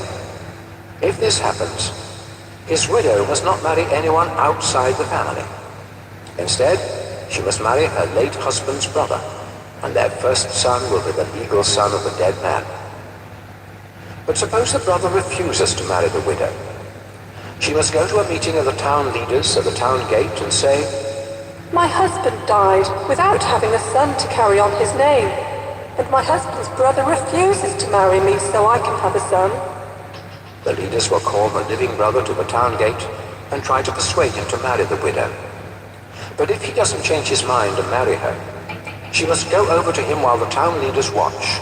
She will pull off one of his sandals and spit in his face while saying, "That's what happens to a man who won't help provide descendants for his dead brother." From then on, that man's family will be known as the family of the man whose sandal was pulled off. If two men are fighting, and the wife of one man tries to rescue her husband by grabbing the other man's private parts, you must cut off her hand. Don't have any mercy. Don't try to cheat people by having two sets of weights or measures, one to get more when you are buying, and the other to give less when you are selling. If you weigh and measure things honestly, the Lord your God will let you enjoy a long life in the land he has given you. But the Lord is disgusted with anyone who cheats or is dishonest. People of Israel, do you remember what the Amalekites did to you after you came out of Egypt? You were tired, and they followed along behind, attacking those who could not keep up with the others. This showed that the Amalekites had no respect for God. The Lord your God will help you capture the land, and he will give you peace. But when that day comes, you must wipe out Amalek so completely that no one will remember they ever lived. Deuteronomy 26. The Lord is giving you the land, and soon you will conquer it, settle down, and plant crops.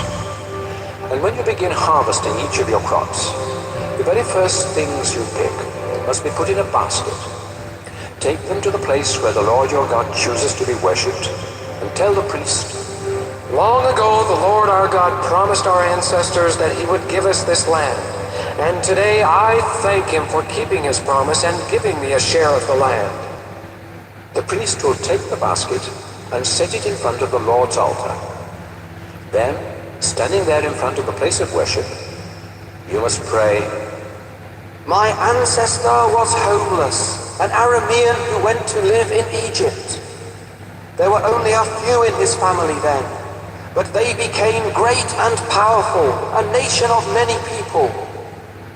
The Egyptians were cruel and had no pity on us. They mistreated our people and forced us into slavery. We called out for help to you, the Lord God of our ancestors.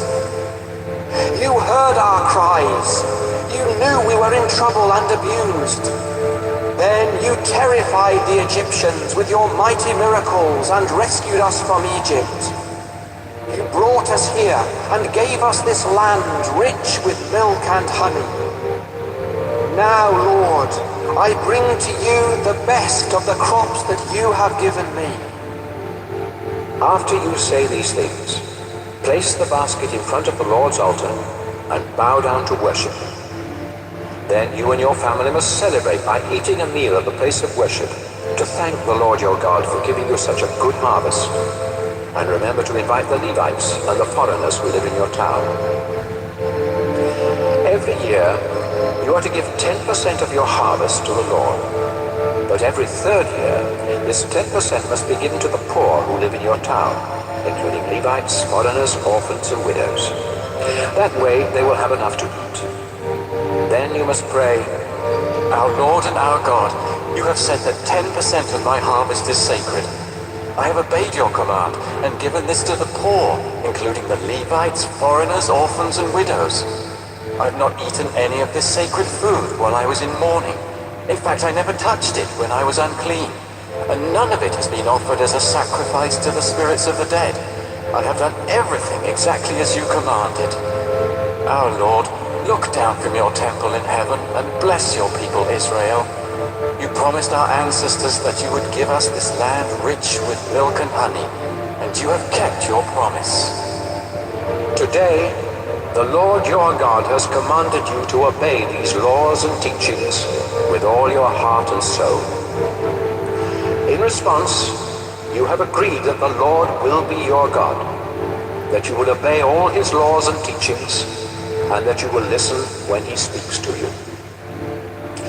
Since you have agreed to obey the Lord, he has agreed that you will be his people, and that you will belong to him just as he promised.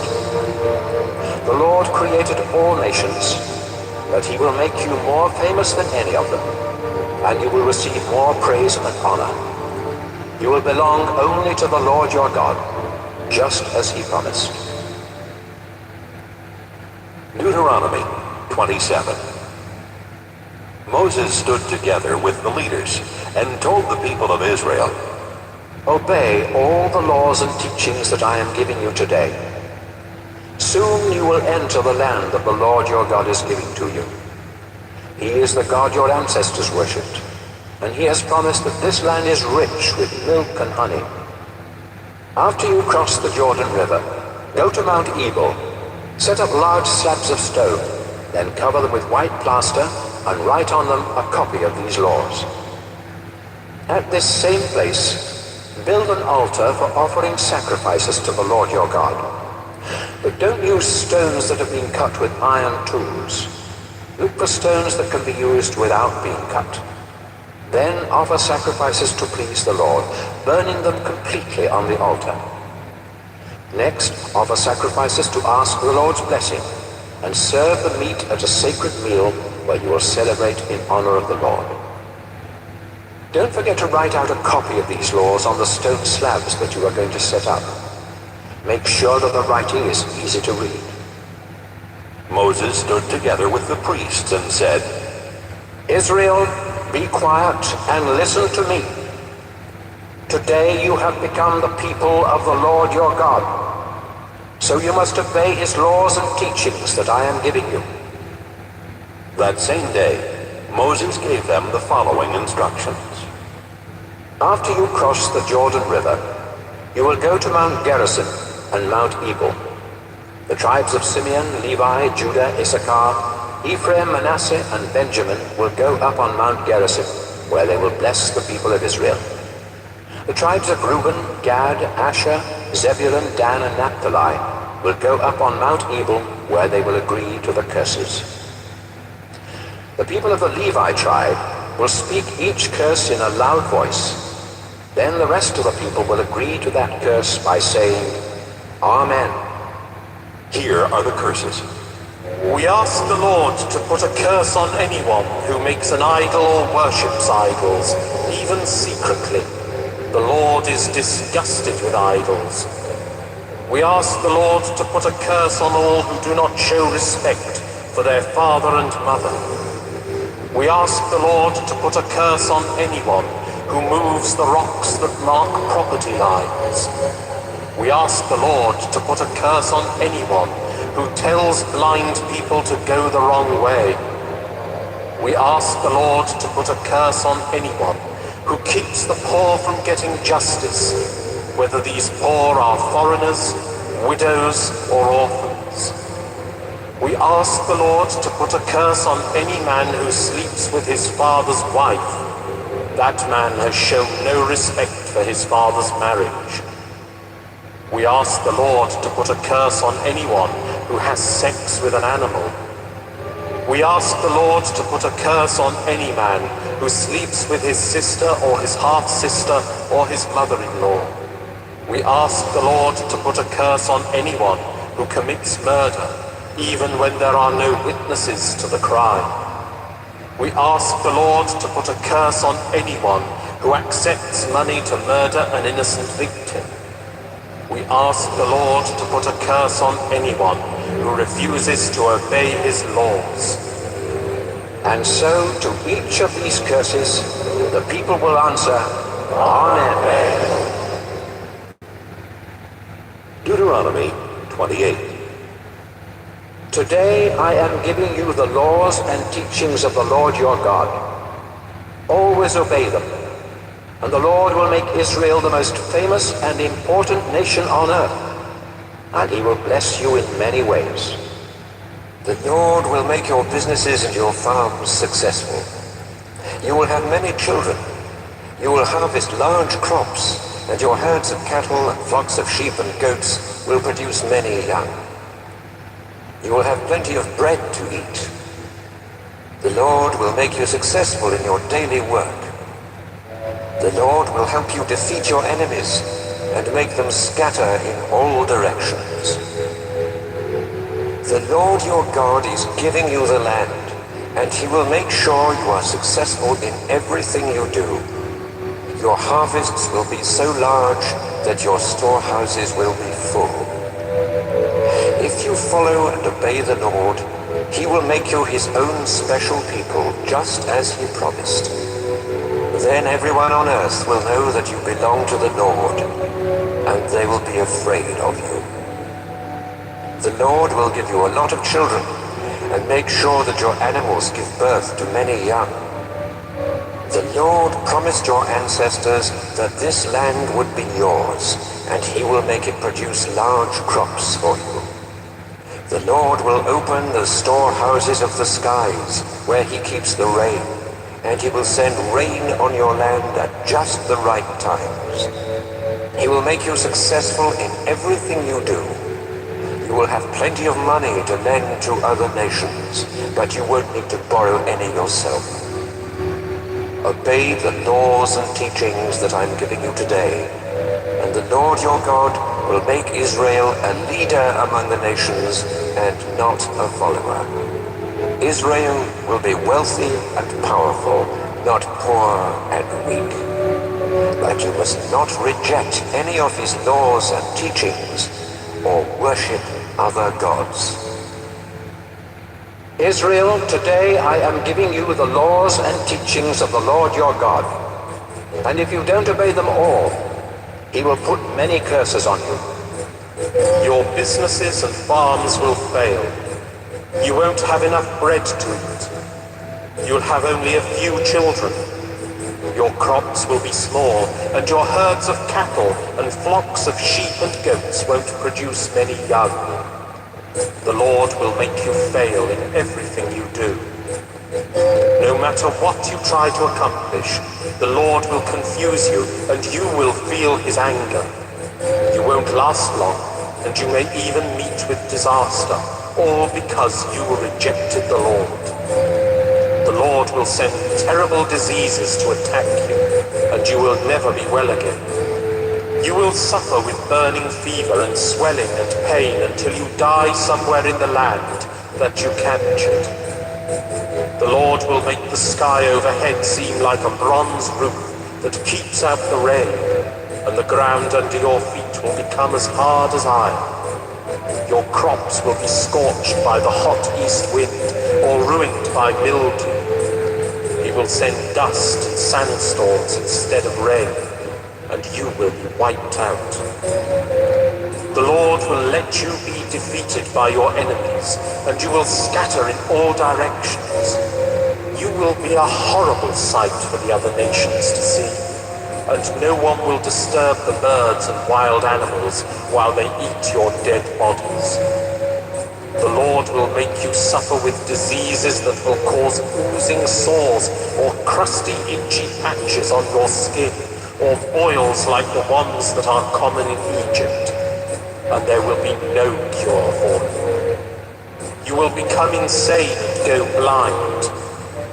The Lord will make you so confused that even in bright sunshine, you will have to feel your way around, like a blind person who cannot tell day from night.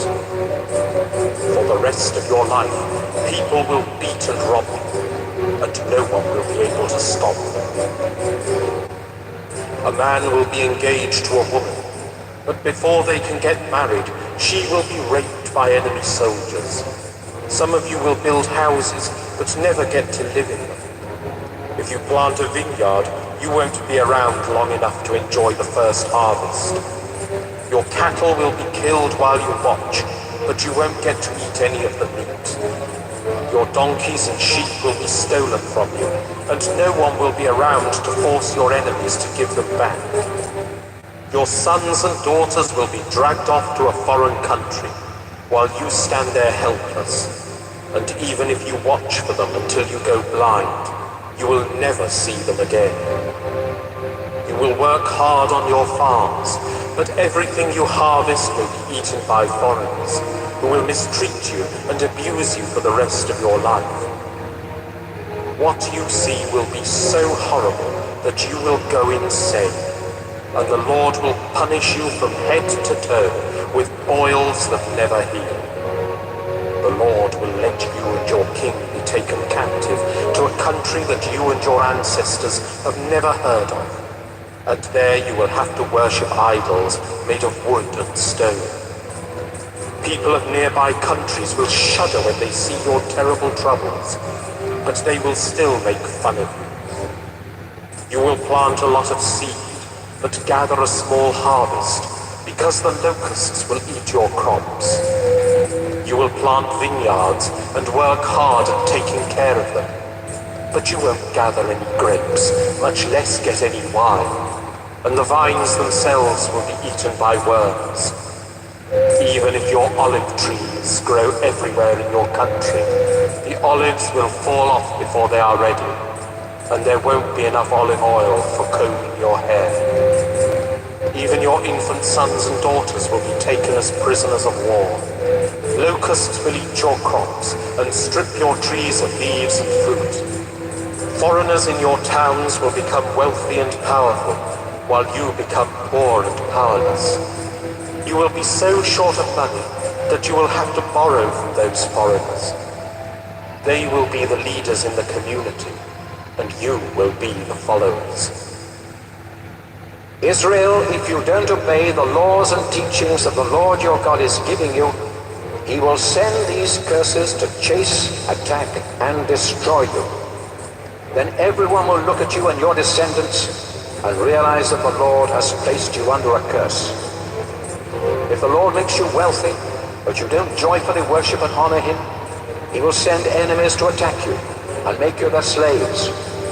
Then you will live in poverty with nothing to eat, drink, or wear, and your owners will work you to death.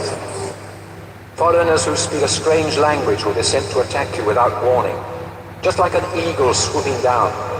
They won't show any mercy, and they will have no respect for old people or pity for children. They will take your cattle, sheep, goats, grain, wine, and olive oil, then leave you to starve. All over the land that the Lord your God gave you, the enemy army will surround your towns. You may feel safe inside your town walls, but the enemy will tear them down while you wait in horror.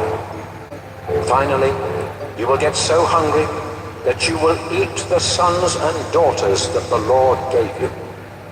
Because of hunger, a man who had been gentle and kind will eat his own children and refuse to share the meal with his brother or wife or with his other children.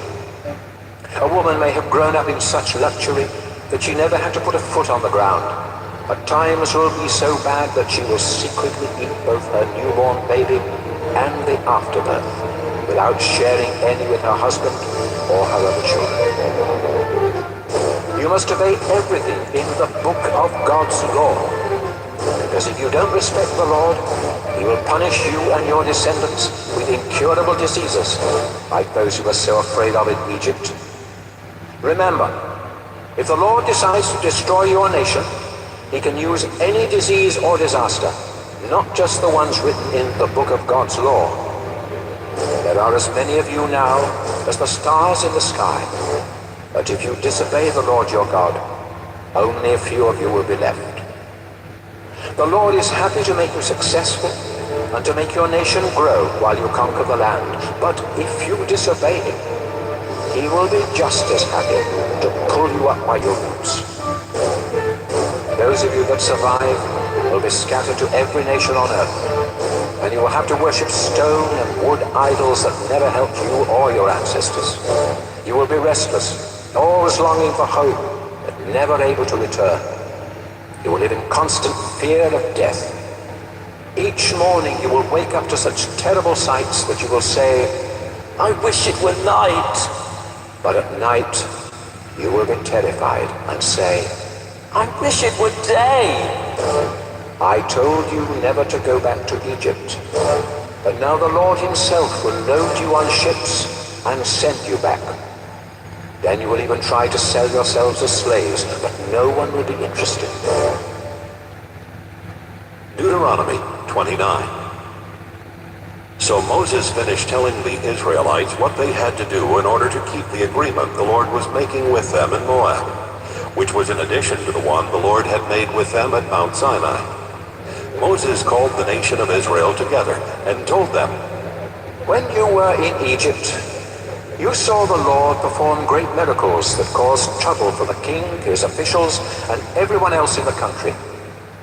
He has even told you, 'For 40 years I, the Lord, led you through the desert, but your clothes and your sandals didn't wear out, and I gave you special food.' I did these things so you would realize that I am your God. But the Lord must give you a change of heart before you truly understand what you have seen and heard. When we first camped here, King Sihon of Heshbon and King Og of Bashan attacked, but we defeated them. Then we captured their land and divided it among the tribes of Reuben, Gad, and East Manasseh. Israel, the Lord has made an agreement with you, and if you keep your part, you will be successful in everything you do. Today, everyone in our nation is standing here in the Lord's presence, including leaders and officials, parents and children, and even those foreigners who cut wood and carry water for us. We are at this place of worship to promise that we will keep our part of the agreement with the Lord our God. In this agreement, the Lord promised that you would be His people, and that He would be your God. He first made this promise to your ancestors Abraham, Isaac, and Jacob, and today the Lord is making this same promise to you. But it isn't just for you, it is also for your descendants. When we lived in Egypt, You saw the Egyptians worship disgusting idols of wood, stone, silver, and gold. Then as we traveled through other nations, you saw those people worship other disgusting idols.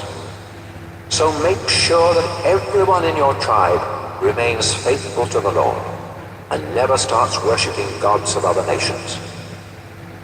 If even one of you worships idols, you will be like the root of a plant that produces bitter, poisonous fruit. You may be an Israelite and know all about the Lord's agreement with us, but he won't bless you if you rebel against him. You may think you can get away with it, but you will cause the rest of Israel to be punished along with you. The Lord will be furious, and instead of forgiving you, he will separate you from the other tribes. Then he will destroy you by piling on you all the curses in the book of God's law, and you will be forgotten forever. The Lord will strike your country with diseases and disasters. Your descendants and foreigners from distant countries will see that your land has become a scorching desert of salt and sulfur, where nothing is planted, nothing sprouts, and nothing grows. It will be as lifeless as the land around the cities of Sodom, Gomorrah, Admah, and Zeboim, after the Lord became angry and destroyed them. People from other nations will ask, why did the Lord destroy this country? Why was he so furious? And they will be given this answer. Our ancestors worshipped the Lord, but after he brought them out of Egypt and made an agreement with them, they rejected the agreement and decided to worship gods that had never helped them. The Lord had forbidden Israel to worship these gods, and so he became furious and punished the land with all the curses in the book of God's law. Then he pulled up Israel by the roots and tossed them into a foreign country, where they still are today. The Lord our God hasn't explained the present or the future, but he has commanded us to obey the laws he gave to us and our descendants. Deuteronomy 30. I have told you everything the Lord your God will do for you. And I've also told you the curses he will put on you if you reject him. He will scatter you in faraway countries. But when you realize that he is punishing you, return to him with all your heart and soul, and start obeying the commands I have given to you today. Then he will stop punishing you and treat you with kindness. He may have scattered you to the farthest countries on earth, but he will bring you back to the land that had belonged to your ancestors, and make you even more successful and powerful than they ever were.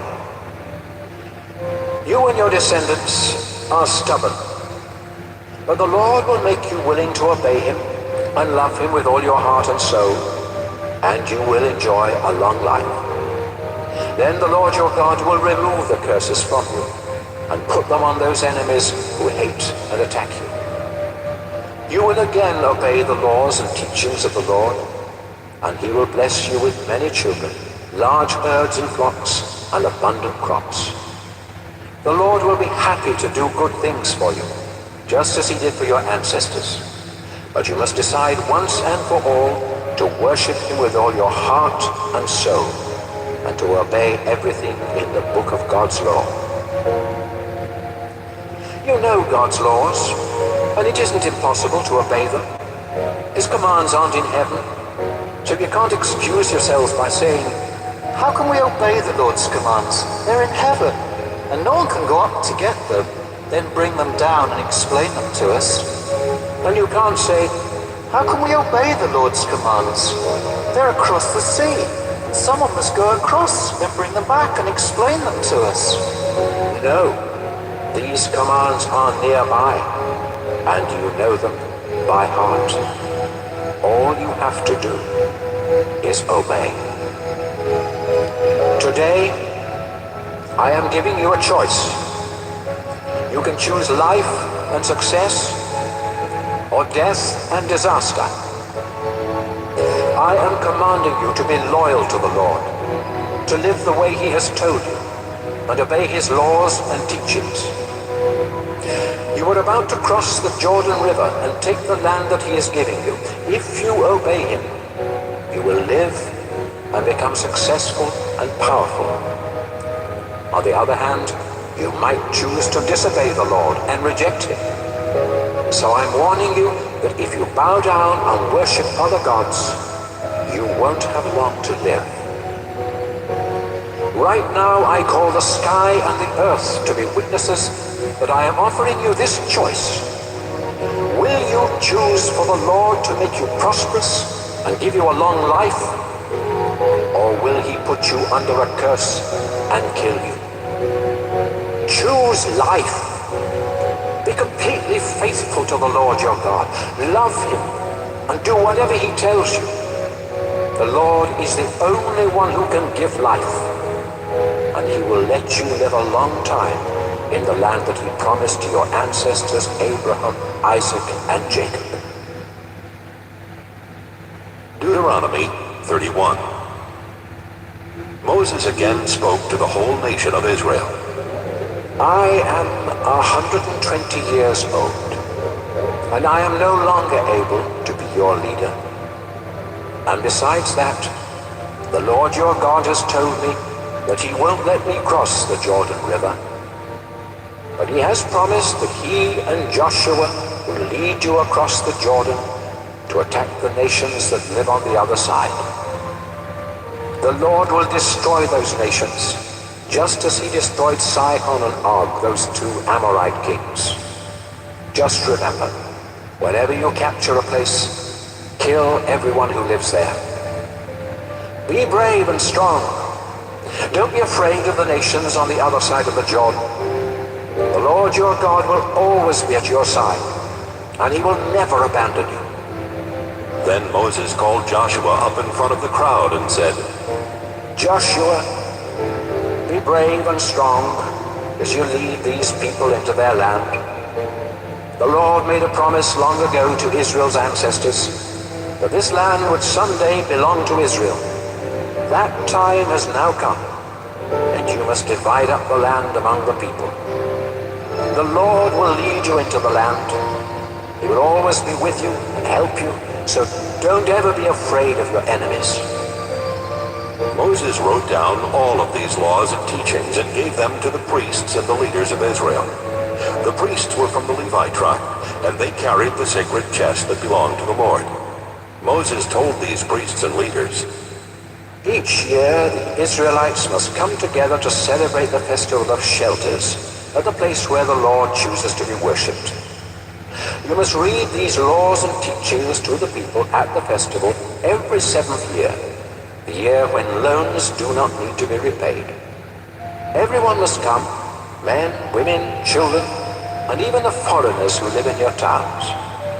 And each new generation will listen and learn to worship the Lord their God with fear and trembling, and to do exactly what is said in God's law. The Lord told Moses, you will soon die, so bring Joshua to the sacred tent, and I will appoint him the leader of Israel. Moses and Joshua went to the sacred tent, and the Lord appeared in a thick cloud right over the entrance to the tent. The Lord said, Moses, you will soon die, but Israel is going into a land where other gods are worshipped, and Israel will reject me and start worshipping these gods. The people will break the agreement I made with them, and I will be so furious that I will abandon them and ignore their prayers. I will send disasters and suffering that will nearly wipe them out. Finally, they will realize that disasters happened because I abandoned them. They will pray to me, but I will ignore them because they were evil and started worshipping other gods. Moses and Joshua, I am going to give you the words to a new song. Write them down and teach the song to the Israelites. If they learn it, they will know what I want them to do, and so they will have no excuse for not obeying me. I am bringing them into the land that I promised their ancestors. It is a land rich with milk and honey, and the Israelites will have more than enough food to eat. But they will get fat and turn their backs on me and start worshipping other gods. The Israelites will reject me and break the agreement that I made with them. When I punish the Israelites and their descendants with suffering and disasters, I will remind them that they know the words to this song, so they have no excuse for not obeying me. I will give them the land that I promised, but I know the way they are going to live later on. Moses wrote down the words to the song right away, and he taught it to the Israelites. The Lord told Joshua, "Be brave and strong. I will help you lead the people of Israel into the land that I have promised them." Moses wrote down all these laws and teachings in a book. Then he went to the Levites who carried the sacred chest and said, "This is the book of God's law. Keep it beside the sacred chest that holds the agreement the Lord your God made with Israel. This book is proof that you know what the Lord wants you to do. I know how stubborn and rebellious you and the rest of the Israelites are. You have rebelled against the Lord while I have been alive, and it will only get worse after I am gone. So call together the leaders and officials of the tribes of Israel. I will bring this book and read every word of it to you. And I will call the sky and the earth as witnesses that all of you know what you are supposed to do. I am going to die soon, and I know that in the future you will stop caring about what is right and what is wrong. And so you will disobey the Lord and stop living the way I told you to live. The Lord will be angry, and terrible things will happen to you." Moses called a meeting of all the people of Israel so he could teach them the words to the song that the Lord had given him. And here are the words. Deuteronomy 32. Earth and sky, listen to what I say. Israel, I will teach you. My words will be like gentle rain on tender young plants, or like dew on the grass. Join with me in praising the wonderful name of the Lord our God. The Lord is a mighty rock, and he never does wrong. God can always be trusted to bring justice. But you lie and cheat, and are unfaithful to him. You have disgraced yourselves, and are no longer worthy to be his children. Israel, the Lord is your Father, the one who created you, but you repaid him by being foolish. Think about past generations. Ask your parents or any of your elders. They will tell you that God Most High gave land to every nation. He assigned a guardian angel to each of them, but the Lord himself takes care of Israel. Israel, the Lord discovered you in a barren desert filled with howling winds. God became your fortress, protecting you as though you were his own eyes. The Lord was like an eagle teaching its young to fly, always ready to swoop down and catch them on its back. Israel, the Lord led you, and without the aid of a foreign god, he helped you capture the land. Your fields were rich with grain, olive trees grew in your stony soil, and honey was found among the rocks. Your flocks and herds produced milk and yogurt, and you got choice meat from your sheep and goats that grazed in Bashan. Your wheat was the finest, and you drank the best wine. Israel, you grew fat and rebelled against God your Creator. You rejected the mighty rock, your only place of safety. You made God jealous and angry by worshipping disgusting idols and foreign gods. You offered sacrifices to demons, those useless gods that never helped you, new gods that your ancestors never worshipped. You turned away from God your Creator. You forgot the mighty rock, the source of your life. You were the Lord's children, but you made him angry. Then he rejected you and said, "You are unfaithful and can't be trusted. So I won't answer your prayers. I'll just watch and see what happens to you." You worshipped worthless idols and made me jealous and angry. Now I will send a cruel and worthless nation to make you jealous and angry. My people, I will breathe out fire that sends you down to the world of the dead. It will scorch your farmlands and burn deep down under the mountains. I'll send disaster after disaster to strike you like arrows. You'll be struck by starvation and deadly diseases, by the fangs of wild animals and poisonous snakes. Young and old alike will be killed in the streets and terrified at home. I wanted to scatter you so no one would remember that you had ever lived. But I dreaded the sound of your enemies saying, "We defeated Israel with no help from the Lord." People of Israel, that's what the Lord has said to you. But you don't have good sense, and you never listen to advice. If you did, you could see where you are headed. How could one enemy soldier chase 1,000 of Israel's troops? Or how could 2 of theirs pursue 10,000 of ours? It can only happen if the Lord stops protecting Israel and lets the enemy win. Even our enemies know that only our God is a mighty rock. Our enemies are grapevines, rooted in the fields of Sodom and Gomorrah. The grapes they produce are full of bitter poison. Their wine is more deadly than cobra venom. But the Lord has written a list of their sins and locked it in his vault. Soon, our enemies will get what they deserve. Suddenly they will slip, and total disaster will quickly follow. When only a few of the Lord's people remain, when their strength is gone and some of them are slaves, the Lord will feel sorry for them and give them justice. But first the Lord will say, "You ran for safety to other gods. Couldn't they help you? You offered them wine and your best sacrifices. Can't those gods help you now or give you protection? Don't you understand? I am the only God. There are no others. I am the one who takes life and gives it again. I punished you with suffering, but now I will heal you, and nothing can stop me. I make this solemn promise. Just as I live forever, I will take revenge on my hateful enemies. I will sharpen my sword and let it flash like lightning.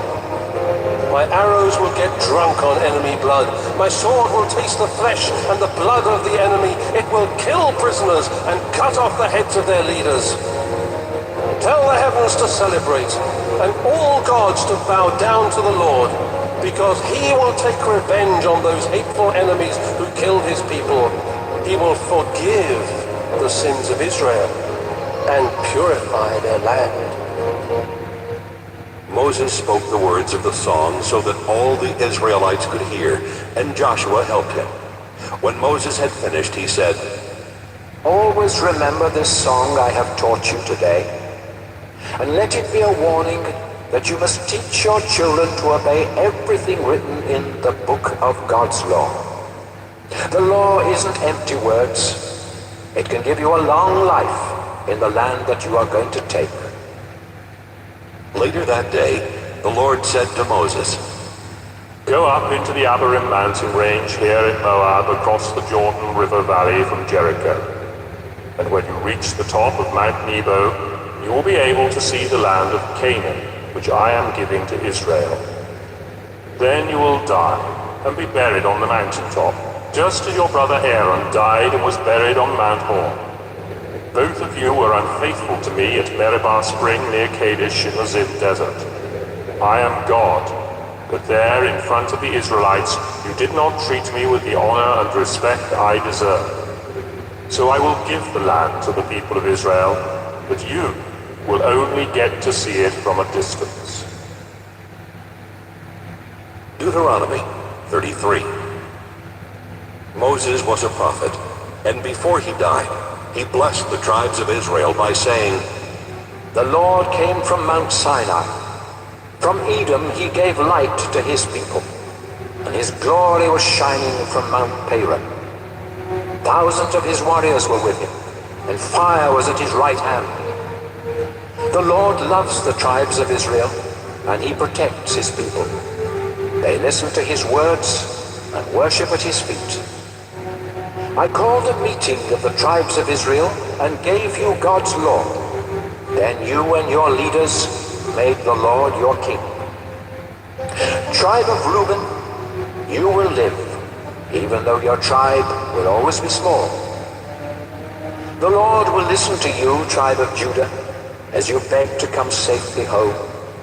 You fought your enemies alone. Now the Lord will help you. At Massa and Meribah Spring, the Lord tested you, tribe of Levi. You are faithful, and so the priesthood belongs to the Levi tribe. Protecting Israel's agreement with the Lord was more important to you than the life of your father or mother, or brothers or sisters, or your own children. You teach God's laws to Israel, and at the place of worship, you offer sacrifices and burn incense. I pray that the Lord will bless everything you do and make you strong enough to crush your enemies. The Lord Most High loves you, tribe of Benjamin. He will live among your hills and protect you. Descendants of Joseph, the Lord will bless you with precious water from deep wells and with dew from the sky. Month by month, your fruit will ripen in the sunshine. You will have a rich harvest from the slopes of the ancient hills. The Lord who appeared in the burning bush wants to give you the best the land could produce, and it will be a princely crown on Joseph's head. The armies of Ephraim and Manasseh are majestic and fierce like a bull or a wild ox. They will run their spears through faraway nations. Be happy, Zebulun, as your boats set sail. Be happy, Issachar, in your tents. The sea will make you wealthy, and from the sandy beach you will get treasure. So invite the other tribes to celebrate with you and offer sacrifices to God. Tribe of Gad, the Lord will bless you with more land, so shout his praises. Your tribe is like a lion ripping up its victim. Your leaders met together and chose the best land for your tribe, but you obeyed the Lord and helped the other tribes. Tribe of Dan, you are like a lion cub startled by a snake.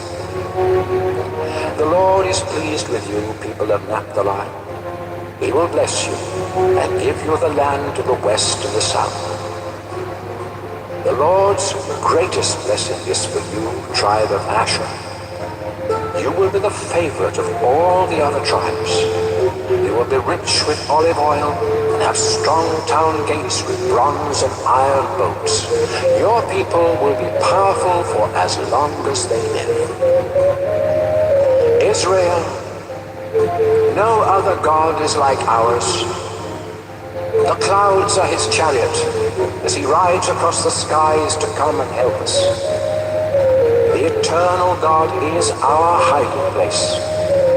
He carries us in his arms. When God tells you to destroy your enemies, he will make them run. Israel, you will live in safety. Your enemies will be gone. The dew will fall from the sky, and you will have plenty of grain and wine. The Lord has rescued you and given you more blessings than any other nation. He protects you like a shield and is your majestic sword.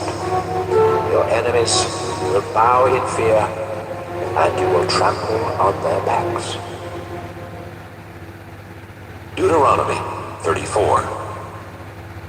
Sometime later, Moses left the lowlands of Moab. He went up Mount Pisgah to the peak of Mount Nebo, which is across the Jordan River from Jericho. The Lord showed him all the land as far north as Gilead and the town of Dan. He let Moses see the territories that would soon belong to the tribes of Naphtali, Ephraim, Manasseh, and Judah, as far west as the Mediterranean Sea. The Lord also showed him the land in the south, from the valley near the town of Jericho, known as the city of palm trees, down to the town of Zoar. The Lord said, Moses, this is the land I was talking about when I solemnly promised Abraham, Isaac, and Jacob that I would give land to their descendants. I have let you see it, but you will not cross the Jordan and go in. And so Moses, the Lord's servant, died there in Moab, just as the Lord had said. The Lord buried him in a valley near the town of Beth Peor, but even today, no one knows exactly where. Moses was 120 years old when he died, yet his eyesight was still good and his body was strong. The people of Israel stayed in the lowlands of Moab, where they mourned and grieved 30 days for Moses, as was their custom. Before Moses died, he had placed his hands on Joshua, and the Lord had given Joshua wisdom. The Israelites paid attention to what Joshua said and obeyed the commands that the Lord had given Moses. There has never again been a prophet in Israel like Moses. The Lord spoke face to face with him and sent him to perform powerful miracles in the presence of the king of Egypt and his entire nation. No one else has ever had the power to do such great things as Moses did for everyone to see.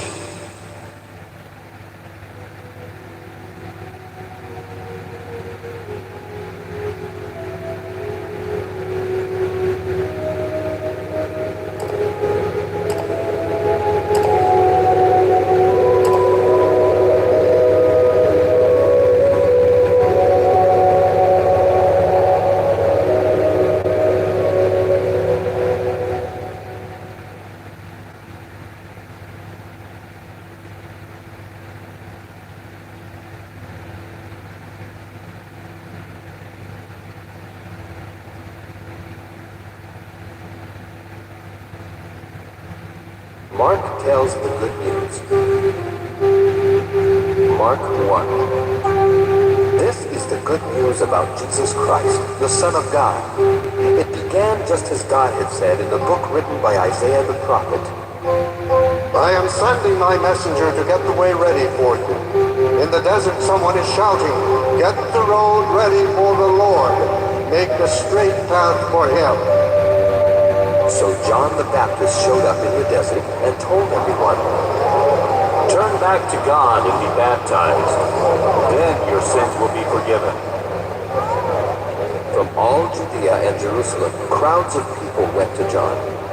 They told how sorry they were for their sins, and he baptized them in the Jordan River. John wore clothes made of camel's hair. He had a leather strap around his waist and ate grasshoppers and wild honey. John also told the people, "Someone more powerful is going to come, and I am not good enough even to stoop down and untie his sandals. I baptize you with water, but he will baptize you with the Holy Spirit." About that time, Jesus came from Nazareth in Galilee, and John baptized him in the Jordan River.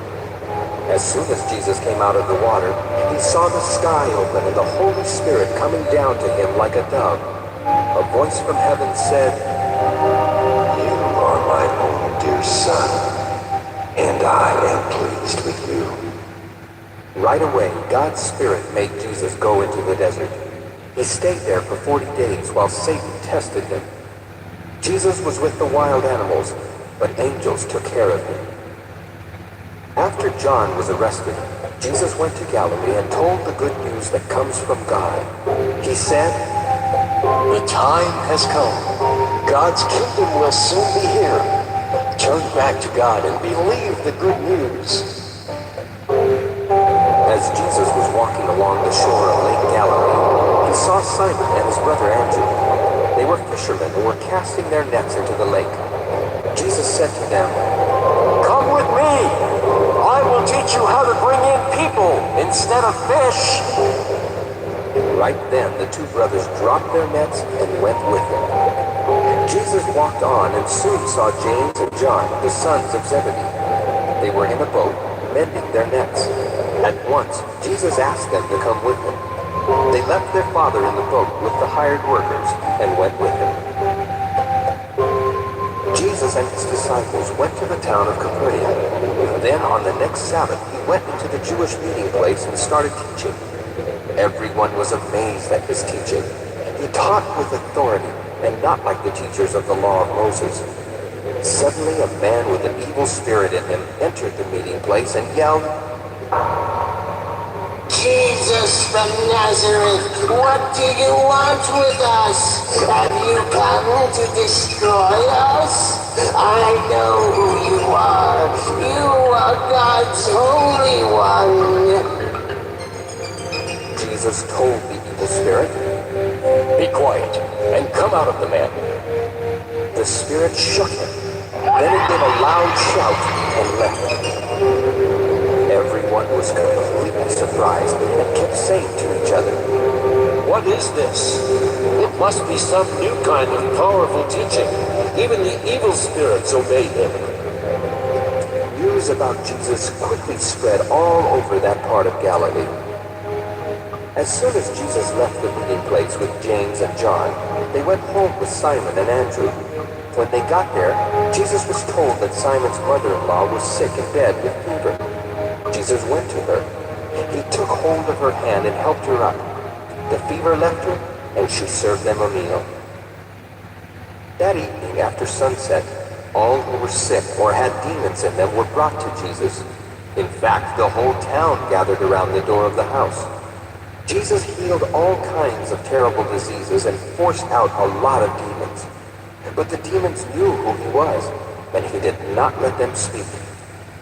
Very early the next morning, Jesus got up and went to a place where he could be alone and pray. Simon and the others started looking for him, and when they found him, they said, "Everyone is looking for you."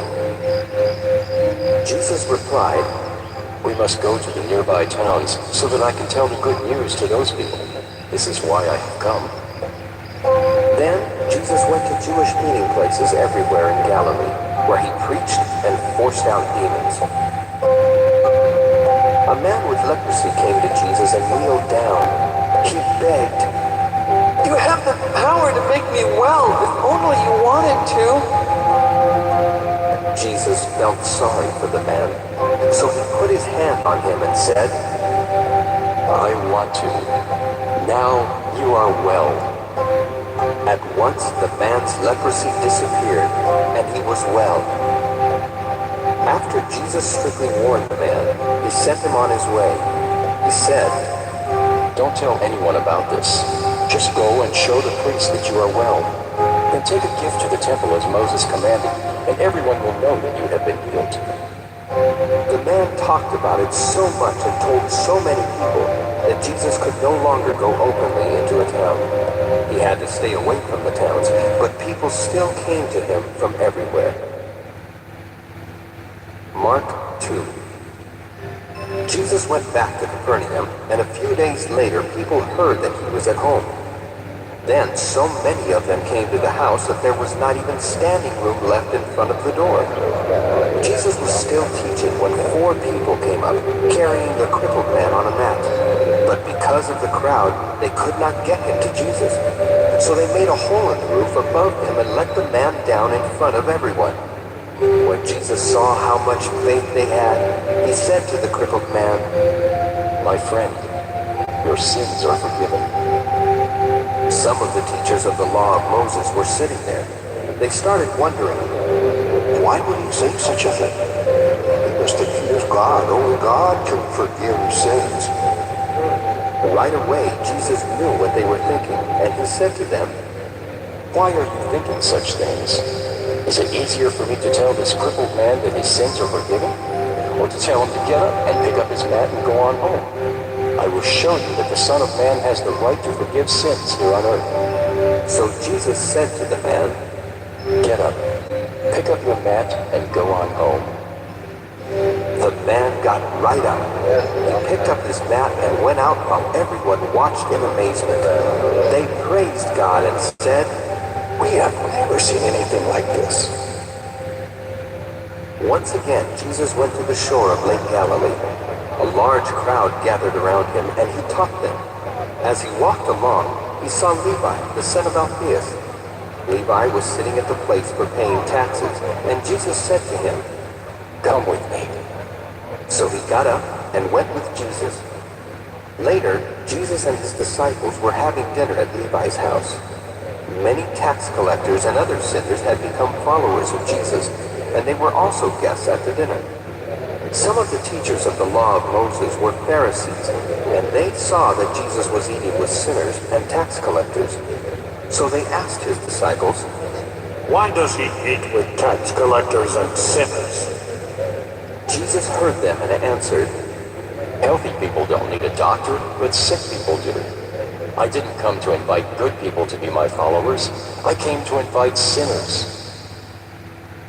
The followers of John the Baptist and the Pharisees often went without eating.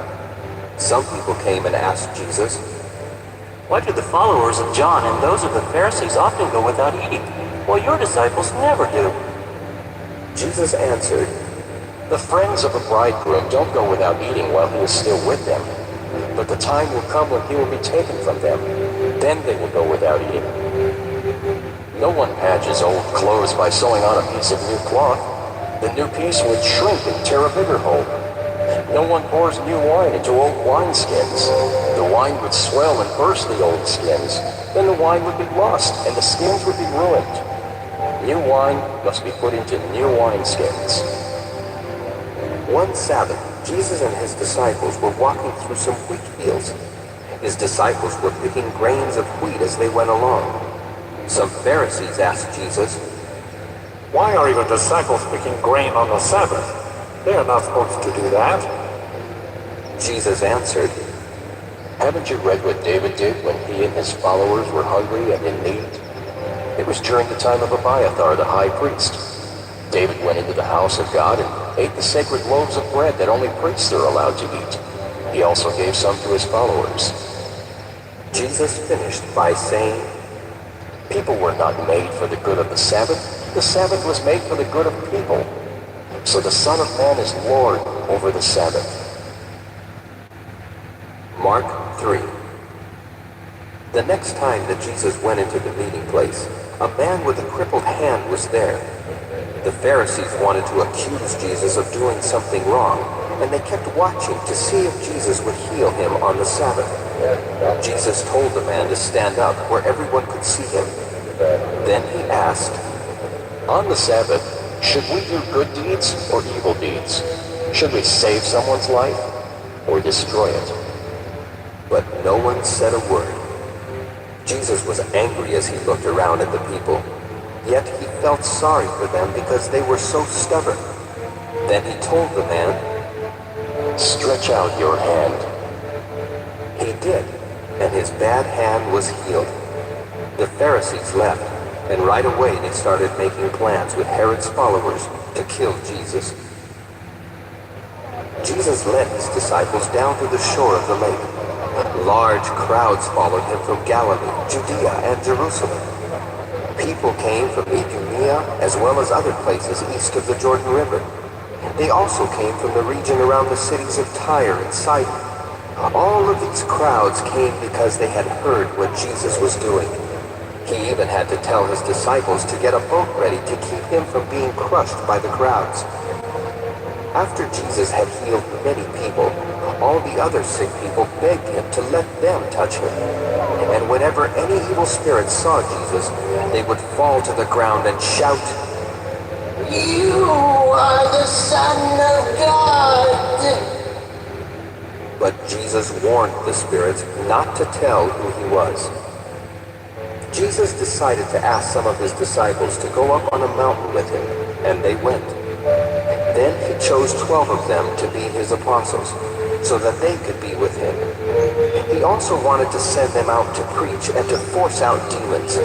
Simon was one of the 12, and Jesus named him Peter.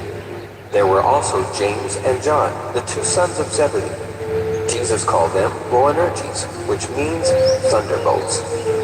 Andrew, Philip, Bartholomew, Matthew, Thomas, James, son of Alphaeus, and Thaddeus were also apostles.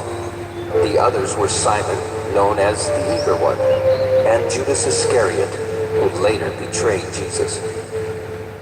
Jesus went back home, and once again such a large crowd gathered that there was no chance even to eat. When Jesus' family heard what he was doing, they thought he was crazy and went to get him under control.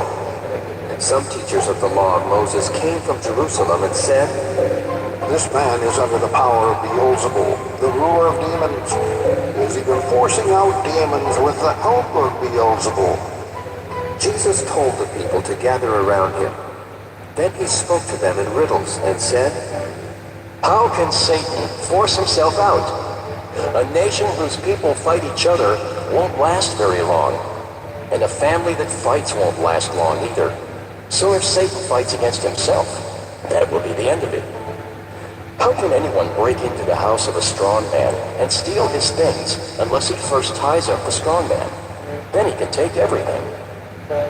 I promise you that any of the sinful things you say or do can be forgiven, no matter how terrible those things are. But if you speak against the Holy Spirit, you can never be forgiven. That sin will be held against you forever." Jesus said this because the people were saying that he had an evil spirit in him. Jesus' mother and brothers came and stood outside. Then they sent someone with a message for him to come out to them. The crowd that was sitting around Jesus told him, "Your mother and your brothers and sisters are outside and want to see you." Jesus asked, "Who is my mother? And who are my brothers?" Then he looked at the people sitting around him and said, "Here are my mother and my brothers. Anyone who obeys God is my brother or sister or mother." Mark 4. The next time Jesus taught beside Lake Galilee, a big crowd gathered. It was so large that he had to sit in a boat out on the lake while the people stood on the shore. He used stories to teach them many things, and this is part of what he taught. Now listen. A farmer went out to scatter seed in a field. While the farmer was scattering the seed, some of it fell along the road and was eaten by birds. Other seeds fell on thin, rocky ground and quickly started growing because the soil was not very deep. But when the sun came up, the plants were scorched and dried up because they did not have enough roots. Some other seeds fell where thorn bushes grew up and choked out the plants, so they did not produce any grain. But a few seeds did fall on good ground where the plants grew and produced 30 or 60 or even 100 times as much as was scattered. Then Jesus said, "If you have ears, pay attention." When Jesus was alone with the 12 apostles and some others, they asked him about these stories. He answered, "I have explained the secrets about God's kingdom to you, but for others, I can use only stories. The reason is, these people will look and look, but never see. They will listen and listen, but never understand. If they did, they would turn to God, and he would forgive them." Jesus told them, "If you don't understand this story, you won't understand any others. What the farmer is spreading is really the message about the kingdom. The seeds that fell along the road are the people who hear the message, but Satan soon comes and snatches it away from them. The seeds that fell on rocky ground are the people who gladly hear the message and accept it right away. But they don't have any roots, and they don't last very long. As soon as life gets hard or the message gets them in trouble, they give up. The seeds that fell among the thorn bushes are also people who hear the message, but they start worrying about the needs of this life. They are fooled by the desire to get rich and to have all kinds of other things. So the message gets choked out, and they never produce anything. The seeds that fell on good ground are the people who hear and welcome the message. They produce 30 or 60 or even 100 times as much as was planted." Jesus also said, "You don't light a lamp and put it under a clay pot or under a bed. Don't you put a lamp on a lampstand? There is nothing hidden that will not be made public. There is no secret that will not be well known. If you have ears, pay attention. Listen carefully to what you hear. The way you treat others will be the way you will be treated. Everyone who has something will be given more, but people who don't have anything will lose what little they have."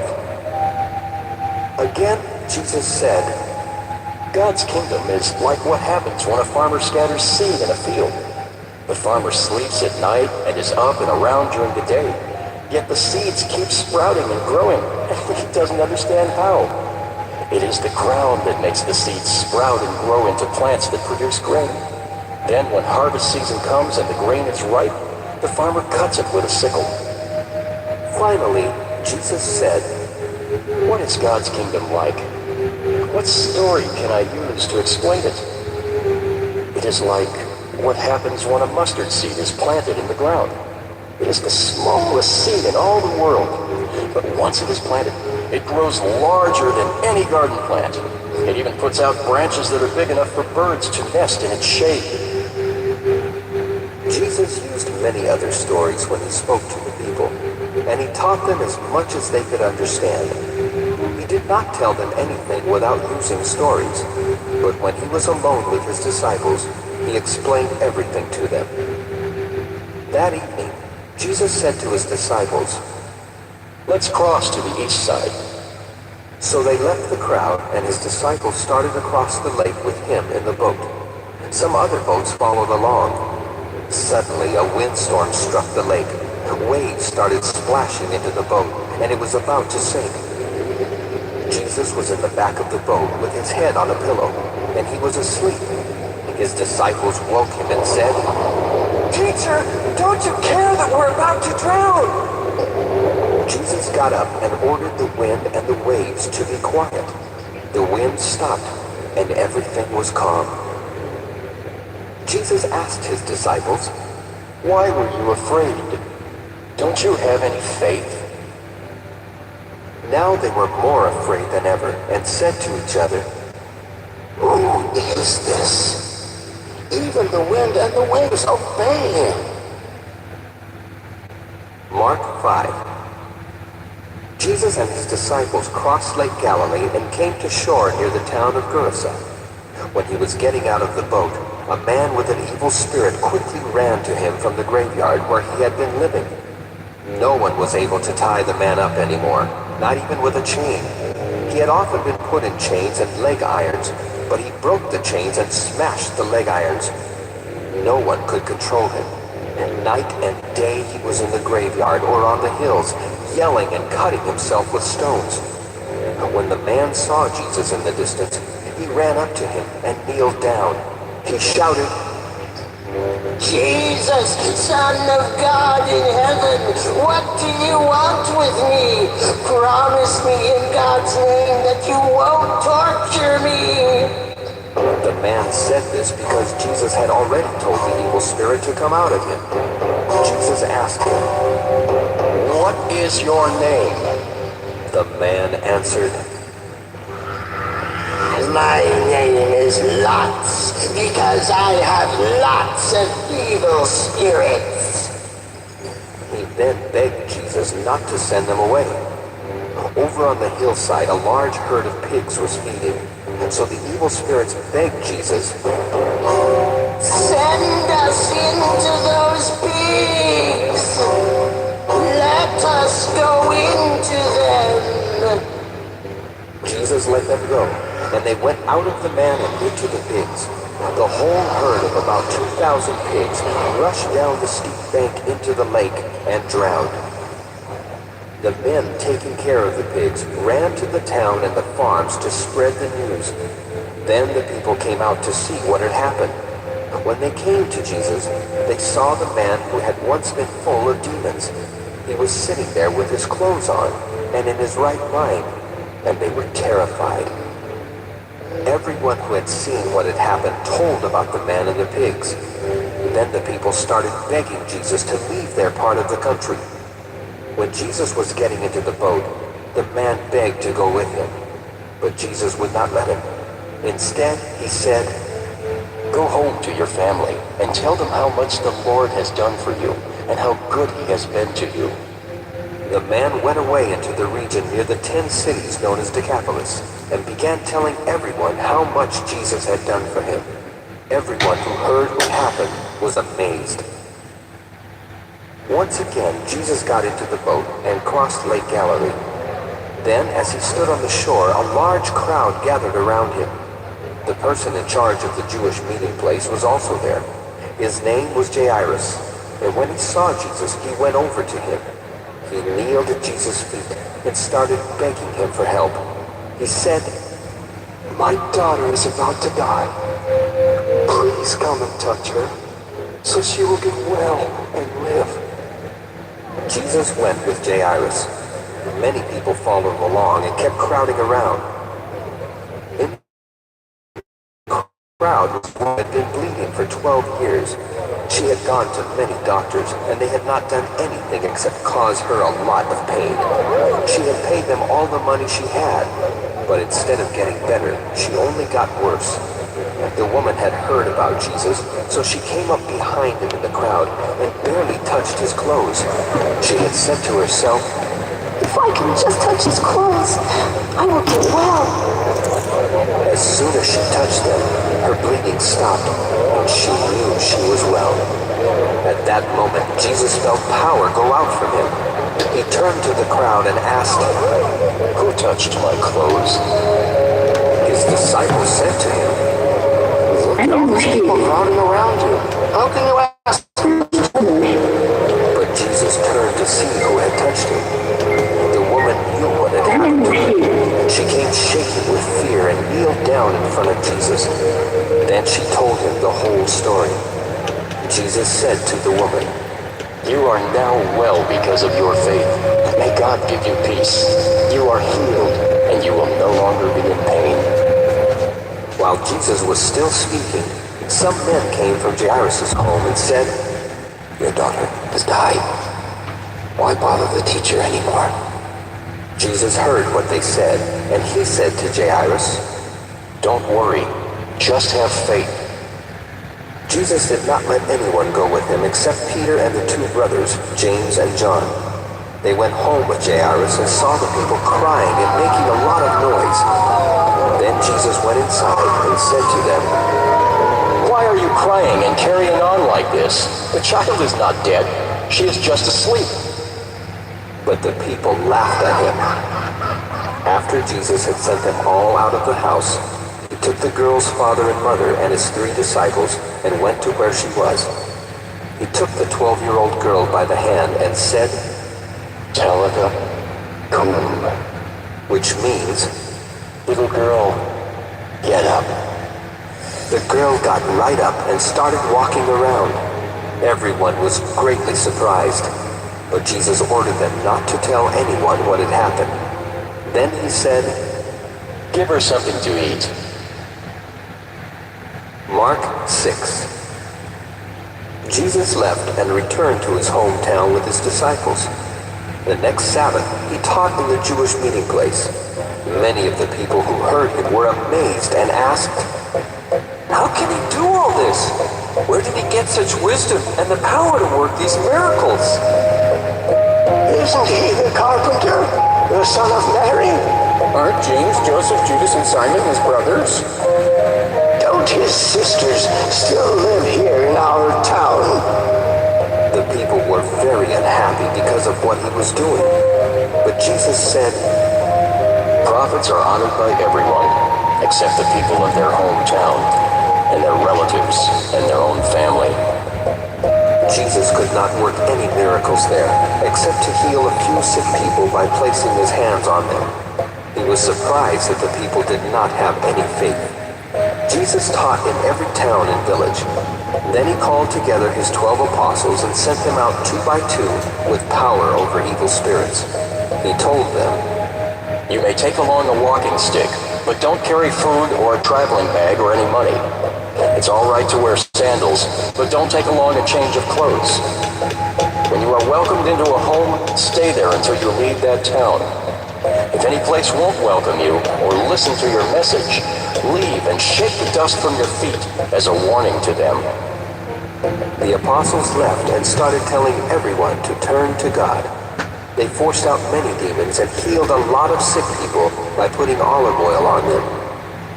Jesus became so well known that Herod the ruler heard about him.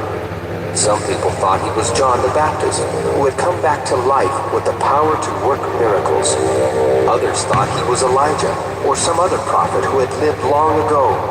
But when Herod heard about Jesus, he said, "This must be John. I had his head cut off, and now he has come back to life." Herod had earlier married Herodias, the wife of his brother Philip, but John had told him, "It isn't right for you to take your brother's wife." So, in order to please Herodias, Herod arrested John and put him in prison.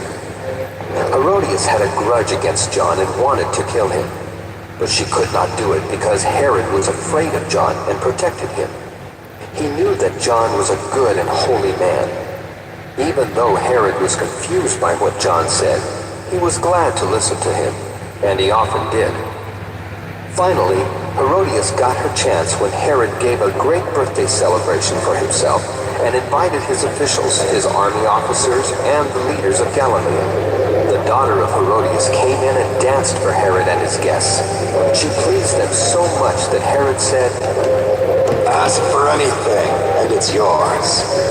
I swear that I will give you as much as half of my kingdom if you want it." The girl left and asked her mother, "What do you think I should ask for?" Her mother answered, "The head of John the Baptist." The girl hurried back and told Herod, "Right now, on a platter, I want the head of John the Baptist." The king was very sorry for what he had said, but he did not want to break the promise he had made in front of his guests. At once he ordered a guard to cut off John's head there in prison. The guard put the head on a platter and took it to the girl. Then she gave it to her mother. When John's followers learned that he had been killed, they took his body and put it in a tomb. After the apostles returned to Jesus, they told him everything they had done and taught. But so many people were coming and going that Jesus and the apostles did not even have a chance to eat. Then Jesus said, "Let's go to a place where we can be alone and get some rest." They left in a boat for a place where they could be alone. But many people saw them leave and figured out where they were going. So people from every town ran on ahead and got there first. When Jesus got out of the boat, he saw the large crowd that was like sheep without a shepherd.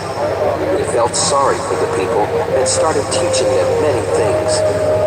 That evening, the disciples came to Jesus and said, "This place is like a desert, and it's already late. Let the crowds leave so they can go to the farms and villages near here and buy something to eat." Jesus replied, "You give them something to eat." But they asked him, "Don't you know that it would take almost a year's wages to buy all of these people something to eat?" Then Jesus said, "How much bread do you have? Go and see." They found out and answered, "We have 5 small loaves of bread and 2 fish." Jesus told his disciples to have the people sit down on the green grass. They sat down in groups of 100 and groups of 50. Jesus took the 5 loaves and the 2 fish. He looked up toward heaven and blessed the food. Then he broke the bread and handed it to his disciples to give to the people. He also divided the 2 fish so that everyone could have some. After everyone had eaten all they wanted, Jesus' disciples picked up 12 large baskets of leftover bread and fish. There were 5,000 men who ate the food. Right away, Jesus made his disciples get into the boat and start back across to Bethsaida. But he stayed until he had sent the crowds away. Then he told them goodbye and went up on the side of a mountain to pray. Later that evening, he was still there by himself, and the boat was somewhere in the middle of the lake. He could see that the disciples were struggling hard because they were rowing against the wind. And not long before morning, Jesus came toward them. He was walking on the water and was about to pass the boat. When the disciples saw Jesus walking on the water, they thought he was a ghost, and they started screaming. All of them saw him and were terrified. But at that same time, he said, "Don't worry, I am Jesus, don't be afraid." He then got into the boat with them, and the wind died down. The disciples were completely confused. Their minds were closed, and they could not understand the true meaning of the loaves of bread. Jesus and his disciples crossed the lake and brought the boat to shore near the town of Gennesaret. As soon as they got out of the boat, the people recognized Jesus. So they ran all over that part of the country to bring their sick people to him on mats. They brought them to him each time they heard where he was. In every village or farm or marketplace where Jesus went, the people brought their sick to him. They begged him to let them just touch his clothes, and everyone who did was healed. Mark 7. Some Pharisees and several teachers of the law of Moses from Jerusalem came and gathered around Jesus. They noticed that some of his disciples ate without first washing their hands. The Pharisees and all other Jewish people obey the teachings of their ancestors. They always wash their hands in the proper way before eating. None of them will eat anything they buy in the market until it is washed. They also follow a lot of other teachings, such as washing cups, pitchers, and bowls. The Pharisees and teachers asked Jesus, "Why don't your disciples obey what our ancestors taught us to do? Why do they eat without washing their hands?" Jesus replied, You are nothing but show-offs. The prophet Isaiah was right when he wrote that God had said, all of you praise me with your words, but you never really think about me. It is useless for you to worship me when you teach rules made up by humans. You disobey God's commands in order to obey what humans have taught. You are good at rejecting God's commands so that you can follow your own teachings. Didn't Moses command you to respect your father and mother? Didn't he tell you to put to death all who curse their parents? But you let people get by without helping their parents when they should. You let them say that what they own has been offered to God. You won't let those people help their parents. And you ignore God's commands in order to follow your own teaching. You do a lot of other things that are just as bad. Jesus called the crowd together again and said, Pay attention and try to understand what I mean. The food that you put into your mouth does not make you unclean and unfit to worship God. The bad words that come out of your mouth are what make you unclean. After Jesus and his disciples had left the crowd and had gone into the house, they asked him what these sayings meant. He answered, Don't you know what I am talking about by now? Sure you know that the food you put into your mouth cannot make you unclean. It does not go into your heart, but into your stomach, and then out of your body. By saying this, Jesus meant that all foods were fit to eat. Then Jesus said, What comes from your heart is what makes you unclean. Out of your heart come evil thoughts, vulgar deeds, stealing, murder, unfaithfulness in marriage, greed, meanness, deceit, indecency, envy, insults, pride, and foolishness. All of these come from your heart, and they are what make you unfit to worship God. Jesus left and went to the region near the city of Tyre, where he stayed at someone's home. He did not want people to know he was there, but they found out anyway. A woman whose daughter had an evil spirit in her heard where Jesus was, and right away she came and kneeled down at his feet. The woman was Greek and had been born in the part of Syria known as Phoenicia. She begged Jesus to force the demon out of her daughter, but Jesus said, The children must first be fed. It isn't right to take away their food and feed it to dogs. The woman replied, Lord, even dogs eat the crumbs that children drop from the table. Jesus answered, That's true. You may go now. The demon has left your daughter. When the woman got back home, she found her child lying on the bed. The demon had gone. Jesus left the region around Tyre and went by way of Sidon toward Lake Galilee. He went through the land near the 10 cities known as Decapolis. Some people brought to him a man who was deaf and could hardly talk. They begged Jesus just to touch him. After Jesus had taken him aside from the crowd, he stuck his fingers in the man's ears. Then he spit and put it on the man's tongue. Jesus looked up toward heaven, and with a groan he said, Ephphatha, which means, open up. At once the man could hear, and he had no more trouble talking clearly. Jesus told the people not to say anything about what he had done, but the more he told them, the more they talked about it. They were completely amazed and said, "Everything he does is good. He even heals people who cannot hear or talk." Mark 8. One day, another large crowd gathered around Jesus. They had not brought along anything to eat. So Jesus called his disciples together and said, "I feel sorry for these people. They have been with me for 3 days, and they don't have anything to eat. Some of them live a long way from here. If I send them away hungry, they might faint on their way home." The disciples said, "This place is like a desert. Where can we find enough food to feed such a crowd?" Jesus asked them how much food they had. They replied, 7 small loaves of bread. After Jesus told the crowd to sit down, he took the 7 loaves and blessed them. He then broke the loaves and handed them to his disciples, who passed them out to the crowd.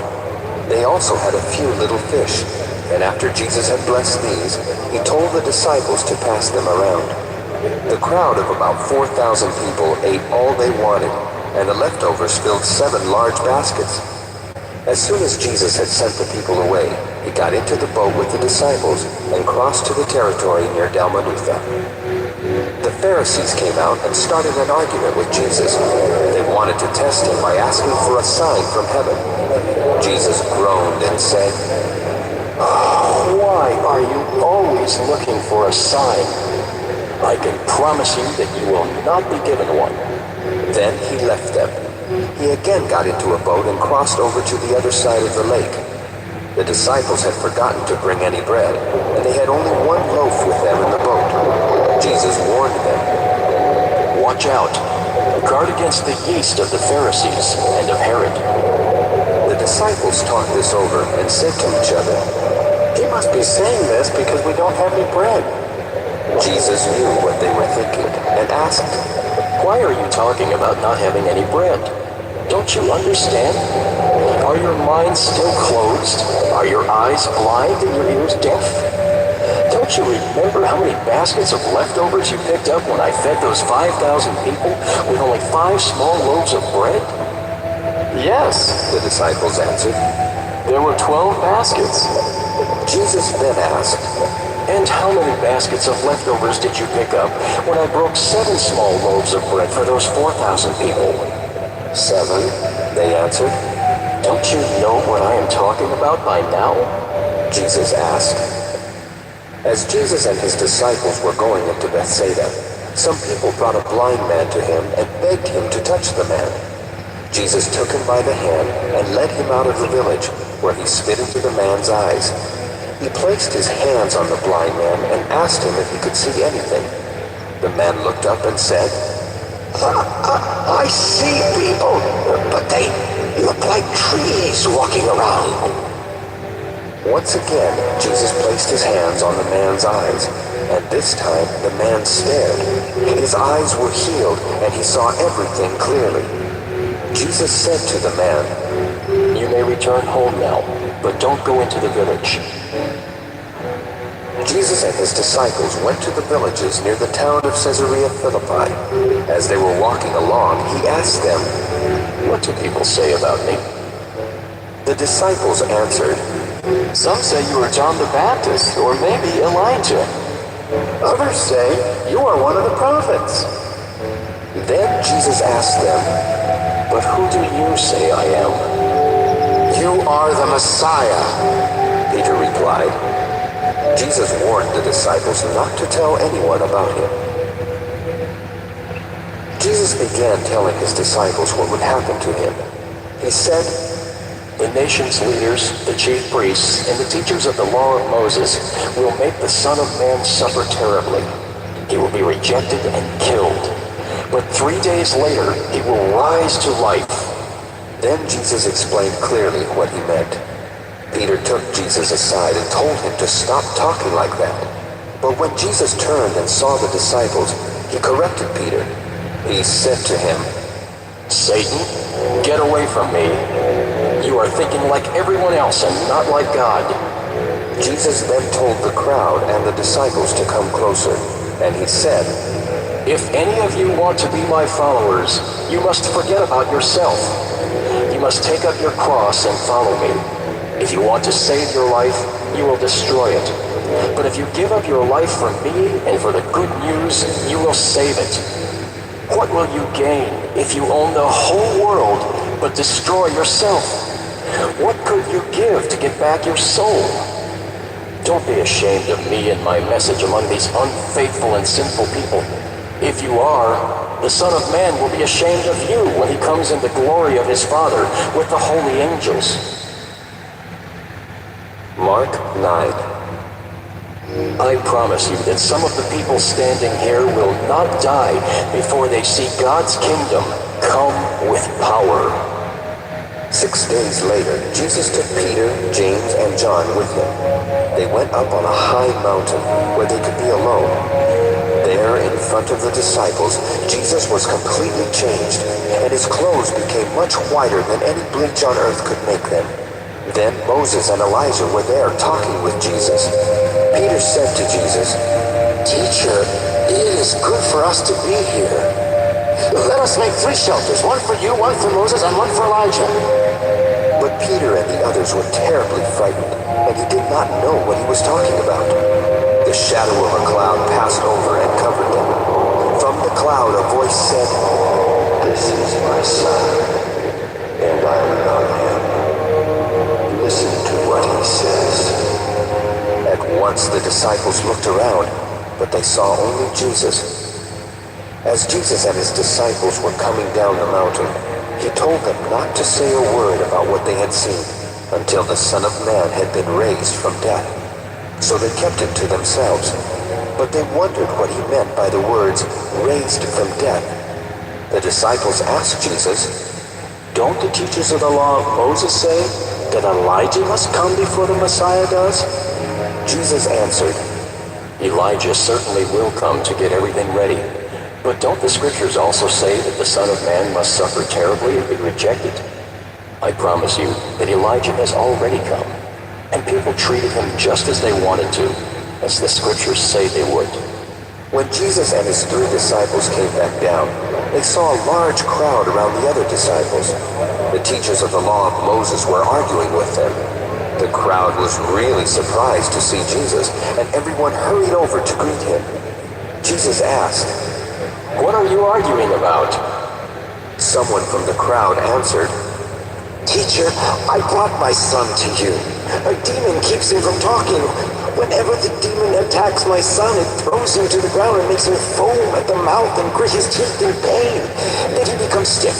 I asked your disciples to force out the demon, but they couldn't do it." Jesus said, "You people don't have any faith. How much longer must I be with you? Why do I have to put up with you? Bring the boy to me." They brought the boy, and as soon as the demon saw Jesus, it made the boy shake all over. He fell down and began rolling on the ground and foaming at the mouth. Jesus asked the boy's father, "How long has he been like this?" The man answered, "Ever since he was a child. The demon has often tried to kill him by throwing him into a fire or into water. Please have pity and help us if you can." Jesus replied, "Why do you say, 'if you can'? Anything is possible for someone who has faith." Right away, the boy's father shouted, "I do have faith. Please help me to have even more." When Jesus saw that a crowd was gathering fast, he spoke sternly to the evil spirit that had kept the boy from speaking or hearing. He said, "I order you to come out of the boy. Don't ever bother him again." The spirit screamed and made the boy shake all over. Then it went out of him. The boy looked dead, and almost everyone said he was. But Jesus took hold of his hand and helped him stand up. After Jesus and the disciples had gone back home and were alone, they asked him, "Why couldn't we force out that demon?"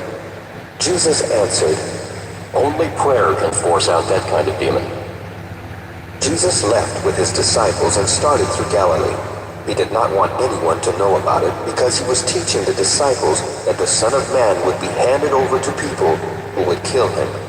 but 3 days later he would rise to life. The disciples did not understand what Jesus meant, and they were afraid to ask. Jesus and his disciples went to his home in Capernaum. After they were inside the house, Jesus asked them, "What were you arguing about along the way?" They had been arguing about which one of them was the greatest, and so they did not answer. After Jesus sat down and told the 12 disciples to gather around him, he said, "If you want the place of honor, you must become a slave and serve others." Then Jesus had a child stand near him. He put his arm around the child and said, "When you welcome even a child because of me, you welcome me. And when you welcome me, you welcome the one who sent me."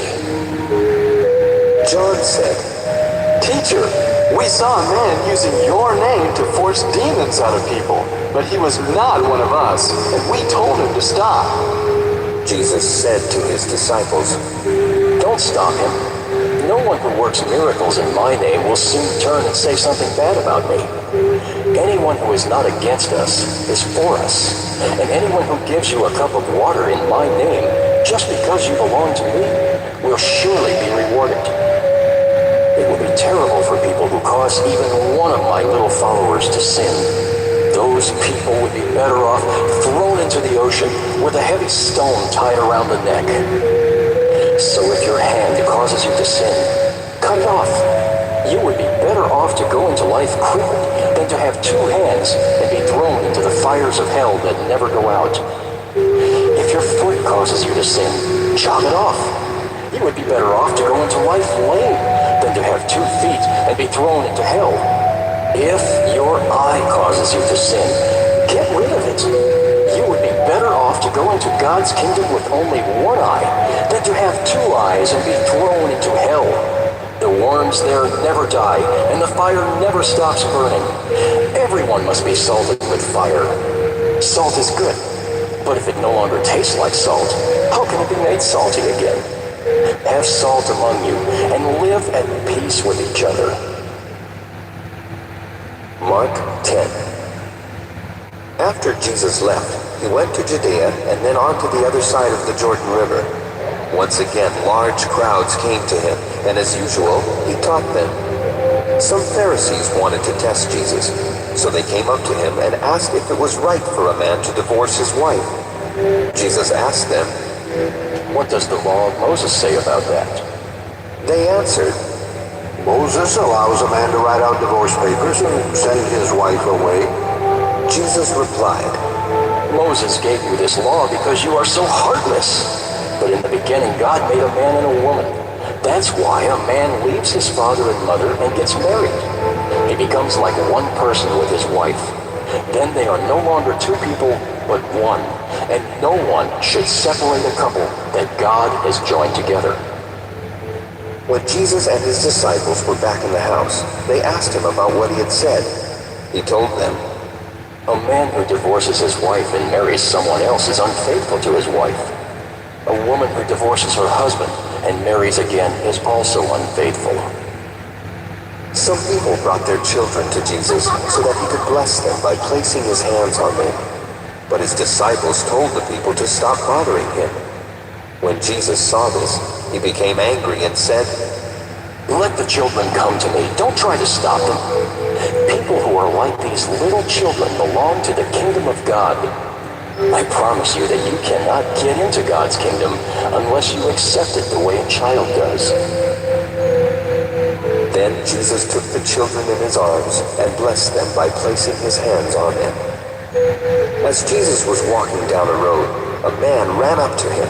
He kneeled down and asked, "Good teacher, what can I do to have eternal life?" Jesus replied, "Why do you call me good? Only God is good. You know the commandments. Do not murder. Be faithful in marriage. Do not steal. Do not tell lies about others. Do not cheat. Respect your father and mother."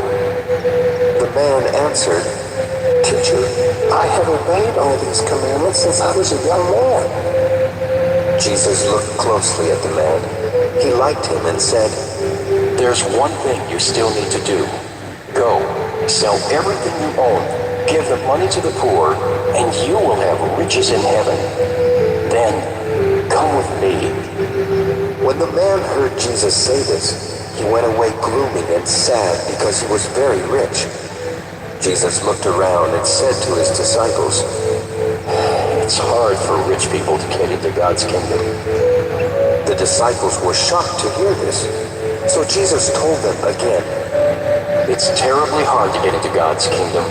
In fact, it's easier for a camel to go through the eye of a needle than for a rich person to get into God's kingdom." Jesus' disciples were even more amazed. They asked each other, "How can anyone ever be saved?" Jesus looked at them and said, "There are some things that people cannot do, but God can do anything." Peter replied, "Remember, we left everything to be your followers." Jesus told him, "You can be sure that anyone who gives up home or brothers or sisters or mother or father or children or land for me and for the good news will be rewarded. In this world, they will be given 100 times as many houses and brothers and sisters and mothers and children and pieces of land, though they will also be mistreated. And in the world to come, they will have eternal life. But many who are now first will be last, and many who are now last will be first." The disciples were confused as Jesus led them toward Jerusalem, and his other followers were afraid. Once again, Jesus took the 12 disciples aside and told them what was going to happen to him. He said, "We are now on our way to Jerusalem, where the Son of Man will be handed over to the chief priests and the teachers of the law of Moses. They will sentence him to death and hand him over to foreigners who will make fun of him and spit on him. They will beat him and kill him. But 3 days later, he will rise to life." James and John, the sons of Zebedee, came up to Jesus and asked, "Teacher, will you do us a favor?" Jesus asked them what they wanted, and they answered, "When you come into your glory, please let one of us sit at your right side and the other at your left." Jesus told them, "You don't really know what you are asking. Are you able to drink from the cup that I must soon drink from, or be baptized as I must be baptized?" "Yes, we are," James and John answered. Then Jesus replied, "You certainly will drink from the cup from which I must drink, and you will be baptized just as I must. But it is not for me to say who will sit at my right side and at my left. That is for God to decide." When the 10 other disciples heard this, they were angry with James and John. But Jesus called the disciples together and said, "You know that those foreigners who call themselves kings like to order their people around, and their great leaders have full power over the people they rule. But don't act like them. If you want to be great, you must be the servant of all the others. And if you want to be first, you must be everyone's slave. The Son of Man did not come to be a slave master, but a slave who will give his life to rescue many people." Jesus and his disciples went to Jericho, and as they were leaving, they were followed by a large crowd. A blind beggar by the name of Bartimaeus, son of Timaeus, was sitting beside the road. When he heard that it was Jesus from Nazareth, he shouted, "Jesus, Son of David, have pity on me." Many people told the man to stop, but he shouted even louder, "Son of David, have pity on me." Jesus stopped and said, "Call him over." They called out to the blind man and said, "Don't be afraid. Come on.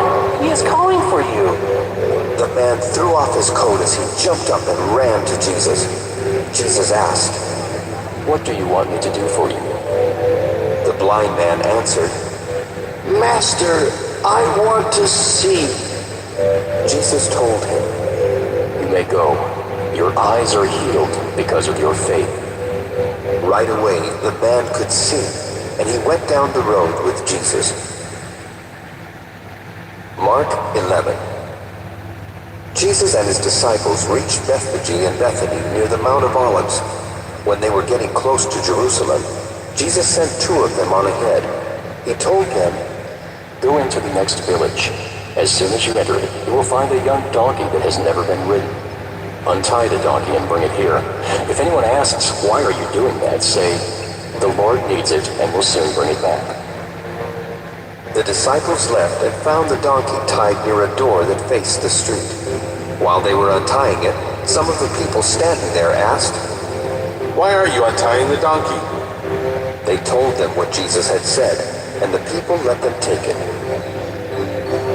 The disciples led the donkey to Jesus. They put some of their clothes on its back, and Jesus got on. Many people spread clothes on the road, while others went to cut branches from the fields. In front of Jesus and behind him, people went along shouting, Hooray! God bless the one who comes in the name of the Lord. God bless the coming kingdom of our ancestor David. Hooray for God in heaven above! After Jesus had gone to Jerusalem, he went into the temple and looked around at everything. But since it was already late in the day, he went back to Bethany with the 12 disciples. When Jesus and his disciples left Bethany the next morning, he was hungry. From a distance, Jesus saw a fig tree covered with leaves, and he went to see if there were any figs on the tree. But there were not any, because it was not the season for figs. So Jesus said to the tree, "Never again will anyone eat fruit from this tree." The disciples heard him say this. After Jesus and his disciples reached Jerusalem, he went into the temple and began chasing out everyone who was selling and buying. He turned over the tables of the money changers and the benches of those who were selling doves. Jesus would not let anyone carry things through the temple. Then he taught the people and said, "The scriptures say, 'My house should be called a place of worship for all nations,' but you have made it a place where robbers hide." The chief priests and the teachers of the law of Moses heard what Jesus said, and they started looking for a way to kill him. They were afraid of him because the crowds were completely amazed at his teaching. That evening, Jesus and the disciples went outside the city. As the disciples walked past the fig tree the next morning, they noticed that it was completely dried up, roots and all. Peter remembered what Jesus had said to the tree. Then Peter said, "Teacher, look! The tree you put a curse on has dried up." Jesus told his disciples, "Have faith in God. If you have faith in God and don't doubt, you can tell this mountain to get up and jump into the sea, and it will. Everything you ask for in prayer will be yours if you only have faith. Whenever you stand up to pray, you must forgive what others have done to you. Then your Father in heaven will forgive your sins." Jesus and his disciples returned to Jerusalem, and as he was walking through the temple, the chief priests, the nation's leaders, and the teachers of the law of Moses came over to him. They asked, "What right do you have to do these things? Who gave you this authority?" Jesus answered, "I have just one question to ask you. If you answer it, I will tell you where I got the right to do these things. Who gave John the right to baptize? Was it God in heaven, or merely some human being?" They thought it over and said to each other, "We can't say that God gave John this right. Jesus will ask us why we didn't believe John. On the other hand, these people think that John was a prophet. So we can't say that it was merely some human who gave John the right to baptize." They were afraid of the crowd and told Jesus, "We don't know." Jesus replied, "Then I won't tell you who gave me the right to do what I do." Mark 12. This is one of the stories Jesus used when he spoke to the people. A farmer once planted a vineyard. He built a wall around it and dug a pit to crush the grapes in. He also built a lookout tower. Then he rented out his vineyard and left the country. When it was harvest time, he sent a servant to get his share of the grapes. The renters grabbed the servant. They beat him up and sent him away without a thing. The owner sent another servant, but the renters beat him on the head and insulted him terribly. Then the man sent another servant, and they killed him. He kept sending servant after servant. They beat some of them and killed others. The owner had a son he loved very much. Finally, he sent his son to the renters because he thought they would respect him. But they said to themselves, "Someday he will own this vineyard. Let's kill him. That way we can have it all for ourselves." So they grabbed the owner's son and killed him. Then they threw his body out of the vineyard. Jesus asked, "What do you think the owner of the vineyard will do?" "I'll tell you what he will do. He will come and kill those renters and let someone else have his vineyard." Surely you know that the scriptures say, "The stone that the builders tossed aside is now the most important stone of all." This is something the Lord has done, and it is amazing to us. The leaders knew that Jesus was really talking about them, and they wanted to arrest him. But because they were afraid of the crowd, they let him alone and left. The Pharisees got together with Herod's followers. Then they sent some men to trick Jesus, said, "Teacher, we know that you are honest. You treat everyone with the same respect, no matter who they are. And you teach the truth about what God wants people to do. Tell us, should we pay taxes to the emperor or not?" Jesus knew what they were up to, and he said, "Why are you trying to test me? Show me a coin." They brought him a silver coin, and he asked, "Whose picture and name are on it?" "The emperor's," they answered. Then Jesus told them, "Give the emperor what belongs to him, and give God what belongs to God." The men were amazed at Jesus. The Sadducees did not believe that people would rise to life after death. So some of them came to Jesus and said, "Teacher, Moses wrote that if a married man dies and has no children, his brother should marry the widow. Their first son would then be thought of as the son of the dead brother. There were once 7 brothers. The first one married but died without having any children. The second brother married his brother's widow, and he also died without having children. The same thing happened to the third brother, and finally to all 7 brothers. At last the woman died. When God raises people from death, whose wife will this woman be? After all, she had been married to all 7 brothers." Jesus answered, "You are completely wrong. You don't know what the scriptures teach, and you don't know anything about the power of God. When God raises people to life, they won't marry. They will be like the angels in heaven. You surely know about people being raised to life. You know that in the story about Moses and the burning bush, God said, 'I am the God worshipped by Abraham, Isaac, and Jacob.' He is not the God of the dead, but of the living. You Sadducees are all wrong." One of the teachers of the law of Moses came up while Jesus and the Sadducees were arguing. When he heard Jesus give a good answer, he asked him, "What is the most important commandment?" Jesus answered, "The most important one says, 'People of Israel, you have only one Lord and God. You must love him with all your heart, soul, mind, and strength.' The second most important commandment says, 'Love others as much as you love yourself.' No other commandment is more important than these." The man replied, "Teacher, you are certainly right to say there is only one God. It is also true that we must love God with all our heart, mind, and strength, and that we must love others as much as we love ourselves. These commandments are more important than all the sacrifices and offerings that we could possibly make." When Jesus saw that the man had given a sensible answer, he told him, "You are not far from God's kingdom." After this, no one dared ask Jesus any more questions.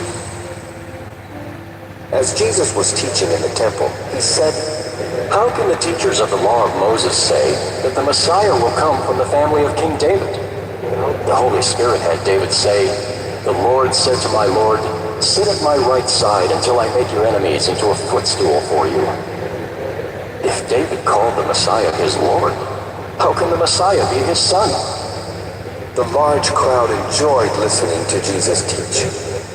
As Jesus was teaching, he said, "Guard against the teachers of the law of Moses.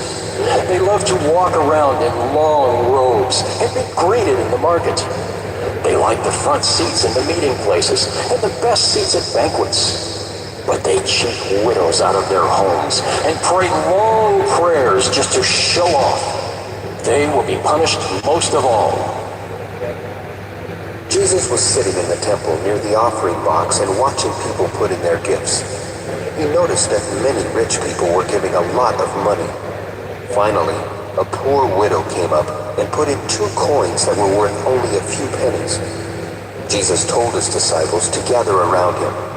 Then he said, "I tell you that this poor widow has put in more than all the others. Everyone else gave what they didn't need, but she is very poor and gave everything she had. Now she doesn't have a cent to live on." Mark 13. As Jesus was leaving the temple, one of his disciples said to him, "Teacher, look at these beautiful stones and wonderful buildings." Jesus replied, "Do you see these huge buildings? They will certainly be torn down. Not one stone will be left in place." Later, as Jesus was sitting on the Mount of Olives across from the temple, Peter, James, John, and Andrew came to him in private. They asked, "When will these things happen? What will be the sign that they are about to take place?" Jesus answered, "Watch out and don't let anyone fool you. Many will come and claim to be me. They will use my name and fool many people. When you hear about wars and threats of wars, don't be afraid. These things will have to happen first, but that is not the end. Nations and kingdoms will go to war against each other. There will be earthquakes in many places, and people will starve to death. But this is just the beginning of troubles. Be on your guard. You will be taken to courts and beaten with whips in their meeting places. And because of me, you will have to stand before rulers and kings to tell about your faith. But before the end comes, the good news must be preached to all nations. When you are arrested, don't worry about what you will say. You will be given the right words when the time comes. But you will not really be the one speaking. Your words will come from the Holy Spirit. Brothers and sisters will betray each other and have each other put to death. Parents will betray their own children, and children will turn against their parents and have them killed. Everyone will hate you because of me. But if you keep on being faithful right to the end, you will be saved. Someday you will see that horrible thing where it should not be. Everyone who reads this must try to understand. If you are living in Judea at that time, run to the mountains. If you are on the roof of your house, don't go inside to get anything. If you are out in the field, don't go back for your coat. It will be an awful time for women who are expecting babies or nursing young children. Pray that it won't happen in winter. This will be the worst time of suffering since God created the world, and nothing this terrible will ever happen again. If the Lord doesn't make the time shorter, no one will be left alive, but because of his chosen and special ones, he will make the time shorter. If someone should say, "Here is the Messiah," or "There he is," don't believe it. False messiahs and false prophets will come and work miracles and signs. They will even try to fool God's chosen ones. But be on your guard. That's why I am telling you these things now. In those days, right after that time of suffering, the sun will become dark and the moon will no longer shine. The stars will fall and the powers in the sky will be shaken. Then the Son of Man will be seen coming in the clouds with great power and glory. He will send his angels to gather his chosen ones from all over the earth. Learn a lesson from a fig tree. When its branches sprout and start putting out leaves, you know summer is near. So when you see all these things happening, you will know that the time has almost come. You can be sure that some of the people living today will still be alive when all this happens. The sky and the earth will not last forever, but my words will. No one knows the day or the time. The angels in heaven don't know, and the Son himself doesn't know. Only the Father knows. So watch out and be ready. You don't know when the time will come. It is like what happens when a man goes away for a while and places his servants in charge of everything. He tells each of them what to do, and he orders the watchmen to be on their guard. So be on your guard. You don't know when the master of the house will come back. It could be in the evening, or at midnight, or before dawn, or in the morning. For if it comes suddenly, don't let him find you asleep. I tell everyone just what I have told you. Be on your guard. Mark 14. It was now 2 days before Passover and the Feast of Thin Bread. The chief priests and the teachers of the law of Moses were planning how they could sneak around and have Jesus arrested and put to death. They were saying, "We must not do it during the feast because the people will riot." Jesus was eating in Bethany at the home of Simon, who once had leprosy, when a woman found with a thorn suspect his body, which smelled perfume. After breaking it open, she poured the perfume on Jesus' head. This made some of the guests angry, and they said, "Why such a waste? We could have sold this perfume for more than 300 silver coins and given the money to the poor." So they started saying cruel things to the woman. But Jesus said, Leave her alone. Why are you bothering her? She has done a beautiful thing for me. You will always have the poor with you, and whenever you want to, you can give to them. But you will not always have me here with you. She has done all she could by pouring perfume on my body to prepare it for burial. You may be sure that wherever the good news is told all over the world, people will remember what she has done, and they will tell others. Judas Iscariot was one of the 12 disciples. He went to the chief priests and offered to help them arrest Jesus. They were glad to hear this, and they promised to pay him. So Judas started looking for a good chance to betray Jesus. It was the first day of the Feast of Thin Bread, and the Passover lambs were being killed. Jesus' disciples asked him, "Where do you want us to prepare the Passover meal?" Jesus said to 2 of the disciples, Go into the city where you will meet a man carrying a jar of water. Follow him, and when he goes into a house, say to the owner, Our teacher wants to know if you have a room where he can eat the Passover meal with his disciples. The owner will take you upstairs and show you a large room furnished and ready for you to use. Prepare the meal there. The 2 disciples went into the city and found everything just as Jesus had told them. So they prepared the Passover meal. While Jesus and the 12 disciples were eating together that evening, he said, The one who will betray me is now eating with me. This made the disciples sad, and one after another they said to Jesus, "Surely you don't mean me. Not me. Surely you don't mean me."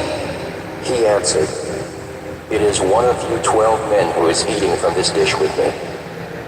The Son of Man will die, just as the Scriptures say, but it is going to be terrible for the one who betrays me.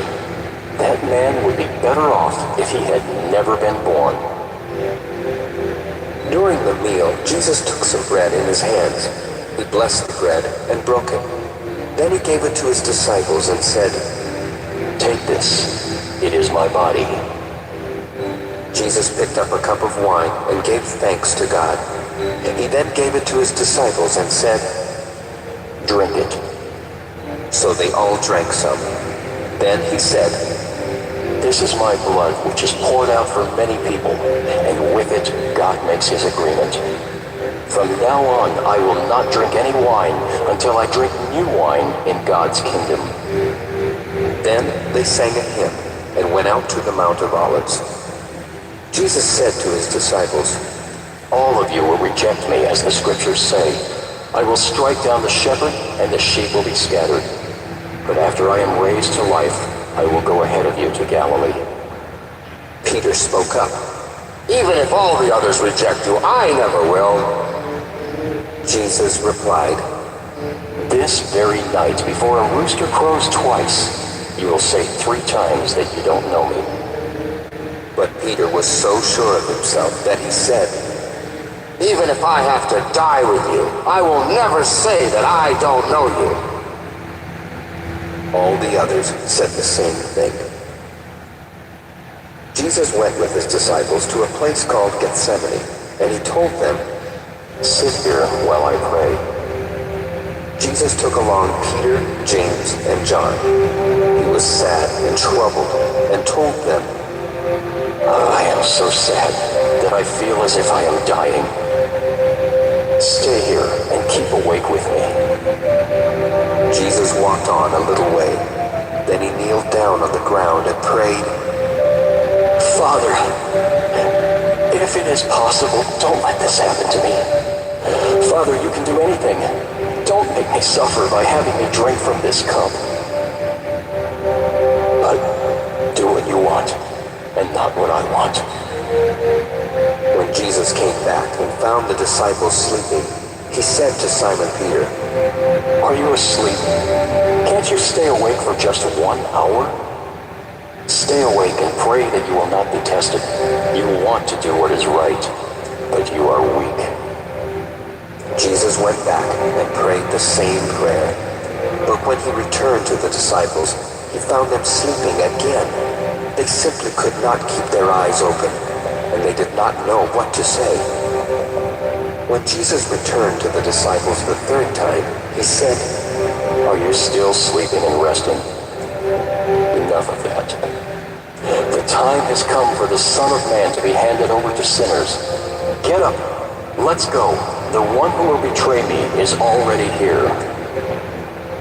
Jesus was still speaking when Judas the betrayer came up. He was one of the 12 disciples, and a mob of men armed with swords and clubs were with him. They had been sent by the chief priests, the nation's leaders, and the teachers of the law of Moses. Judas had told them ahead of time, Arrest the man I greet with a kiss, tie him up tight, and lead him away.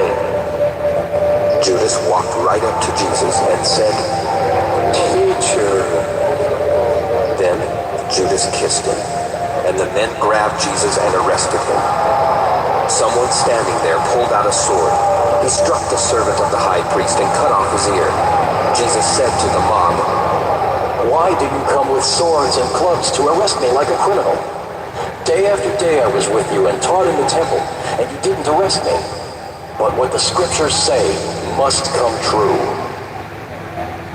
All of Jesus' disciples ran off and left him. One of them was a young man who was wearing only a linen cloth, and when the men grabbed him, he left the cloth behind and ran away naked. Jesus was led off to the high priest. Then the chief priests, the nation's leaders, and the teachers of the law of Moses all met together. Peter had followed at a distance, but when he reached the courtyard of the high priest's house, he sat down with the guards to warm himself beside a fire. The chief priests and the whole council tried to find someone to accuse Jesus of a crime, so they could put him to death. But they could not find anyone to accuse him. And many people did tell lies against Jesus, but they did not agree on what they said. Finally, some men stood up and lied about him. They said, We heard him say he would tear down this temple that we built. He also claimed that in 3 days he would build another one without any help. But even then, they did not agree on what they said. The high priest stood up in the council and asked Jesus, Why don't you say something in your own defense? Don't you hear the charges they are making against you? But Jesus kept quiet and did not say a word. The high priest asked him another question. Are you the Messiah, the Son of the glorious God? Yes, I am. Jesus answered, Soon you will see the Son of Man sitting at the right side of God All-Powerful and coming with the clouds of heaven. At once the high priest ripped his robe apart and shouted, Why do we need more witnesses? You heard him claim to be God. What is your decision? They all agreed that he should be put to death. Some of the people started spitting on Jesus. They blindfolded him, hit him with their fists, and said, Tell us who hit you! Then the guards took charge of Jesus and beat him. While Peter was still in the courtyard, a servant girl of the high priest came up and saw Peter warming himself by the fire. She stared at him and said, You were with Jesus from Nazareth. Peter replied, That's not true. I don't know what you're talking about. I don't have any idea what you mean. He went out to the gate, and a rooster crowed. The servant girl saw Peter again and said to the people standing there, This man is one of them. No, I'm not. Peter replied. A little while later, some of the people said to Peter, You certainly are one of them. You're a Galilean. This time, Peter began to curse and swear. I don't even know the man you're talking about. Right away, the rooster crowed a second time. Then Peter remembered that Jesus had told him, Before a rooster crows twice, you will say 3 times that you don't know me. So Peter started crying. Mark 15. Early the next morning, the chief priests, the nation's leaders, and the teachers of the law of Moses met together with the whole Jewish council. And they tied up Jesus and led him off to Pilate. He asked Jesus, Are you the king of the Jews? Those are your words, Jesus answered. The chief priests brought many charges against Jesus. Then Pilate questioned him again. Don't you have anything to say? Don't you hear what crimes they say you have done? But Jesus did not answer, and Pilate was amazed. During Passover, Pilate always freed one prisoner chosen by the people. And at that time, there was a prisoner named Barabbas. He and some others had been arrested for murder during a riot. The Jewish people now came and asked Pilate to set a prisoner free, just as he usually did.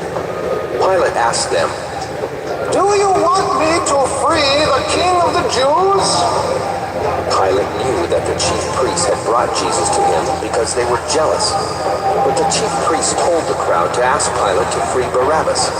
Then Pilate asked the crowd, What do you want me to do with this man you say is the king of the Jews? They yelled, Nail him to a cross! Pilate asked, What crime has he done? Nail him to a cross! They yelled even louder. Pilate wanted to please the crowd, so he set Barabbas free. Then he ordered his soldiers to beat Jesus with a whip and nail him to a cross. The soldiers led Jesus inside the courtyard of the fortress and called together the rest of the troops. They put a purple robe on him, and on his head they placed a crown that they had made out of thorn branches. They made fun of Jesus and shouted, Ha! Hey, you king of the Jews! Then they beat him on the head with a stick. They spit on him and kneeled down and pretended to worship him. When the soldiers had finished making fun of Jesus, they took off the purple robe. They put his own clothes back on him and led him off to be nailed to a cross. Simon from Cyrene happened to be coming in from a farm, and they forced him to carry Jesus' cross. Simon was the father of Alexander and Rufus. The soldiers took Jesus to Golgotha, which means place of a skull. There they gave him some wine mixed with a drug to ease the pain, but he refused to drink it. They nailed Jesus to a cross and gambled to see who would get his clothes. It was about 9 o'clock in the morning when they nailed him to the cross. On it was a sign that told why he was nailed there. It read, "This is the King of the Jews." The soldiers also nailed 2 criminals on crosses, one to the right of Jesus and the other to his left. People who passed by said terrible things about Jesus. They shook their heads and shouted, Ha! So you're the one who claimed you could tear down the temple and build it again in 3 days. Save yourself and come down from the cross.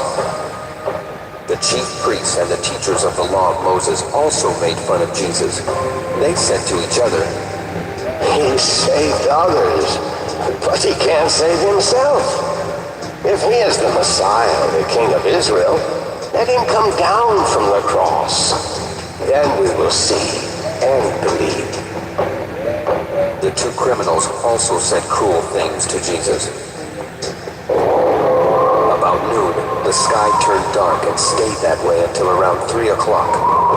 Then about that time, Jesus shouted, Eloi, Eloi,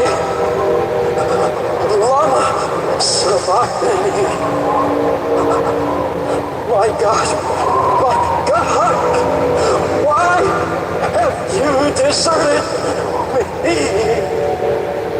Some of the people standing there heard Jesus and said, He is calling for Elijah. One of them ran and grabbed a sponge. After he had soaked it in wine, he put it on a stick and held it up to Jesus. He said, Let's wait and see if Elijah will come and take him down. Jesus shouted and then died. At once the curtain in the temple tore in two from top to bottom. A Roman army officer was standing in front of Jesus. When the officer saw how Jesus died, he said, This man really was the Son of God. Some women were looking on from a distance. They had come with Jesus to Jerusalem. But even before this, they had been his followers and had helped him while he was in Galilee.